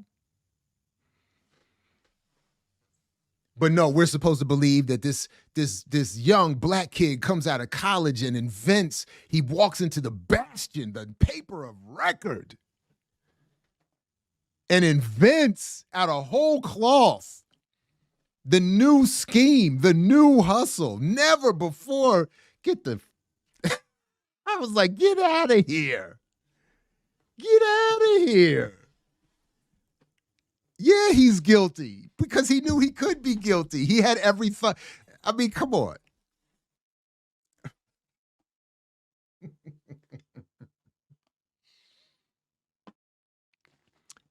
No, I was supposed to say, no, professional journalism and the New York Times are perfectly innocent. And only he. And remember, oh man, you got to remember at the time too, they had, I think the editor at the time of the New York Times was black. And I think he lost his job over this.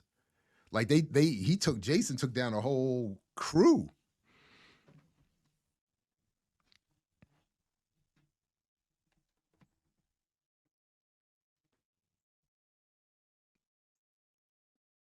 But nobody knew he never traveled out to the Midwest to interview those parents of soldiers killed in war. And that he was sitting in the hotel room on the other side of Manhattan concocting all of this. Nobody had any idea that this was happening or that this could ever happen. Nobody had ever done this before. Okay. I suppose there is always the first bank robber, the first.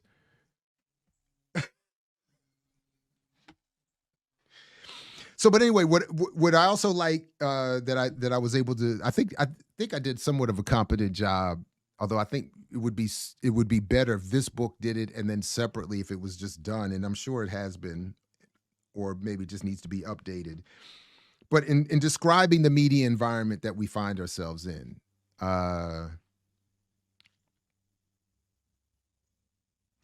so I'm having to work because I did it again. I have to stop doing it. I made the same mistake twice. That is, all my notes from my Kindle got wiped out. So I'm working off of my book here. But this part here, ooh, whoops, what did I just do? Wait a minute. Where did it go? Oh, because I closed. Okay, I closed Kindle by accident. Sorry about that. But anyway, this part here where I'm quoting Nancy Cott, media studies scholar. I can't believe, all those notes just erased again. I don't know why that does that now. I didn't realize that was.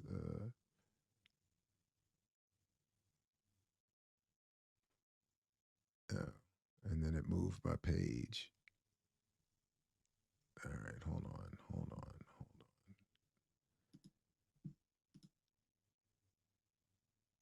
Let me just pull this back real quick so I can get to the page here, because this part from this quote from Nancy Cott, I really appreciate her whole summary here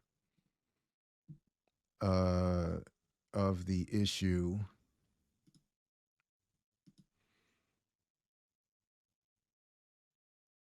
There we go.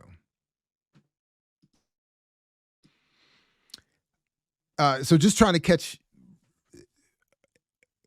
anyone readers up to where I think we are, and I still think this is a good summary. Nancy Cott describes the two phases in terms of the more recent history of the media environment. And that I find this has also been helpful recently in my classes too, because a lot of my students have no idea of this history. They really, and it's fascinating. The older I get, the more it becomes the cliche of how easy history is erased from those who are experiencing its effects. So when Nancy Cott talks about the two phases, phase one, the initial 1990s commercial capture of our national cable networks by Fox, MSNBC, CNBC, Bloomberg, and then the second phase of the new millennium, internet and social media, rise of Google, Facebook, and Twitter. Most relevant here is what Cott concludes we are left with, a kind of personalized, tailored view of the world for which each of us, provided for each of us in ways we have been constructed to accept.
Okay, people are calling. My bad, I'm muted. How long have I been muted? Oh my God. That's crazy. Thanks, Josh. I see you calling.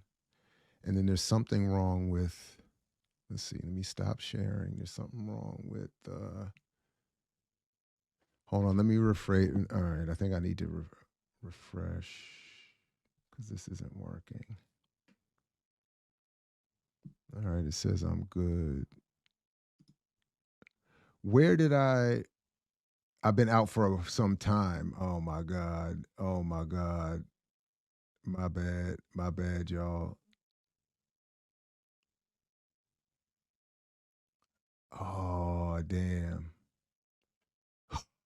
Oh, man. So when did I mute myself though? When did I get muted? Let me refresh this real quick.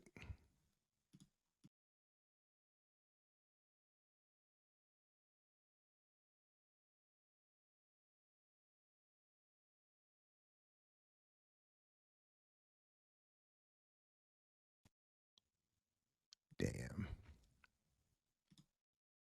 My bad, everybody.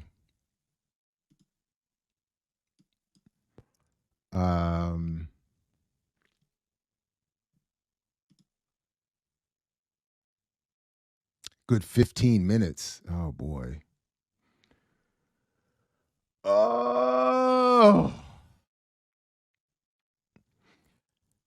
All right, so let me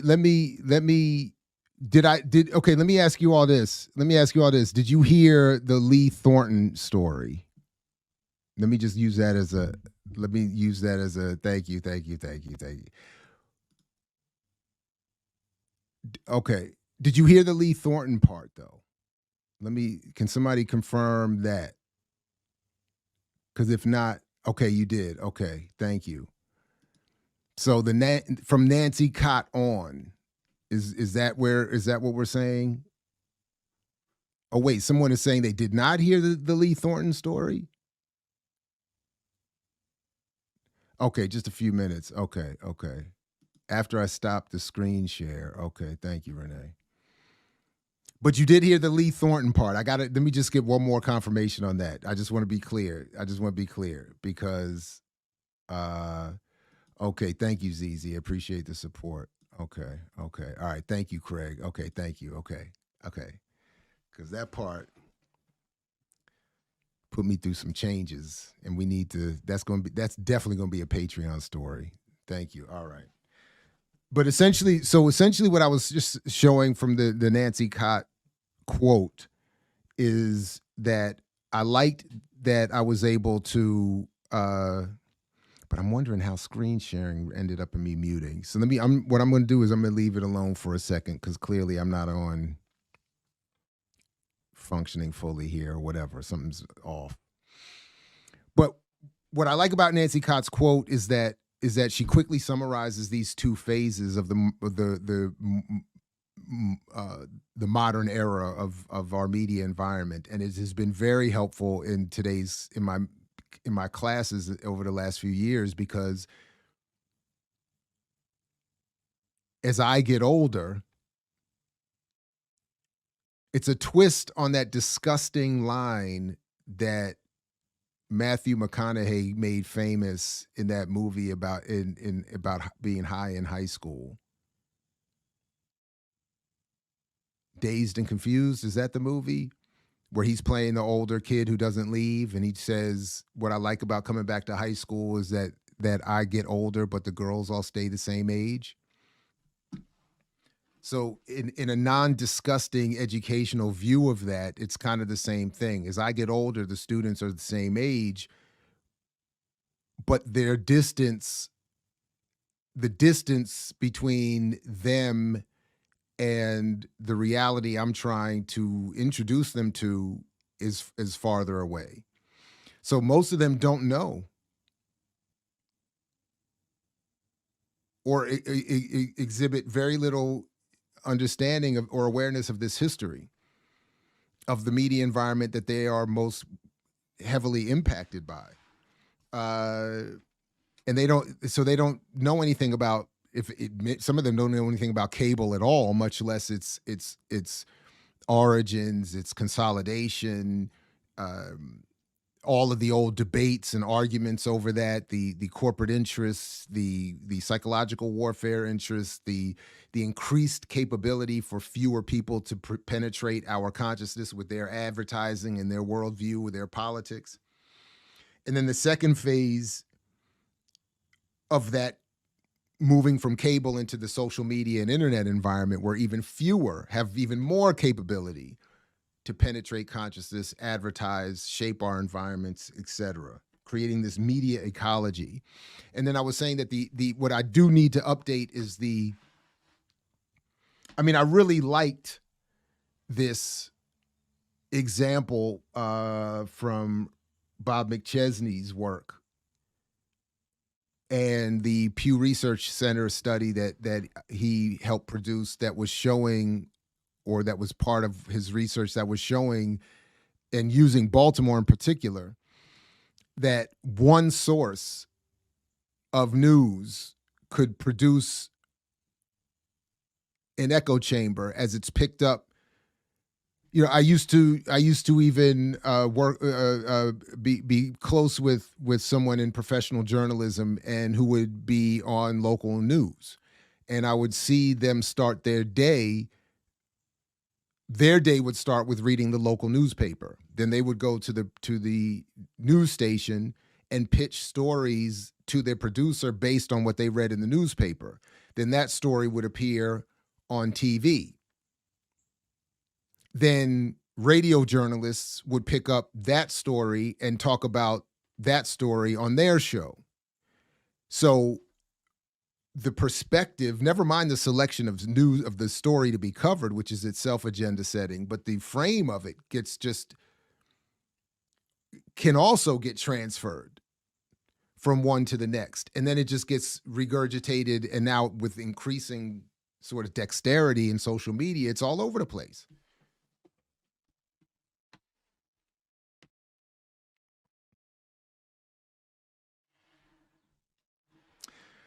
So then the chapter, and again, this is where I go back to my own struggles with organization and delivery, but the chapter goes into a lot of the experiences that I've had in engaging the press and trying to both study this history of buying power and try to understand the concept, and then to share and report on the concept.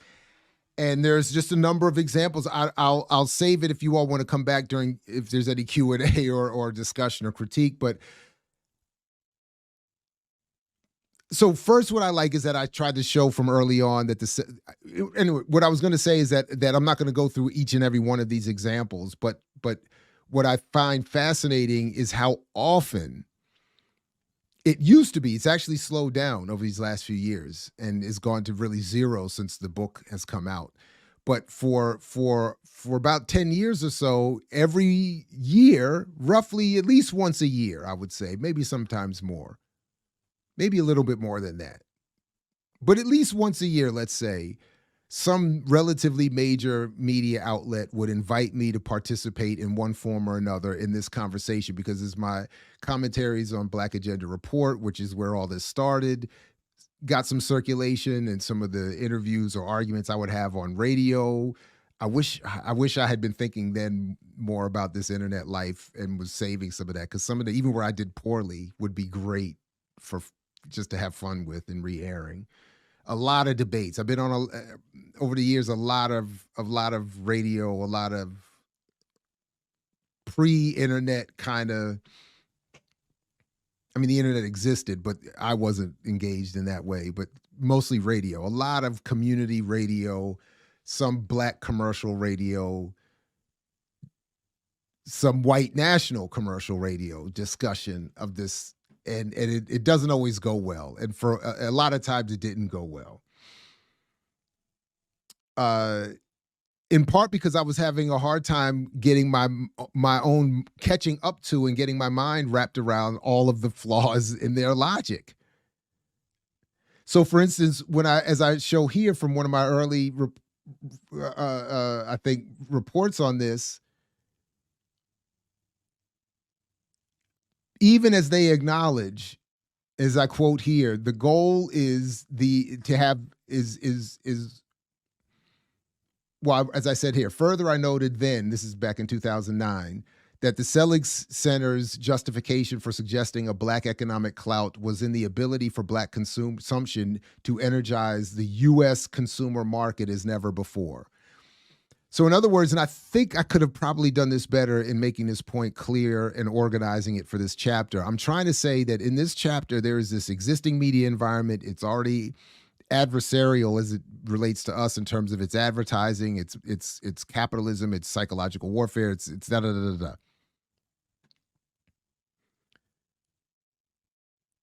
And it already exists more broadly beyond just what it's targeting to black people to colonize and defend the ruling elite. And then into that madness of advertising, marketing, warfare, capital interests comes this argument that black consumers are strong because they are able to energize the U.S. consumer market. And then here comes the Selig Center. And I remember looking at this back in the day, and I'm like, how are you saying black people are economically strong because one, quote, black population growth? Oh, there goes the thumbs up. That's really wild. All right, at least I know what it is now, because that was some spooky-ish. Increased job opportunities, more education for Black America. Only 8.1% of Black America is over 65 years of age or at career pinnacles, at which point wage increases decelerate.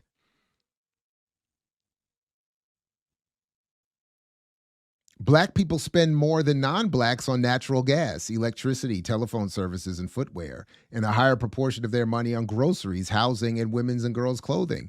So again, because black people spend more on their rent, they're somehow more economically powerful? No, because they're energizing the consumer market. That's the point. So what I do like that I tried to do at least is to from this point on to say the Selig Center is everywhere. It's flawed. Look at their methodology from the jump. It's a mess. Black people don't live long. They don't live as long as white folks. That somehow makes them more powerful. That's what they're arguing here. But then I try to juxtapose this against the fact that there is this accurate economic data being researched and reported, but not in the black commercial press. And this goes back to the point I was getting at earlier about what I think I'd like to do or see done, which is an actual assessment and critique of the black press's reporting and discussion of black economics or economics in general. Because while the EPI is talking about black people being in a permanent recession, you got the black press telling black people that they have a whole bunch of buying power and not reporting on the work of people like Derek Hamilton. Shout out again to him for writing this preface. But I show in here, he's putting out reports about black people suffering and struggling, and the black press is ignoring him and reporting about black buying power.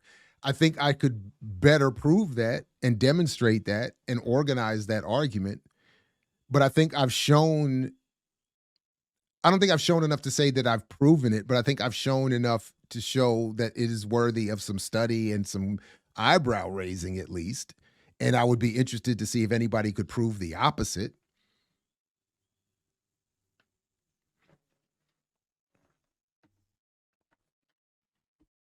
You know, maybe I'll ask when I re-enter the chat, I will maybe ask this question. But you know, if we were to comprise the core of what we would say is the black press to be studied. So when I'm making reference to the Griot and Blavity, are they still part of that? Would Roland Martin be part of that? Would I don't know, some of these podcasts and YouTube channels be part of that? And then in other words, to create the database of outlets to study comprising what would be called the black press.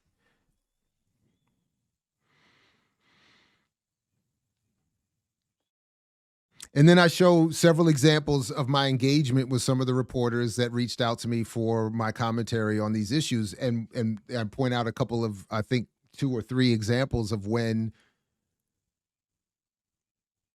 what I said either doesn't appear at all. And my favorite part was here, because I've never seen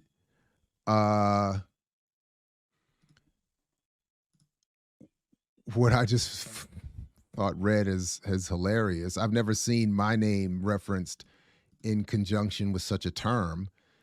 But when I asked why one journalist had my how what I said either didn't appear or was just totally bastardized, she wrote back and said, "Doctor," and I left all the typos in here intentionally. "Doctor, my intention certainly was to properly represent your thoughts. I will review with my editor as originally much of your and then it ends abruptly there. 10 minutes later, she added only, quote, "Much of your comments were redacted. My sincere apologies." Redacted. I said, to this day, I've always been fascinated by that choice of words, because I'm thinking, and I didn't write about that. I didn't write about it, but why is that the word choice? Do professional commercial journalists use that word as such a sort of a matter of course?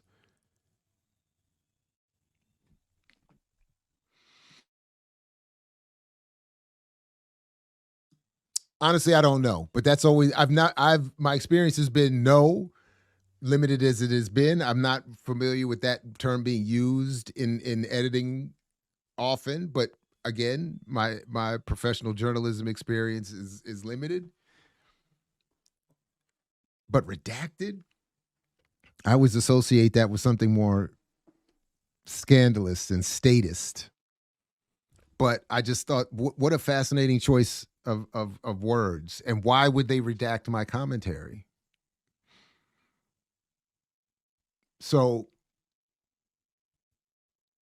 and then I show a couple examples in here how Dr. King is misrepresented, how I would be, and I even share the example of being on Marketplace one time, which is, and there have been a couple appearances, and what I didn't share is I remember one time they sent a reporter out to my house, and this is for an audio piece, with a professional Marantz audio recorder and microphone to record me to get that good audio. And I was impressed. I said, wow. They drove out to Howard County from DC. I said, wow. And then after all of that, they used almost none of it.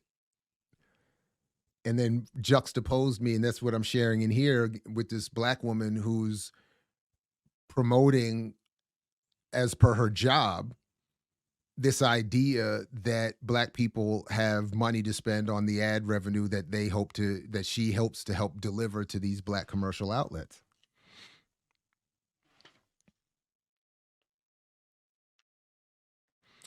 Similarly, when I was contacted, I share the story in here, when I was contacted by PolitiFact or PunditFact to check Larry Elder's use of buying power. And again, they distort the same thing. They do the same distortion of my argument. And as I said to the reporter, and I referenced the email I sent, and saying that, again, I remember I spoke to this person in advance, and I said, listen, I'm hesitant to do this stuff because increasingly what becomes clear is I give these interviews and nothing that I say ends up in the final draft, and it's misrepresented. Oh, no, no. And then, of course, they did the same thing. So I wrote the person and told them,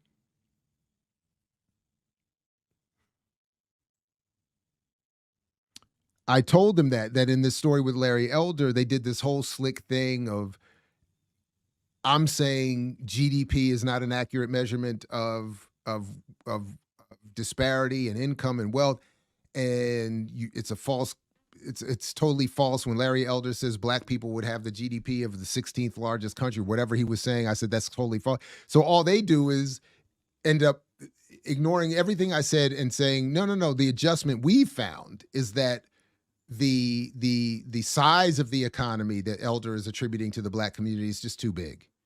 So they just slightly reduce it, ignoring the point, and that's what I contacted them to say. But you ignore the point that it's not that GDP is inappropriate to be used in this case at all. One, because buying power is a measurement of money that can be spent in the economy and benefit those who own the economy, and is not a measurement of how black people do. And GDP, how black people are conditionally, and GDP is itself not a measurement. An accurate measurement of income or wealth or disparity within a community. It does not measure distribution within an economy and shouldn't be used at all. And you leave all that out is what I told them.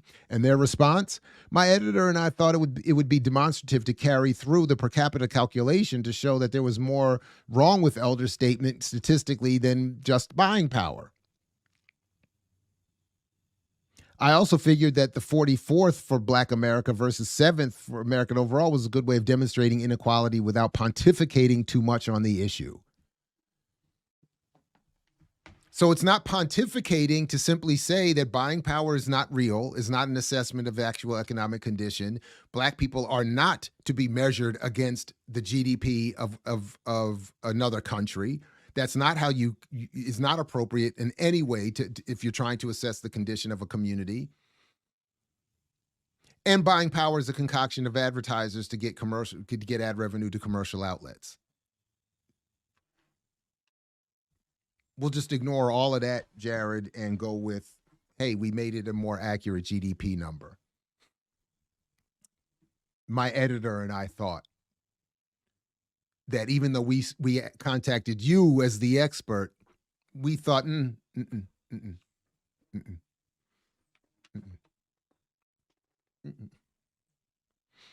we don't like his expertise. Same thing with a couple other examples from the Washington Informer, where, again, my work is either erased entirely, falsely included, not just a total distortion.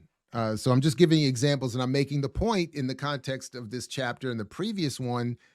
Listen, we have a media environment that does this to all topics. It's not specific to buying power. They're not only distorting my argument. There's a broad distortion happening. The tent has been built and exists. So buying power is just coming in, as was said of Trump earlier, and playing its role in leading a circus. It has its own little circus event going within the big tent. And then I just talk a little bit more about how this media environment distorts what buying power is, and how they use the branding of the conscious consumer to create this idea, again, abusing the experience of Black people with this symbolic, this acknowledgement that Black people can be. Let me get the language right, because the way I'm paraphrasing is that when Nielsen produces the Black History Month Conscious Consumer campaign, their goal is to take advantage of the fact that Black people want liberation and can be at times convinced that symbolic reference to liberation is enough.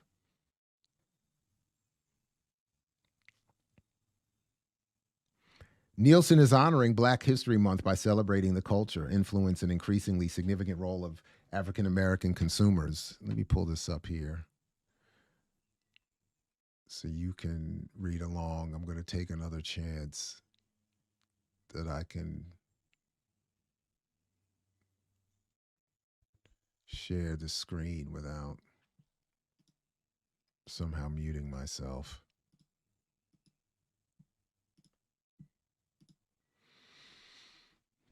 But Nielsen is honoring Black History Month by celebrating the culture, influence, and increasingly significant role of African American consumers. In our video series, 4 millennial conscious consumers discuss their buying habits as it relates to this new Black power. Check out the first video and share your thoughts on Facebook, Twitter, using the hashtag #ConsciousConsumer. So again, Nixon's plan to redefine Black power is carried out perfectly, consciously or not, connected to that specifically or not, and performs the function of distorting the reality and making it harder for this argument to be acknowledged or to have any meaningful impact.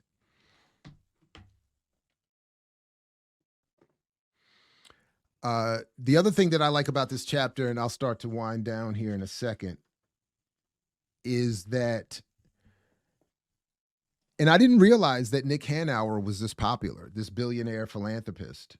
So at the time that I heard him in an interview, I mean, I guess I should have known because I heard him in an interview on NPR initially, but I didn't realize how much of the TED Talks and the conferences where he's promoting this idea that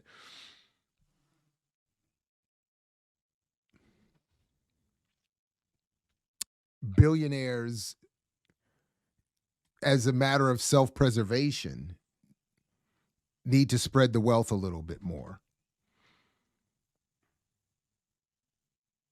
So I thought I liked my attempt here to juxtapose this, or to have this follow a discussion of the conscious consumer, because when we're talking specifically about Black people, this idea that it's not being discussed in presses targeting Black audiences, that billionaires are concerned about the lack of ability for people to consume their products and therefore sustain billionaires as a class.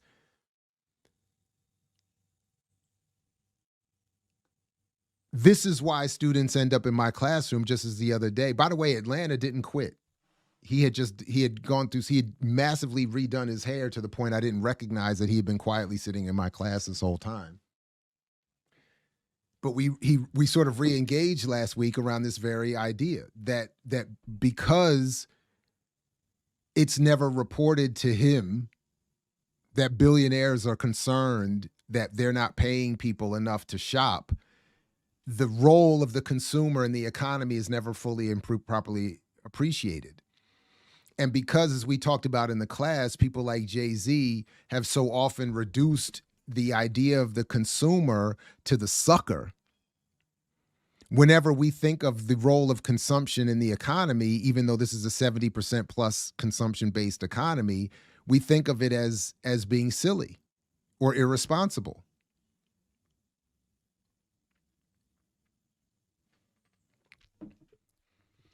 So when I asked Atlanta about one of my new favorite methods to explain this, and it didn't work, this part of the book actually came to mind for me. That is, as I said to him, why is it that we valorize in the example of the pizzeria, why do we valorize the pizzeria owner more than the pizza consumer?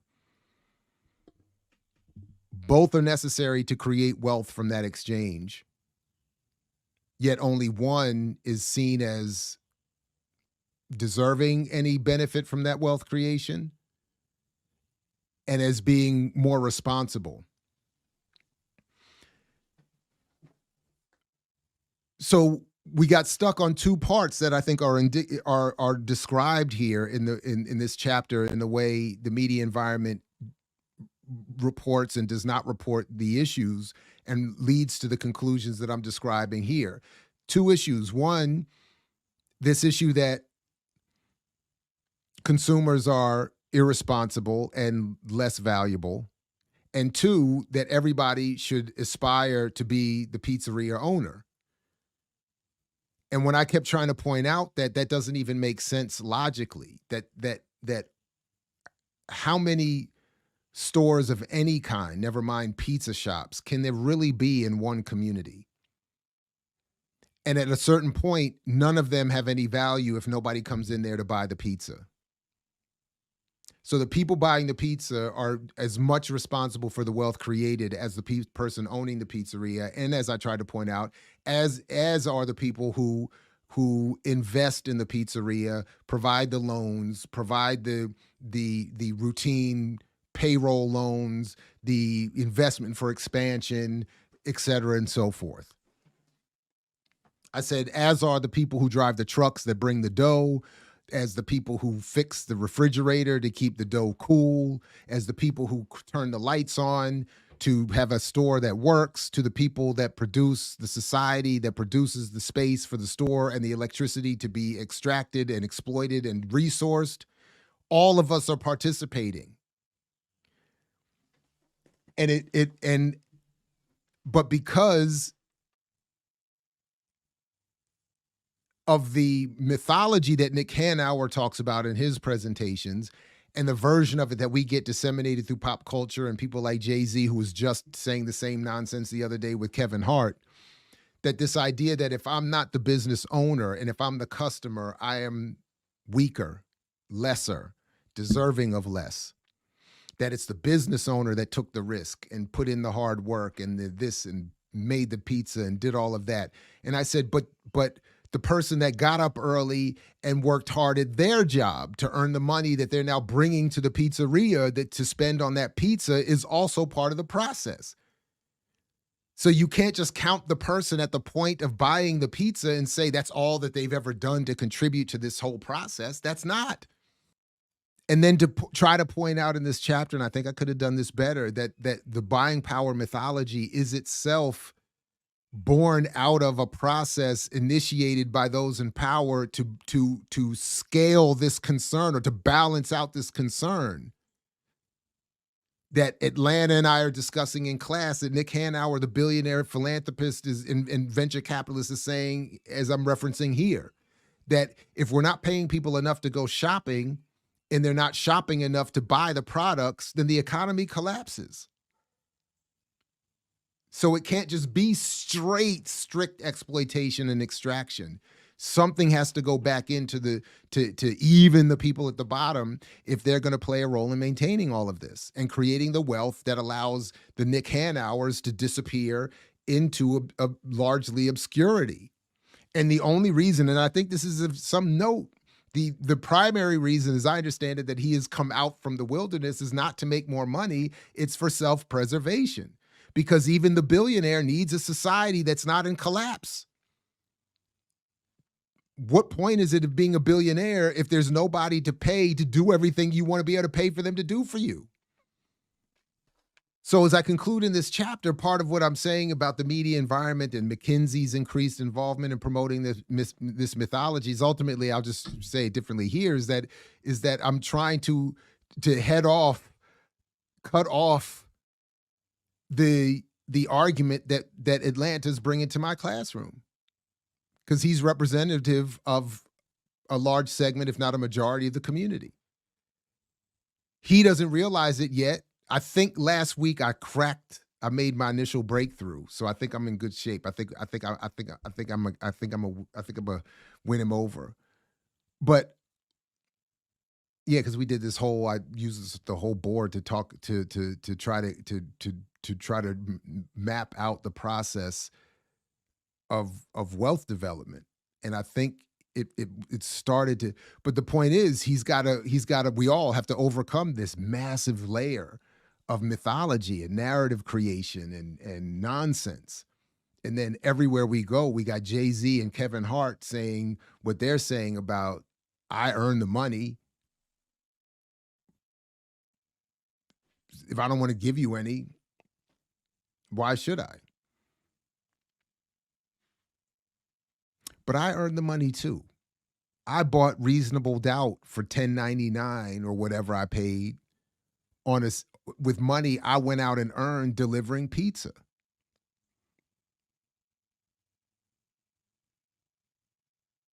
I went to see Jay-Z perform live with money I earned from delivering pizza.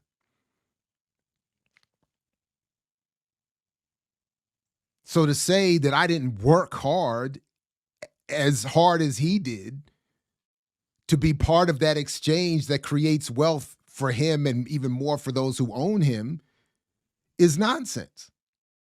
And I reject this idea that I didn't work hard and as hard as him.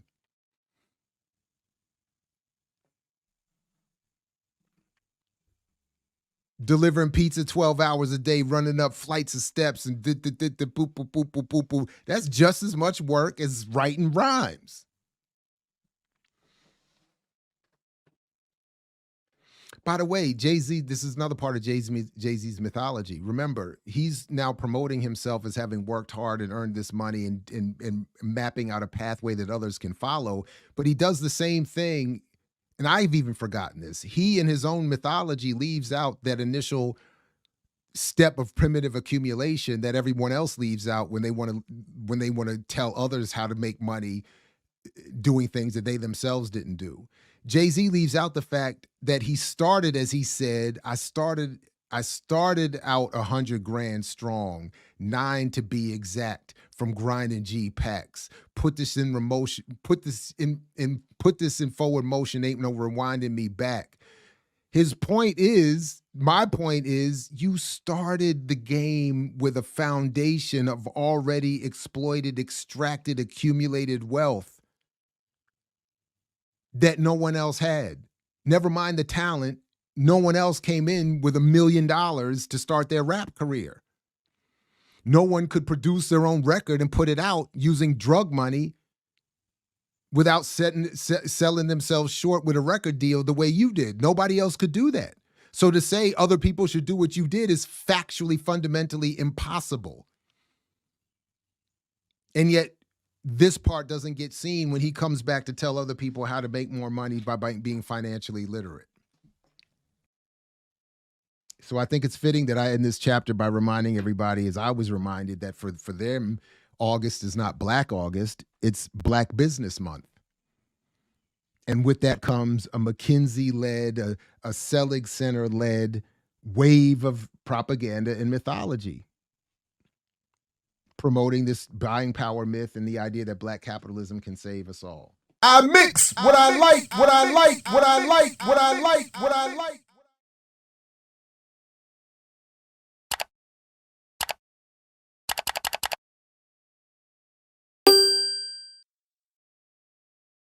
Essential point of this chapter ultimately is to make the argument that Black capitalism just has a new delivery mechanism.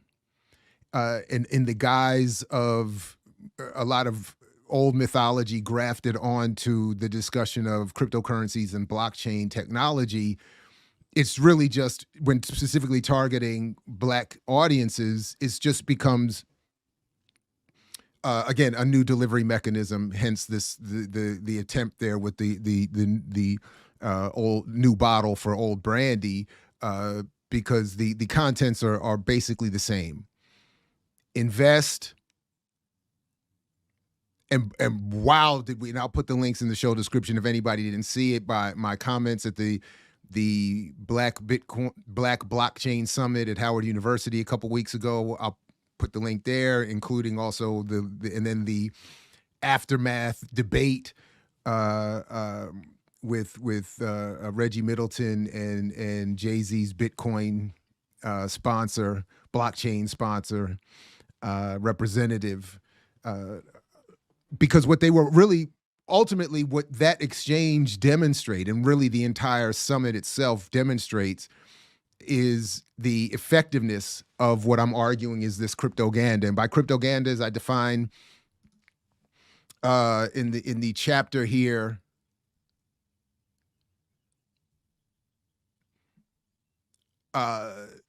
is cryptoganda simply on one hand refers to the broader context of the rise of crypto. And as Lana Swartz has written, I use crypto to refer to the larger surround of cryptocurrencies, blockchains, and related socio-technical and economic projects. And by the way, I made a note here. Well, let me finish this point. I'll come back to that. And by ganda, on the other hand, and as I will explain further, I mean that I do consider the messaging around cryptocurrencies to be propaganda, or that which involves strategically communicating information selected on the basis of a prior agenda. And the prior agenda in this case is specifically, overtly, most overtly, just to get Black people into the investment space and to bilk them of whatever pennies are available to satisfy what is ultimately my argument, and as others have pointed out, is the entire purpose of the cryptocurrency and blockchain space in the first place, which, despite all the mythology around changing the world and privacy and this and that, is really just about creating a new investment mechanism for the wealthy who already own everything and control everything to get more out of the investment community, the retail investment community, the regular investing community, that after the 2008 financial collapse and the negative view of Wall Street that many had taken, rightly so, the ownership class of the economy and of the society said we need a new way to get people to invest, to keep this Ponzi scheme, broadly speaking, this massive economic scheme hustle called capitalism going.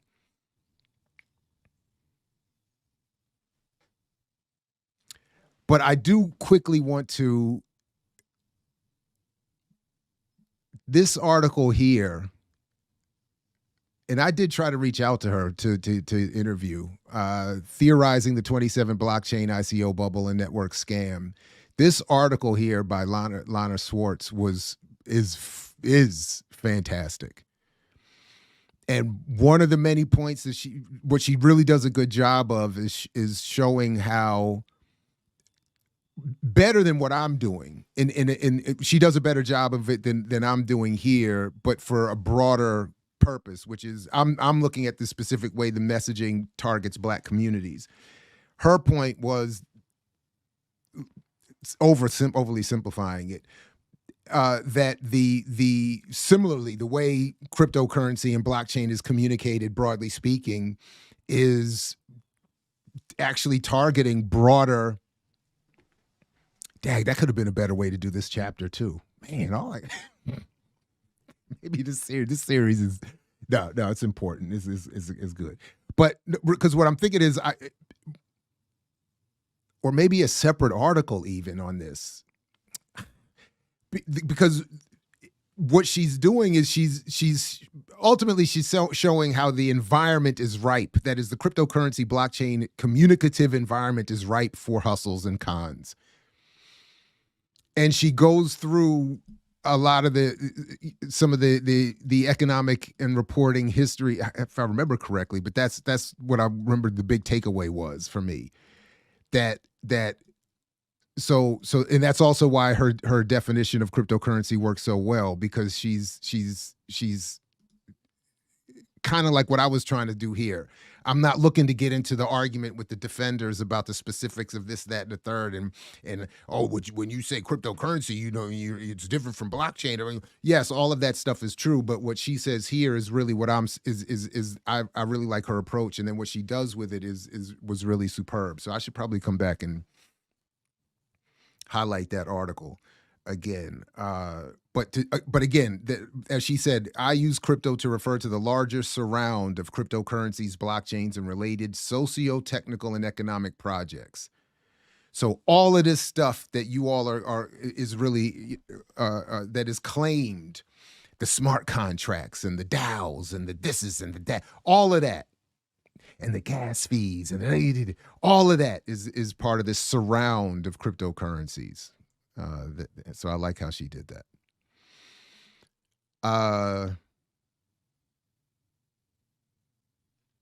So the other couple other points, and then there's something I wanted to try to see if I can. I'll ask you see what you all think of what I think I've kind of had a new way of approaching this, and I'm going to try to bring it up with my hip hop class later today, as a matter of fact. But a couple other things from this chapter that I think are just to highlight for now are that for me, the other primary, the major important point of this chapter is that, kind of like what Dr. Todd Stephen Burrows was saying when he's encouraging us to read that book, Meme Wars, which I would like to come back and do something about too, but because I've been reading that a little bit here and there too. And the crux of the point of that book is that what many of us missed, not those who were regular close watchers of this program, though. We did talk about this a while ago. But what many of us missed was that there's this underground right-wing social media network, so to speak, this often ignored by the mainstream, I guess, certainly liberal mainstream consensus users, those who would eschew this the 4chans and the 2chans or whatever those chans are and all that kind of stuff, but that really promotes and creates this groundswell for the overt white supremacy that we end up dealing with. But similar to that argument, I'm saying that when it comes to how we engage, how certainly we of the African world, but any of us involved with understanding the relationship of media to Black communities, and particularly this one here in the United States, that we would do better to understand that and be aware of what we look at a lot here, and particularly on Fridays with Earn Your Liberation, which is the Black targeting media ecosphere that we may be quick to dismiss. And it's similar to the article I mentioned that I in the previous chapter when we talked about the Tom Joyner show. And a lot of people, as that article pointed out, a lot of us don't focus on Tom Joyner as a or media like that because we don't deal with that class of an audience. Well, same thing with this Black targeting media that is easily dismissible, easily condemnable, and sometimes easily consumable in terms of light fare. I mean, I'm not going to front. Some of it is sometimes it can get entertaining. But when we want to understand why so many in our community are confused economically and beyond, we have to, I think, do more to assess what's happening here with the Earn Your Leisures and the $1 million worth of games and the whoever else I mentioned in this chapter, but and beyond, the Roland Martin, even with his John Hope Bryant relationship and all this other kind of stuff. And some people really got upset at my recent post about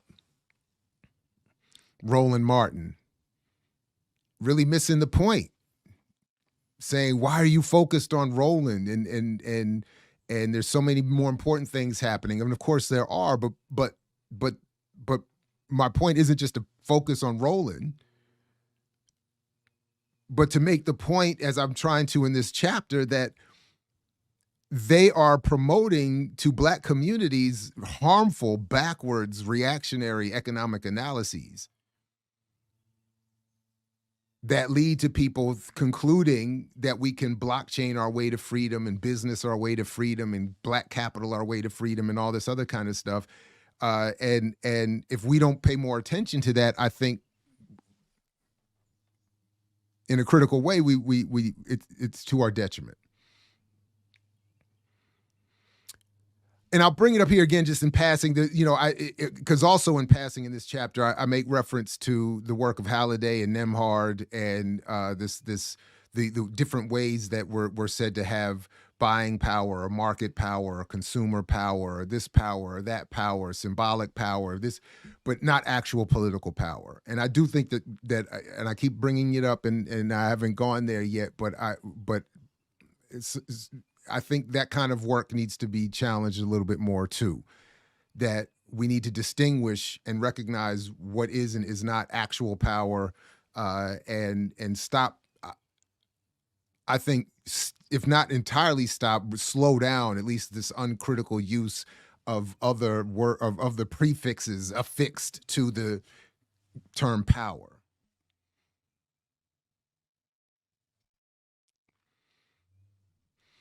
So,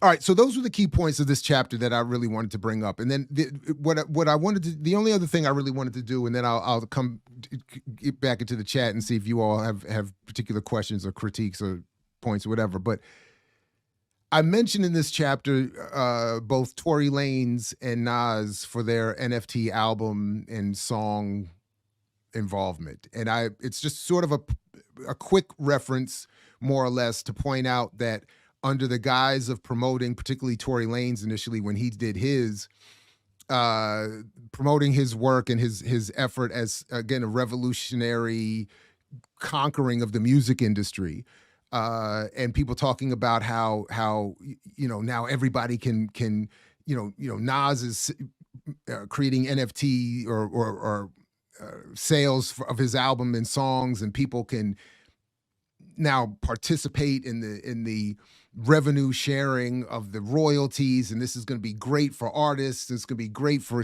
consumers and all this.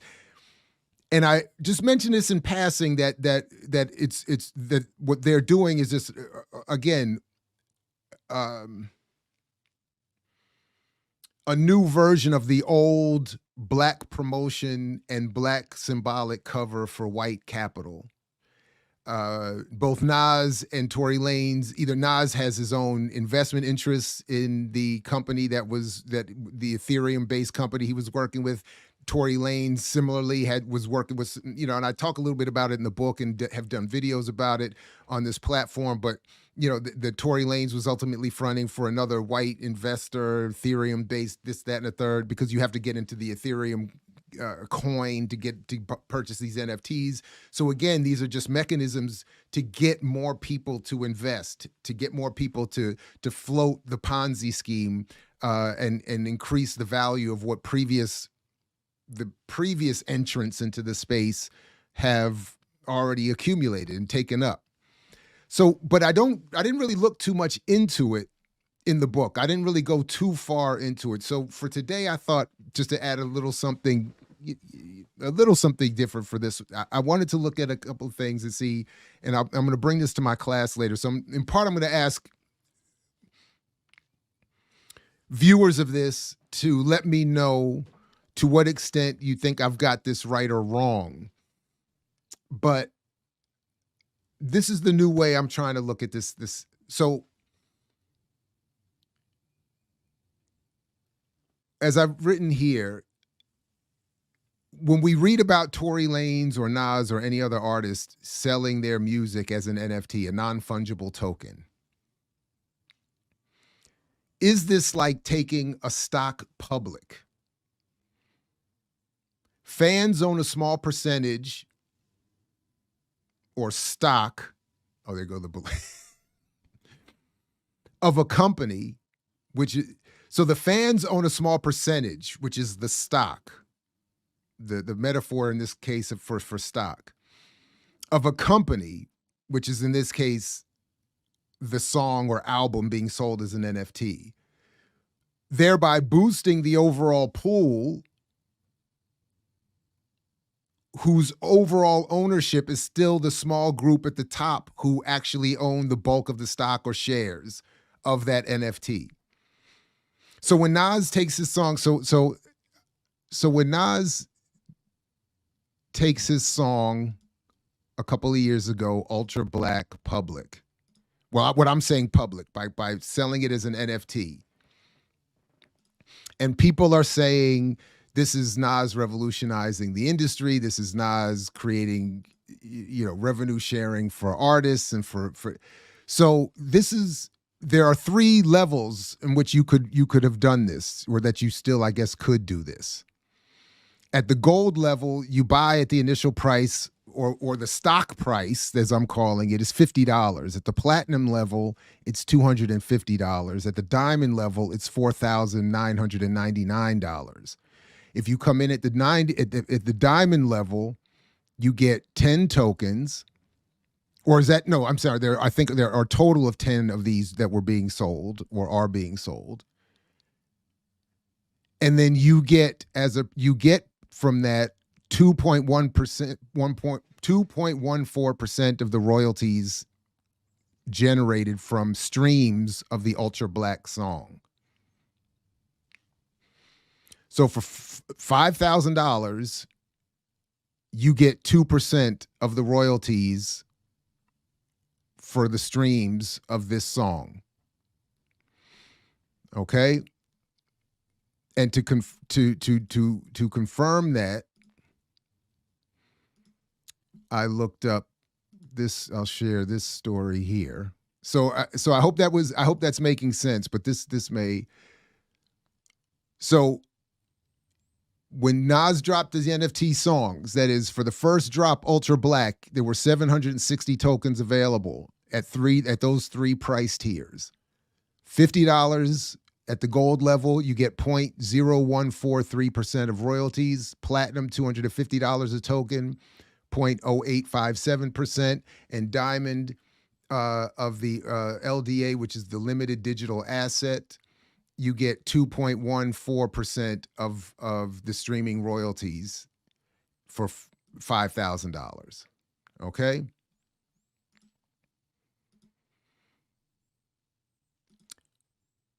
But then I also looked up the streaming rates.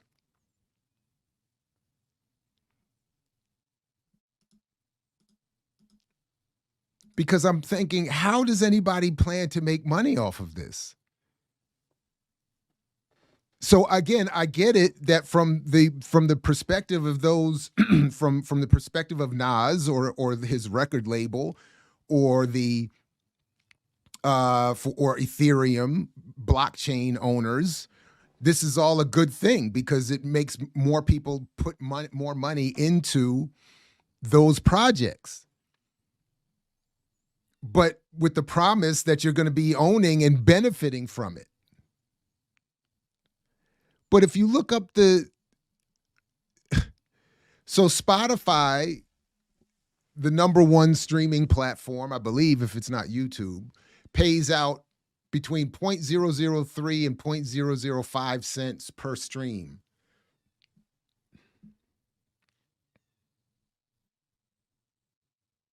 YouTube about 0.008. So long story short, and I'm happy to be checked on this, I did the math, and I should definitely be checked on this. And it came out that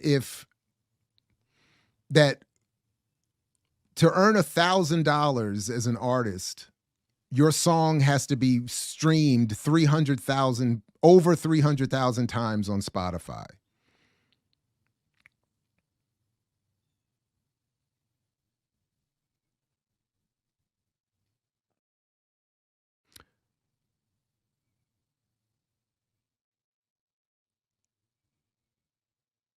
So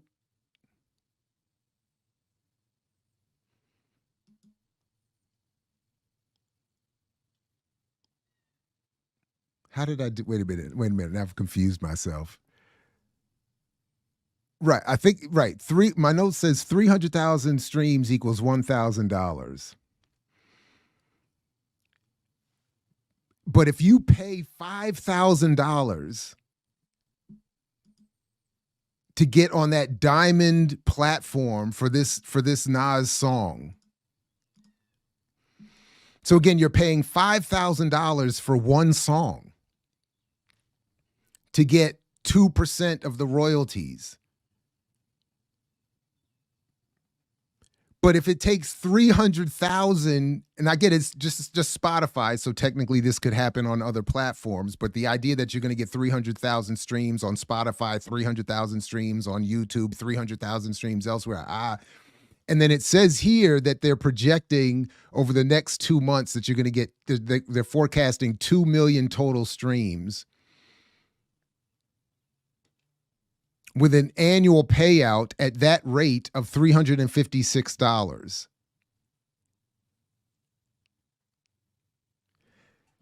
Where is the value in that? So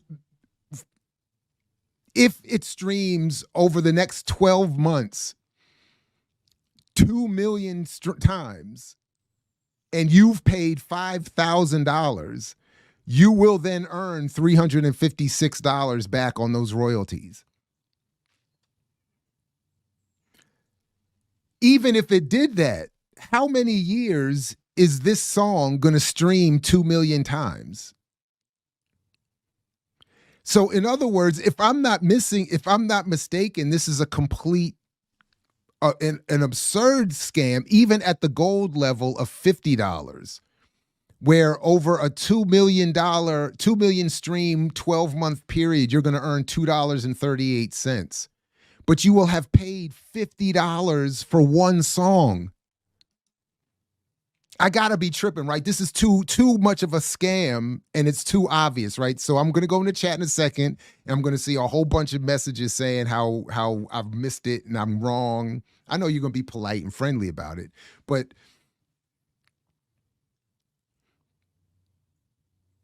because what is the point? What is the promise? Why would you spend $50 for one song with the hope that you're going to make at most $2 a year if it streams 2 million times? And if you look at the numbers here, it's not.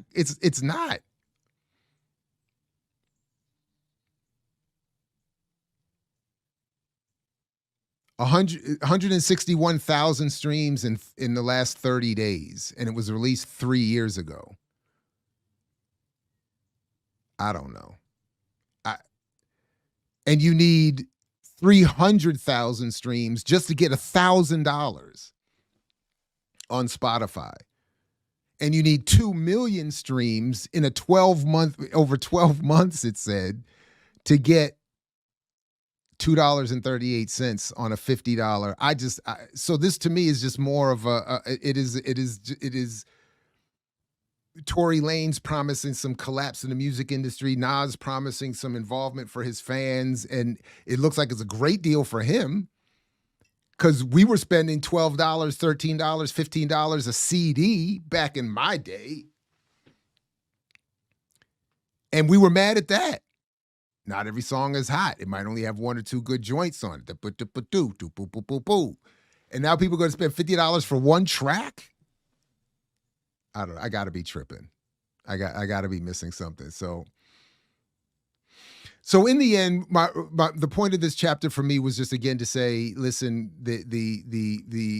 if you look beyond the smoke and mirrors and that the core messaging, all of it is the same. The commercials, I talk a little bit about Spike Lee and Matt Damon's commercial for Coinbase versus LeBron James, and point out again that, I mean, that was the most obvious imperial colonized difference that you could, the white man, and he's proud and strong and he's this and that, and LeBron James is in his muted,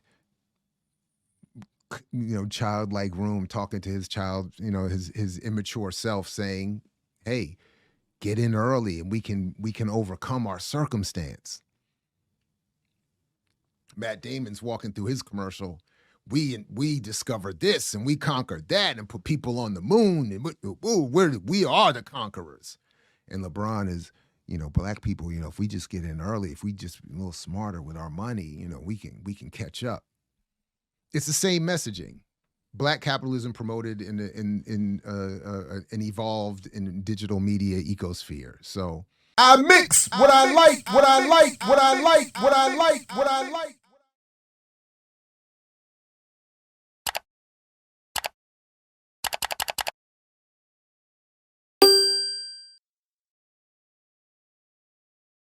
Chapter 7. Freedom was the call, but instead they got a bank.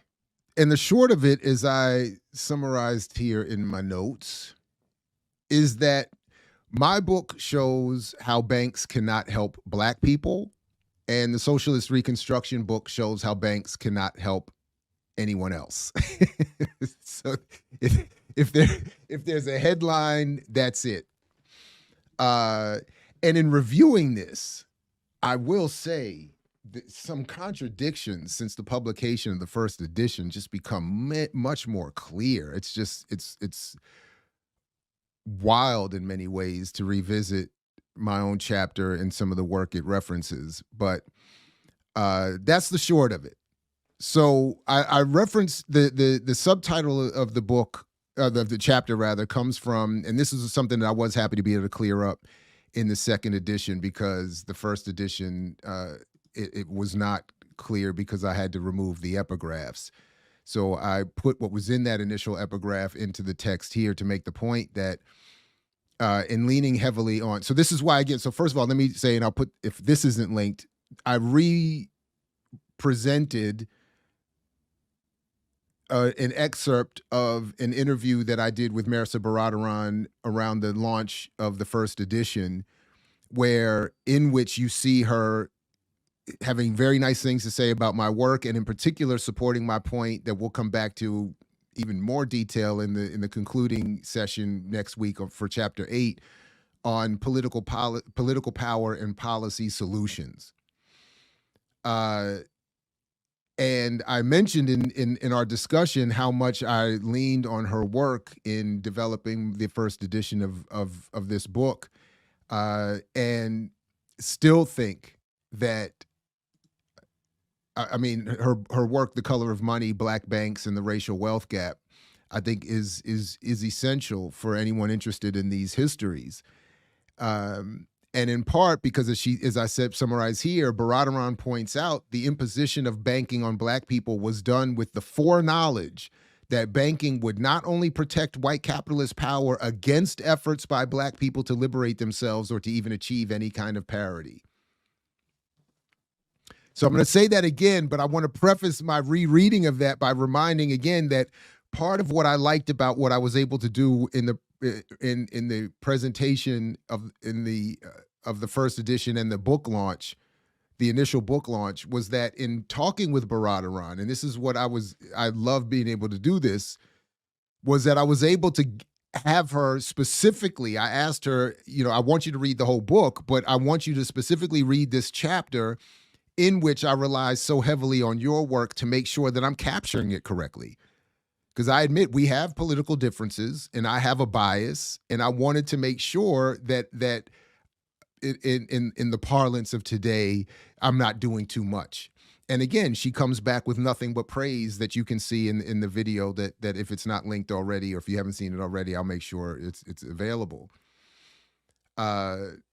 So, in fact, as Baradaran points out in her work, the imposition of banking on Black people was done with the foreknowledge that banking would not only protect white capitalist power against efforts by Black people to liberate themselves or to even achieve any kind of parity. And I'm just rereading it again and seeing that there is a problem with the structure of my sentence, which is why I just said recently that I'm not the one to criticize other people's poor structuring, because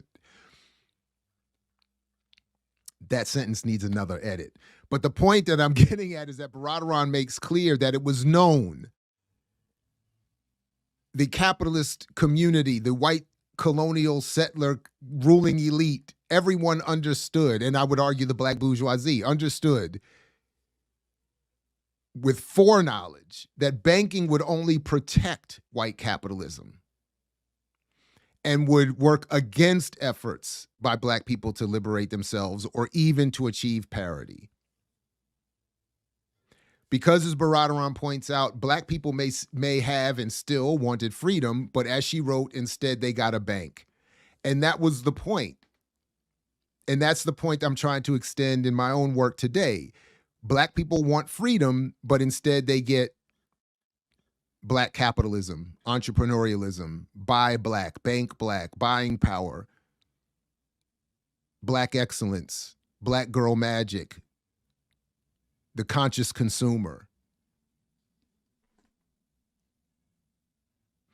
And I'll just say again, I don't do it justice in my reference to it. But if you really want, I think, one of the better sort of renditions of the history around the Freedoms Bureau and Frederick Douglass's interaction with it, Baradaran does a great job.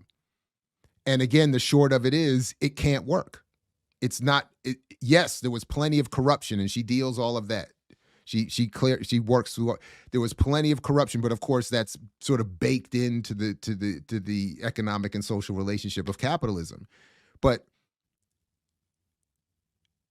beyond the corruption, and it's sort of like what I've tried to argue around the mythology with Black Wall Street in Tulsa. The very real white vigilante violence is as bad as that is, ultimately works as a cover for the real horrors of capitalism and public policy, which again, Derek Bell said rightly, was akin to rounding up Black people. That is, public policy as it interacts with Black people is akin and has the impact of rounding up hundreds of Black people weekly and shooting them. So I just wanted to point that out. And by the way, if you watch the Wormwood series or read other pieces about psychological warfare, the cover story is a major part of the propaganda. So in Wormwood, of course, you tell the story of NSA and CIA experimentation with LSD causing someone to even be thrown out of a window or to commit suicide. But the real story, that's all a cover story to hide the fact that the reason that was done was because the subject was threatening to expose U.S. involvement and use of biological chemical warfare. None of which is important to people once they hear the cover story of LSD experiments leading to someone being thrown out of a window. So the same thing here. It's the realities of the failures of banking to save Black people is erased under the horrors of corruption and vigilante violence. Again, bad enough as they are, they end up serving as cover stories for the reality that capitalism and colonialism are not addressed by the oppressed engaging in business.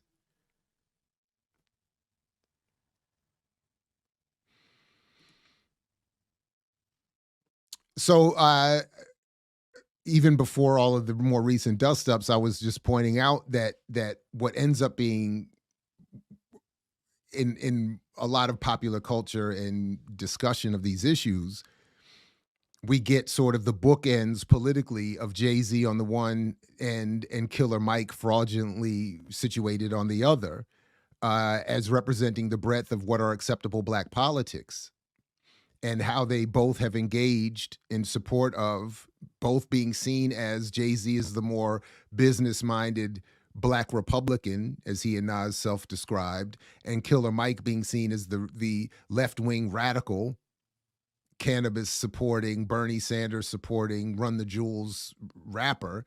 But all of them are in agreement that Black banking is a good thing, that Black business is a good thing. So that's why the entire range of popular Black political thought is captured or limited within that fraudulently constructed frame.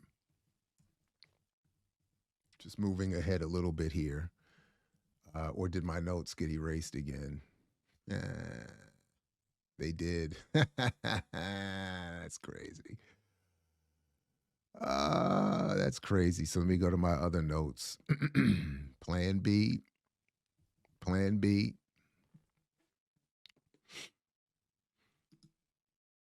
That is truly, truly whack how that happens. I'm really not sure, but I got backups. I was prepared for this time. It's just,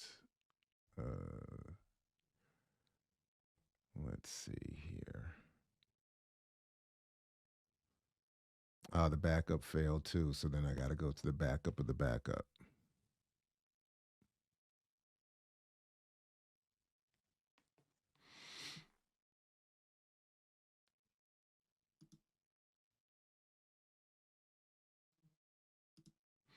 All right, so that aside, so that having those notes there, it's just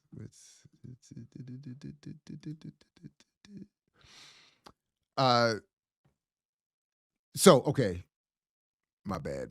I just got to reorganize myself here real quick.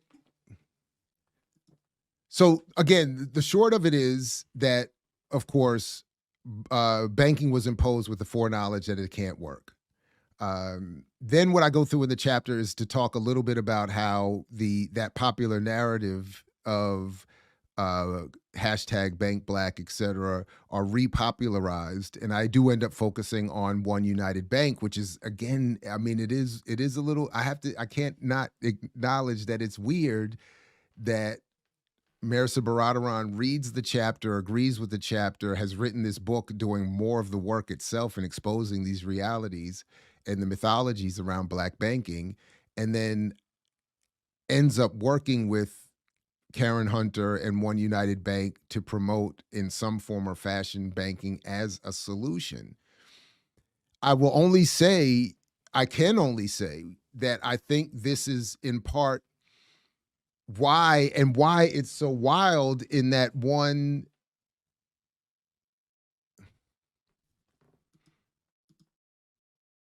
I hadn't thought of to do it this way, but I am going to do it this way real quick. I'm going to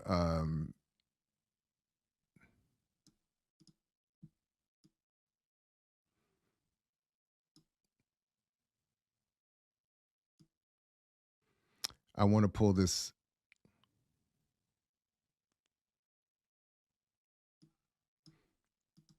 Okay, I want to play just this portion of that video. Stuff.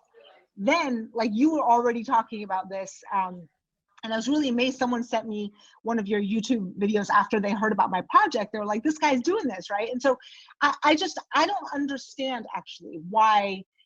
Even someone like Andrew Brimmer, who you quote, could have been like one of the reigning figures in this counter movement. And I guess my question to you is, like, why do you think that this other, the myth has taken such hold, this idea of Black buying power, but also of gaining economic power as opposed to political? And I just want to, while I'm talking, just talk about your last sentence here, which I thought was like such a powerful, because the meaning of power must be reclaimed and understood, not as resulting from consumption, but as organized, collective, and mass political action, right? And obviously other people have said it, but I just wonder why is there not more people talking about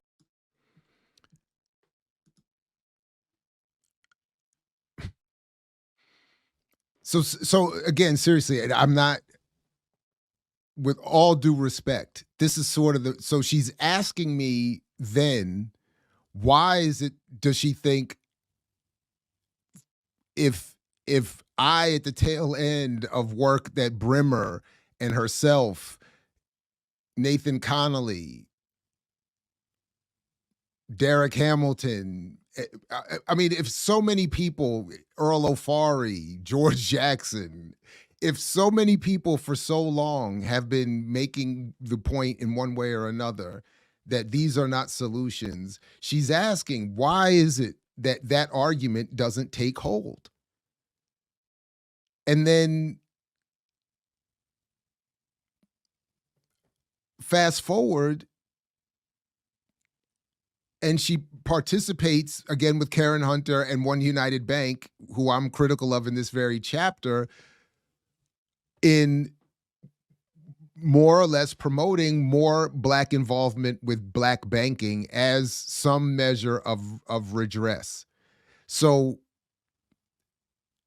as I and others are in real time excluded from those platforms with our arguments.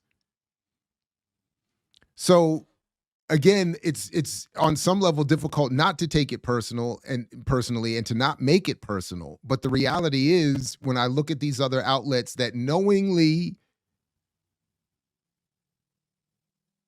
do not include me or my work, they also are not including the work of others. So if it was personal to Jared, you could easily maybe not in terms of the buying power argument, but you could easily replace me with other competent Black spokespeople on the economy as it truly interacts with Black communities, and specifically on the issue of banking.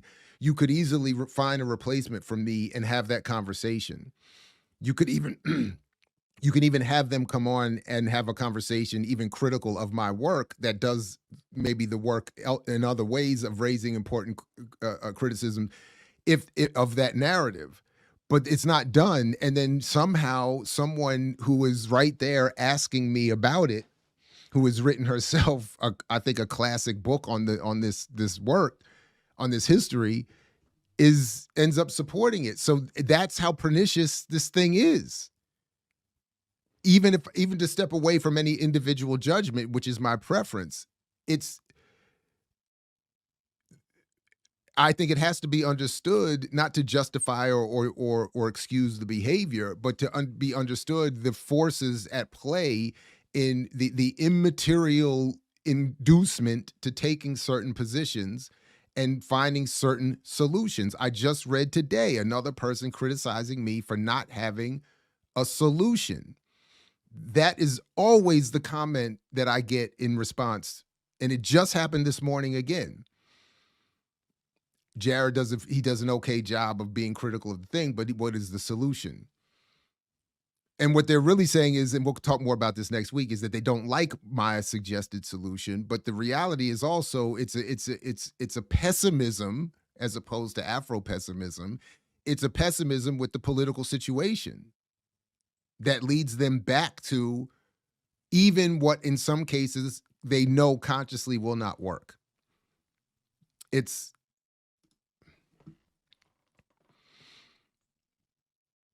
So one thing that I did in this chapter that I liked that we couldn't show in the book because of copyright, et cetera, and so forth. So I'll just share a little excerpt of this presentation. This is sort of the point I was getting at in my criticism of One United Bank. This is the very artful, pun intended, and skillful co-optation of Black political struggle and the semiotic warfare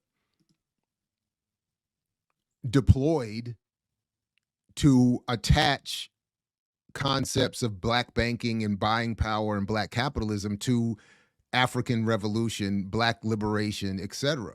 So, as I talk about in the book, making reference to a Kendrick Lamar verse and DNA and this, that, and the third, that very the positive potential in that kind of African consciousness is undermined with displays like this. Calls for an appreciation for melanated womanhood are undermined by these kinds of depictions of African queendom being reduced to a One United Bank Visa debit card. But this is part of what I would have wanted to include in a more full answer to the question Baradaran was asking me in that clip, that beyond the political and material benefits are the symbolic warfare, the semiotic warfare, the goal, and again the point, semiotics, the use of symbol in manipulating an audience. You don't even need that much text when you put John Carlos and Tommy Smith with their fists up, and you put a skillfully developed, I don't know, almost like, well, this person's almost blue, but this you put protest art in a debit Visa card, and then you call it banking Black, and you make it part of the Black Lives Matter effort.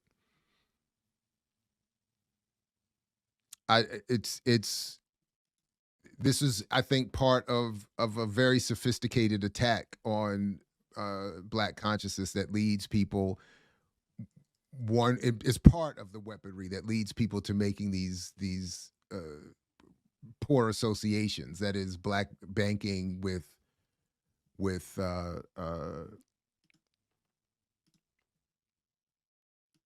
revolution. Now, I just want to come back a little bit to talk about what I also like that I've included in this chapter is a reference more, again, back to Baradaran's work, of what Baradaran does more fully in her work to challenge this idea of the value of Black banks. One, there's some research that I found in writing the first edition that talks about that. Again, there's so much literature out there. And again, why a small tangent again? I get frustrated when people want to dismiss all Black academicians and academic work as useless or as ivory tower, because there's so much literature out there that I just even found and made small reference to that talks about all of the different reasons why, and the complicated, more nuanced reasons why, for instance, Black banking doesn't work. And just one of the points that I raised in my chapter here is that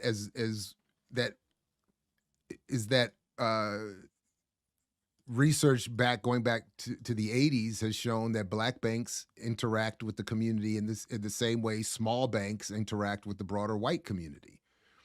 So when we come back to the Socialist Reconstruction book in a few minutes, they, of course, make the point more fully, but this idea that even in a white supremacist society, white people who are already poor cannot use their small banks to increase community wealth and to improve their own condition.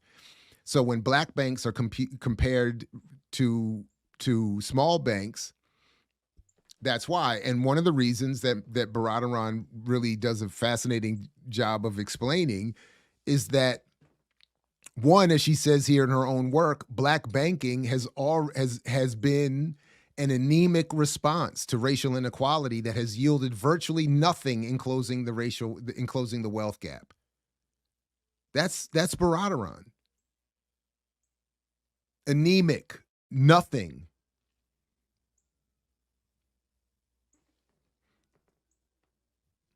But what she also makes the point that what is a combustible situation over time is the fact that when you make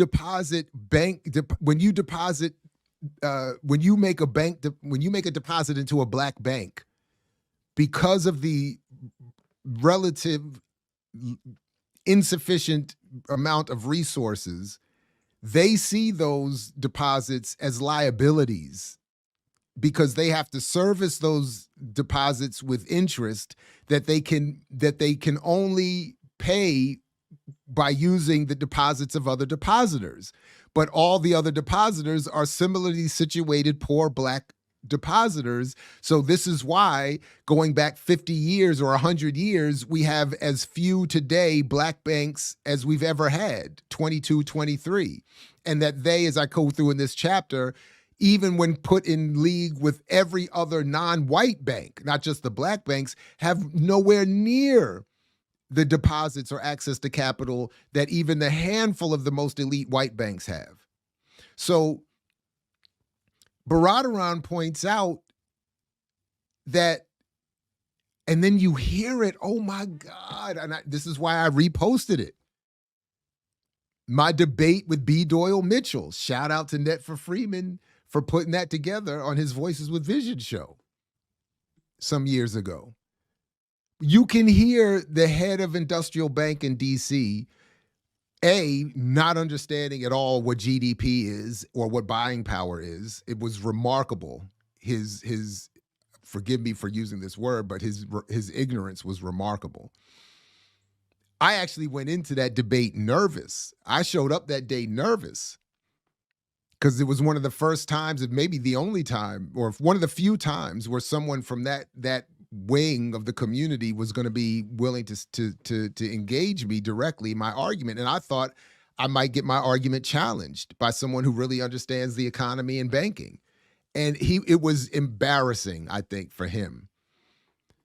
But he also points out what Baradaran points out here. He says in the interview, you can hear it. It's already linked.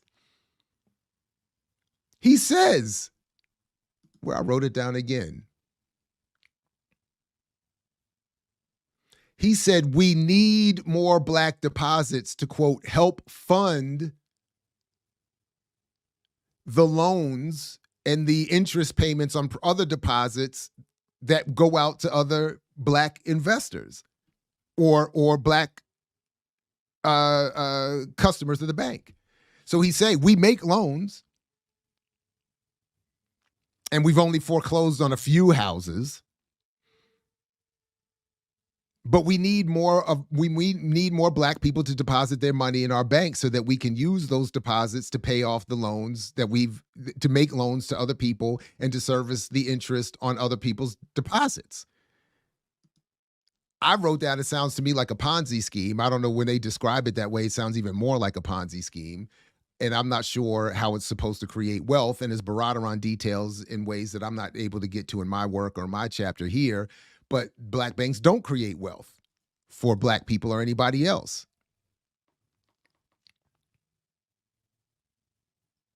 And then when she goes through again and describes this reality that black banks do not make money off of deposits because as B. Doyle Mitchell says, they have to constantly use those deposits to service other what becomes for them debt, which is the interest payments on other deposits, or being able to offer loans that they hope to recoup with at profit, but because Black people don't have any money.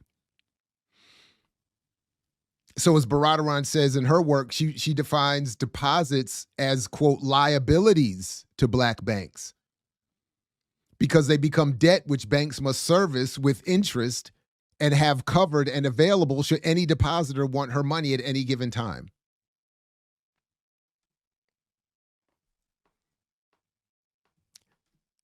And this is why Black banks usually close. That's why there aren't more Black banks now than there have ever been. But because of this resuscitating and recycled mythology around banking and investment, and even the co-optation apparently of people who are critical of all of this, we end up with a situation where critics such as myself can't be heard or can't be included, even to be debated, and we end up with a Black community largely left unprotected and susceptible to the various forms of propaganda of buying power, banking, et cetera, and so forth that are carried out again without challenge. I mix what I like, what I like, what I like, what I like, what I like.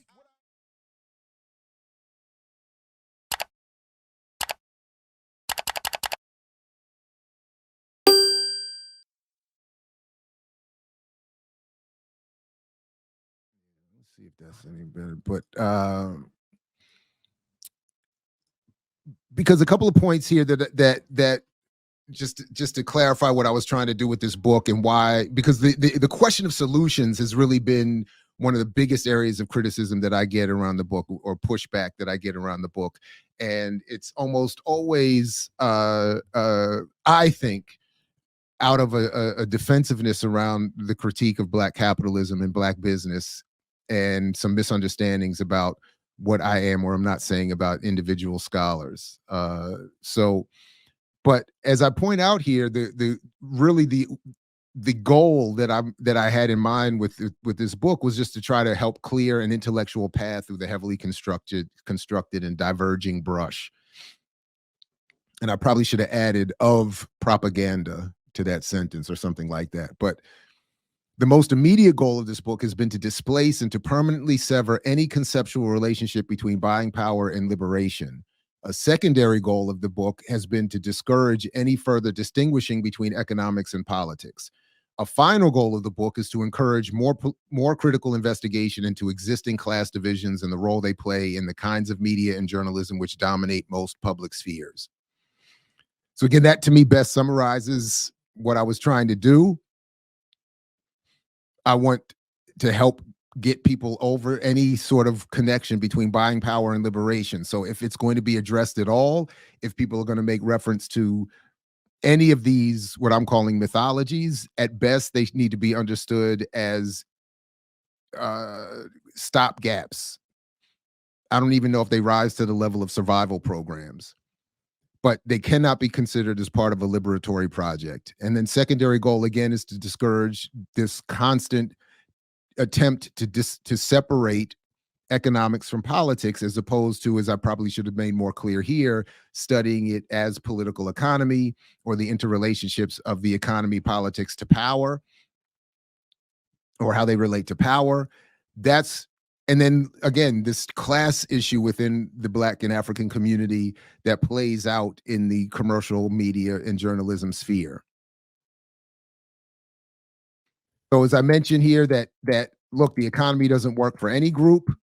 It doesn't work for, there's plenty of issues in white and brown and Asian and whoever other community, whatever other we want to call, but no group has the myth of buying power so heavily promoted to it from within its own business class, making the concept so much more damaging to their political consciousness than Black America.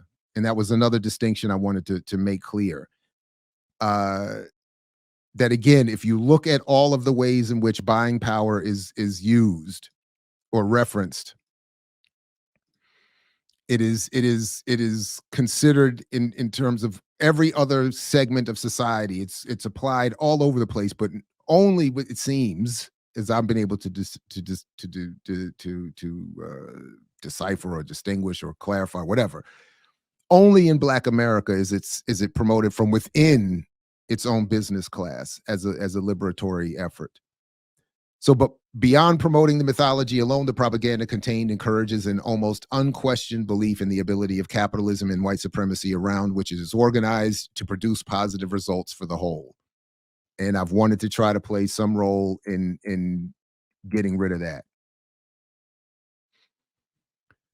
And again, just a few attempts to remind, as the book concludes, that this idea of a conscious consumer is a Nielsen and marketing inspired response or approach to shaping, as best as can be done, the consciousness of the targeted population, that is Black, in this case, Black people, with this idea that there is a relationship between consumption, even of goods that are not owned or produced by, or with wealth going to Black people, that somehow this is this is a replacement. This is an intention to replace consciousness with consumption, as opposed to conscientism or radical consciousness. So as Nielsen says here, the multicultural market is expected to continue growing. Companies can afford to sleep on, as Black Twitter would say, this opportunity.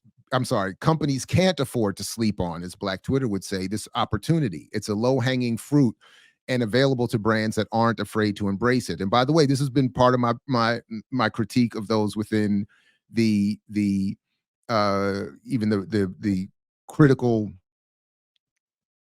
race media studies community, where there is this often promoted idea that Black Twitter and Black engagement with social media in Black ways is a net positive. And I do not agree with that. And I don't think the data supports that. And this is just one of the other examples that I would raise as part of, to support my argument in that vein.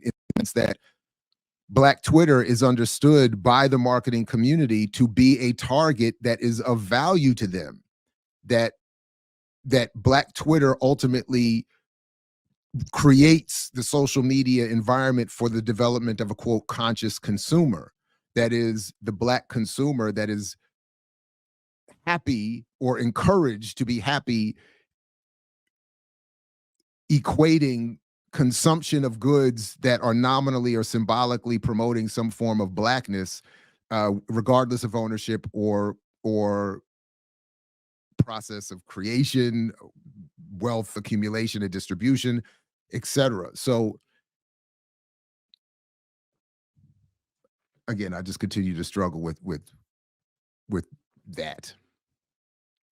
That is that approach to Black Twitter and Black engagement in certain spaces, as if the context, as if that isn't the goal, to have them participate in that way and with that view of their participation.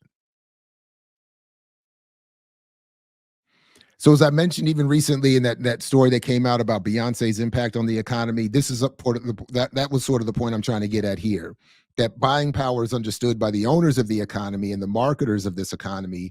That buying power has its impact is truly in producing wealth for the economy or white elites. And that's why they acknowledge in their own research here that I've cited here that Black individuals and community, the racial wealth gap also that the racial wealth gap, that their approach to wanting to close the racial wealth gap is because the gap hurts the economy, not because Black people are suffering. So that's why Noel et al. Say here that it is estimated that the wealth divide is dampening, that it is estimated that its dampening effect on consumption and investment will cost the U.S. economy between $1 trillion and $1.5 trillion. So notice that this estimated loss in consumption based on the existing wealth gap is almost exactly what the estimated buying power of Black America is. So so I don't know if, and I didn't say this in the book, but I don't know if this means that this is actually further proof that the estimates of them are themselves fake, which is my argument, or that there would be more, or it would be doubled, that the buying power would double if the wealth gap were to be closed. But the point ultimately is, from the perspective of those who own the economy, closing the wealth gap, measuring buying power, all of that has nothing to do with actually correcting the condition or material experience or lived experience of Black people. It is meant to bolster the economy. And if they can close the wealth gap while boosting the economy, or the wealth that goes to the owners of the economy, then the original purpose of the buying power and cost of living surveys reports is borne out. In that, again, going back to the beginning, the purpose of those surveys was ultimately to measure that pressure point at which people, that labor in particular, would rebel.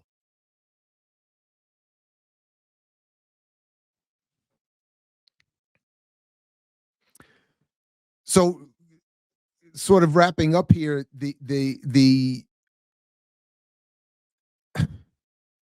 and I come crashing up against this all the time. So what I remember when I first found this research, or went back to pull this research up for the first edition, I remember thinking that I'm writing the explanation of what I struggle against all the time, which is what is described as the continued influence effect. And the basic point of the continued influence effect is that even if confronted with new fact-based information, if what is presented contradicts existing views, it can be resisted or ineffective in penetrating constructed realities. So what this research that I'm referencing claims, and seems to be supported in beyond the research and the data collected, is that if new information, even that can be seen by the recipient to be true and fact-based, threatens the underlying worldview, it will be rejected, or it will be ultimately ineffective. So that's why that's why so much of the response I get is either to ignore, omit, or to simply say, you don't have any solutions. It's not addressing the argument. The criticisms are not addressing what I'm actually saying or not saying, or arguing or not arguing. They're not criticizing anything about my method or the organization of sources or data. They're not doing any of that. They're just simply saying, and I think having an unconscious often, or maybe it's conscious, response to this continued influence effect. Propaganda that has influenced them, that I'm criticizing, is effective. And when you show information that contradicts it, if it upsets the constructed reality that they have already adopted, they're going to reject it. It's often going to be rejected. So that's why I'm saying I'm not pretending to have the solution or a perfect solution. I am simply saying that if there are to be any solutions, they must include vigorous criticism of the commercial press and their relationship to political movements and the histories of these movements, and that criticism must also extend to the content of these arguments around buying power and what value there is to a Black capitalist endeavor. And in other words, no solution based on buying power, Black capitalism, et cetera, and so forth, is in fact an actual solution if the point is to have a solution for the community, for the collective, for society.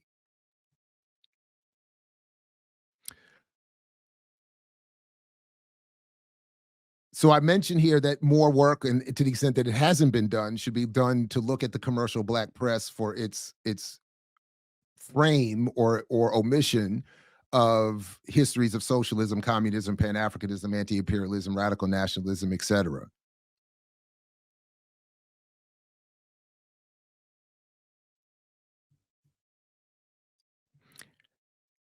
And then we have to, and then if we're not basing our quote unquote solutions on mythology, we'll stop making these absurd and inappropriate comparisons to Jews, Asians, or other communities for what they have or have not been able to do.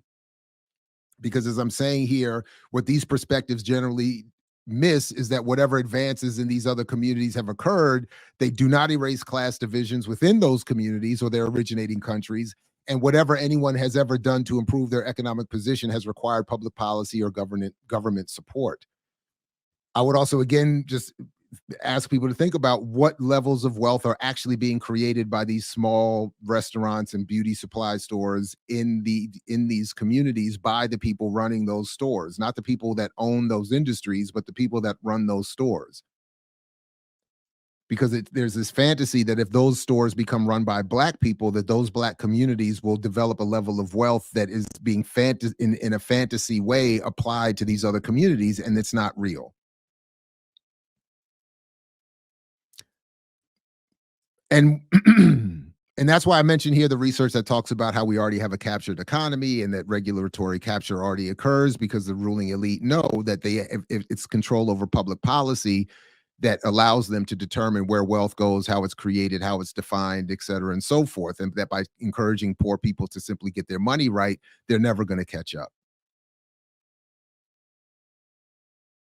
So ultimately, that's why I'm saying that we have to redefine and reclaim the meaning of power so that it's understood not as resulting from consumption, but as organized, collective, and mass political action. And that's ultimately what I am saying is the solution to these problems.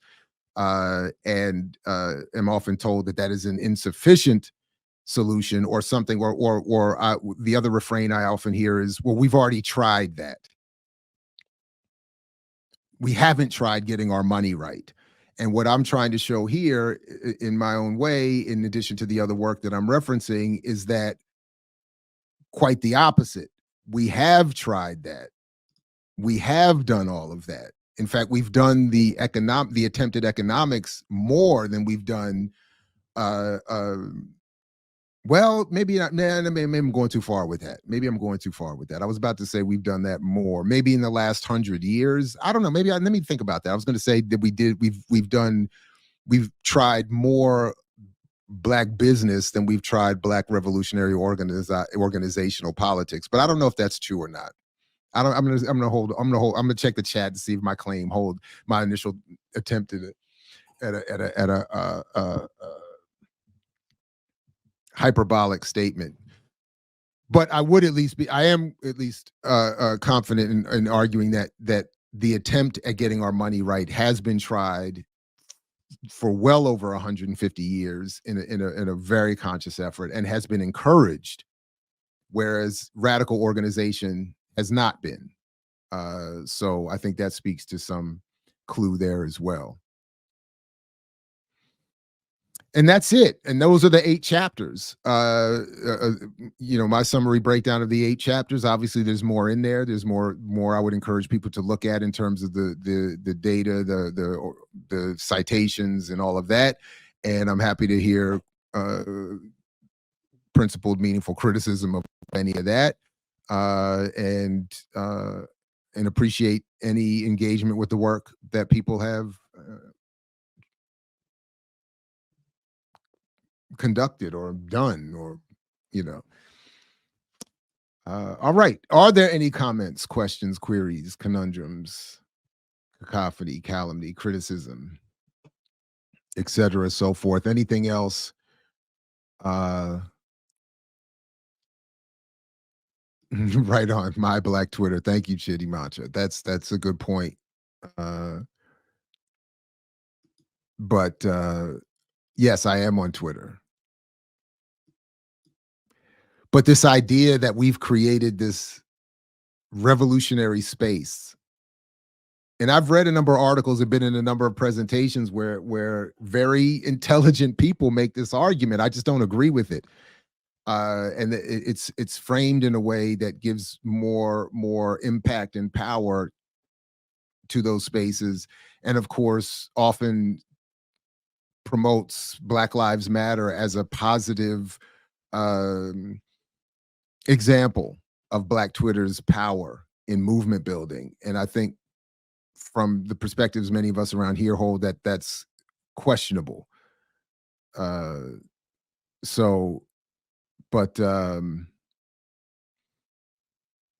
yeah, Renee, thanks for suggesting this series. I've really enjoyed it. It's been helpful to me. It's clarified for me a number of things that I could have done better, that I could correct if there are future editions, or things I might just methodologically correct in future work, if I do any.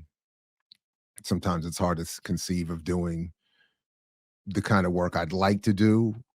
Just the time and the discipline necessary. I don't know. And yo, wait a minute. Wait a minute.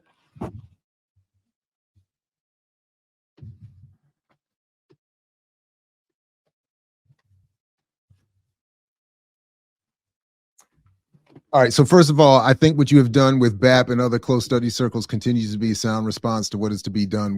What's your solution questions? Right on. No, I appreciate that. And I think, I mean, that's always been, again, that is always the fantasy with whatever work I've ever done, that people in those spaces would find value of it or make value of it. And that's it. So yeah. But that would be the point. The real value of anybody's work is when people in radical organizations make use of it. So, and to that point, Kai from BAP produced these little pamphlets, which I think are for these zines rather, which for some of us are a pleasant throwback to an analog world where you get handed stuff that have small bits of information in them, snippets of information about propaganda, about the work we're doing here, about EYL. It's got barcodes and it's really dope. It's really dope. So I appreciate Kai you for doing that, and I will be passing them out. Thank you, Renee. Right on. But I'll be passing these out as we just distribute some more. I mean, I still have a few hundred books in the basement, by the way. So if folks have any good ideas for what could be done with that don't involve me having to do all of the sales, because that's just too much. By the way, if you have bought a book and not received it, please follow up with me. I think there is a discrepancy in my attempt to keep track of it. I seem to have more emails than I've sent out books. I got some leftover. So if you've paid certainly and didn't get your book, let me know. And if just let me know. And if there's, I just want to make sure it's definitely not something I should be doing, but thank you for this. I was right. And shout out, you know what? I had actually, you know what? I saved that because I want to give, I think Desiree, let me, how do you, let's see, where are my bookmarks? All right. Yes. Okay. So Desiree Gerber,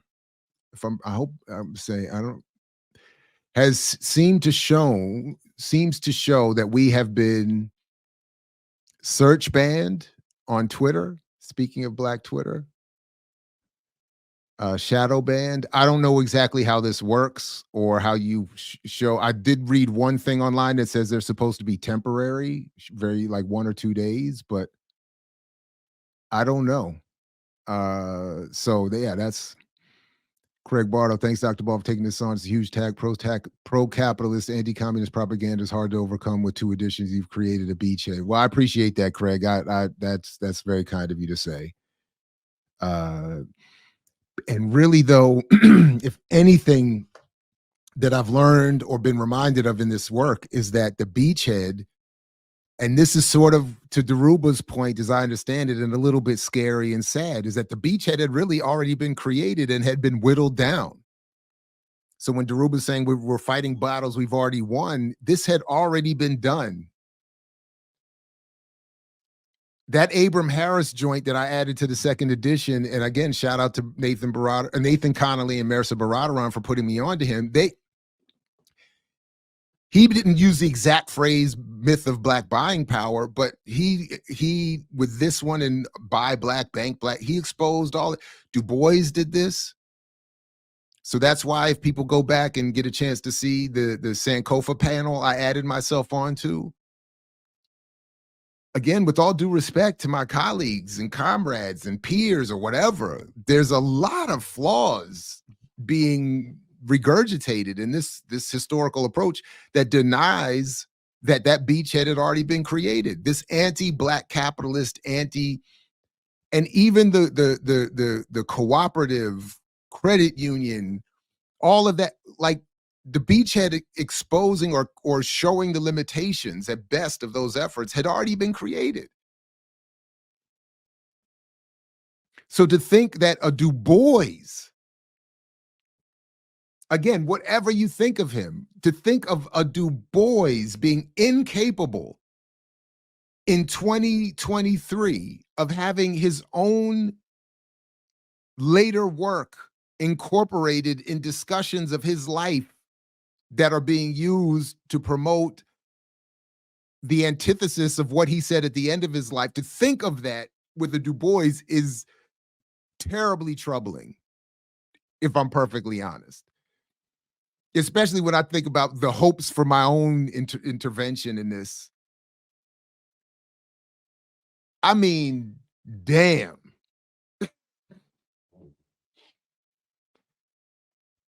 At best, I think people have to come back and say, look, if I want to say Du Bois was right in 1930, I have to acknowledge that he said he was wrong in 1960. And to be fair, especially if I'm saying I disagree with him in 1960 and agree with his version of himself in 1930, which he himself disagreed with.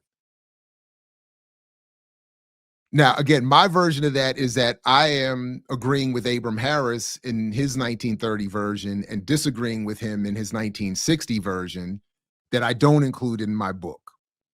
The key difference, I think, is that I'm not using him. Actually, maybe that isn't the difference.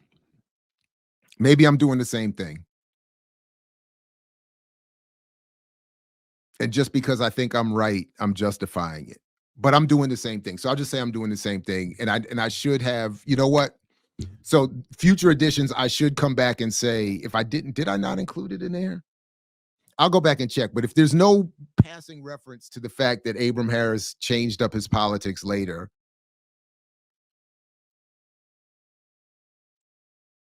what I would need to do is at least reference that, as Al-Kalimat does in his book.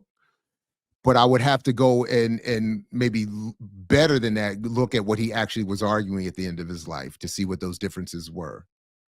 So that's fair. I'll take that. I'll take that. I don't want to be a full hypocrite here. I'll take that. Because I am critical, particularly of Jessica Gordon Nembhard, for saying Du Bois is right in 1930, but not acknowledging that Du Bois came back later to challenge his beliefs in 1960. And I'm doing the same thing, because I'm saying Abram Harris is right in his 1930s condemnation of Nembhard's argument, but not coming back to say Harris would later come back to disagree with himself in his 30s. So I would need to do that too, to be fair. And I would need to go and read more clearly. Does he specifically, now Al-Kalimat says he took a rightward turn at the end of his life, but I would want to see, does he come back to directly condemn his previous arguments around Black capitalism, and in what ways? So I would need to do that. I need to do that. Okay. All right. That's it. All right, good people. Really much, again, thank you very much. This is great. And again, as I keep saying, I really also appreciate it, because this is the antithesis to my workplace environment, and it is so much appreciated. Outside of the exchange and the classroom experience, with as much as I don't like the 4-4, I do love the classes. I do love the students. But this allows me and us to do things that I can't do there. So I really appreciate all of you. Thank you very much. Again, peace if you're willing to fight for it. Only if you're willing to fight for it, as Fred Hampton used to say. I mix what I like, what I like, what I like, what I like, what I like. What do you sacrifice? Calm. Kindness, kinship, love. I've given up all chance at inner peace. I made my mind a sunless space. I share my dreams with ghosts. I wake up every day to an equation I wrote 15 years ago, for which there's only one conclusion. I'm damned for what I do.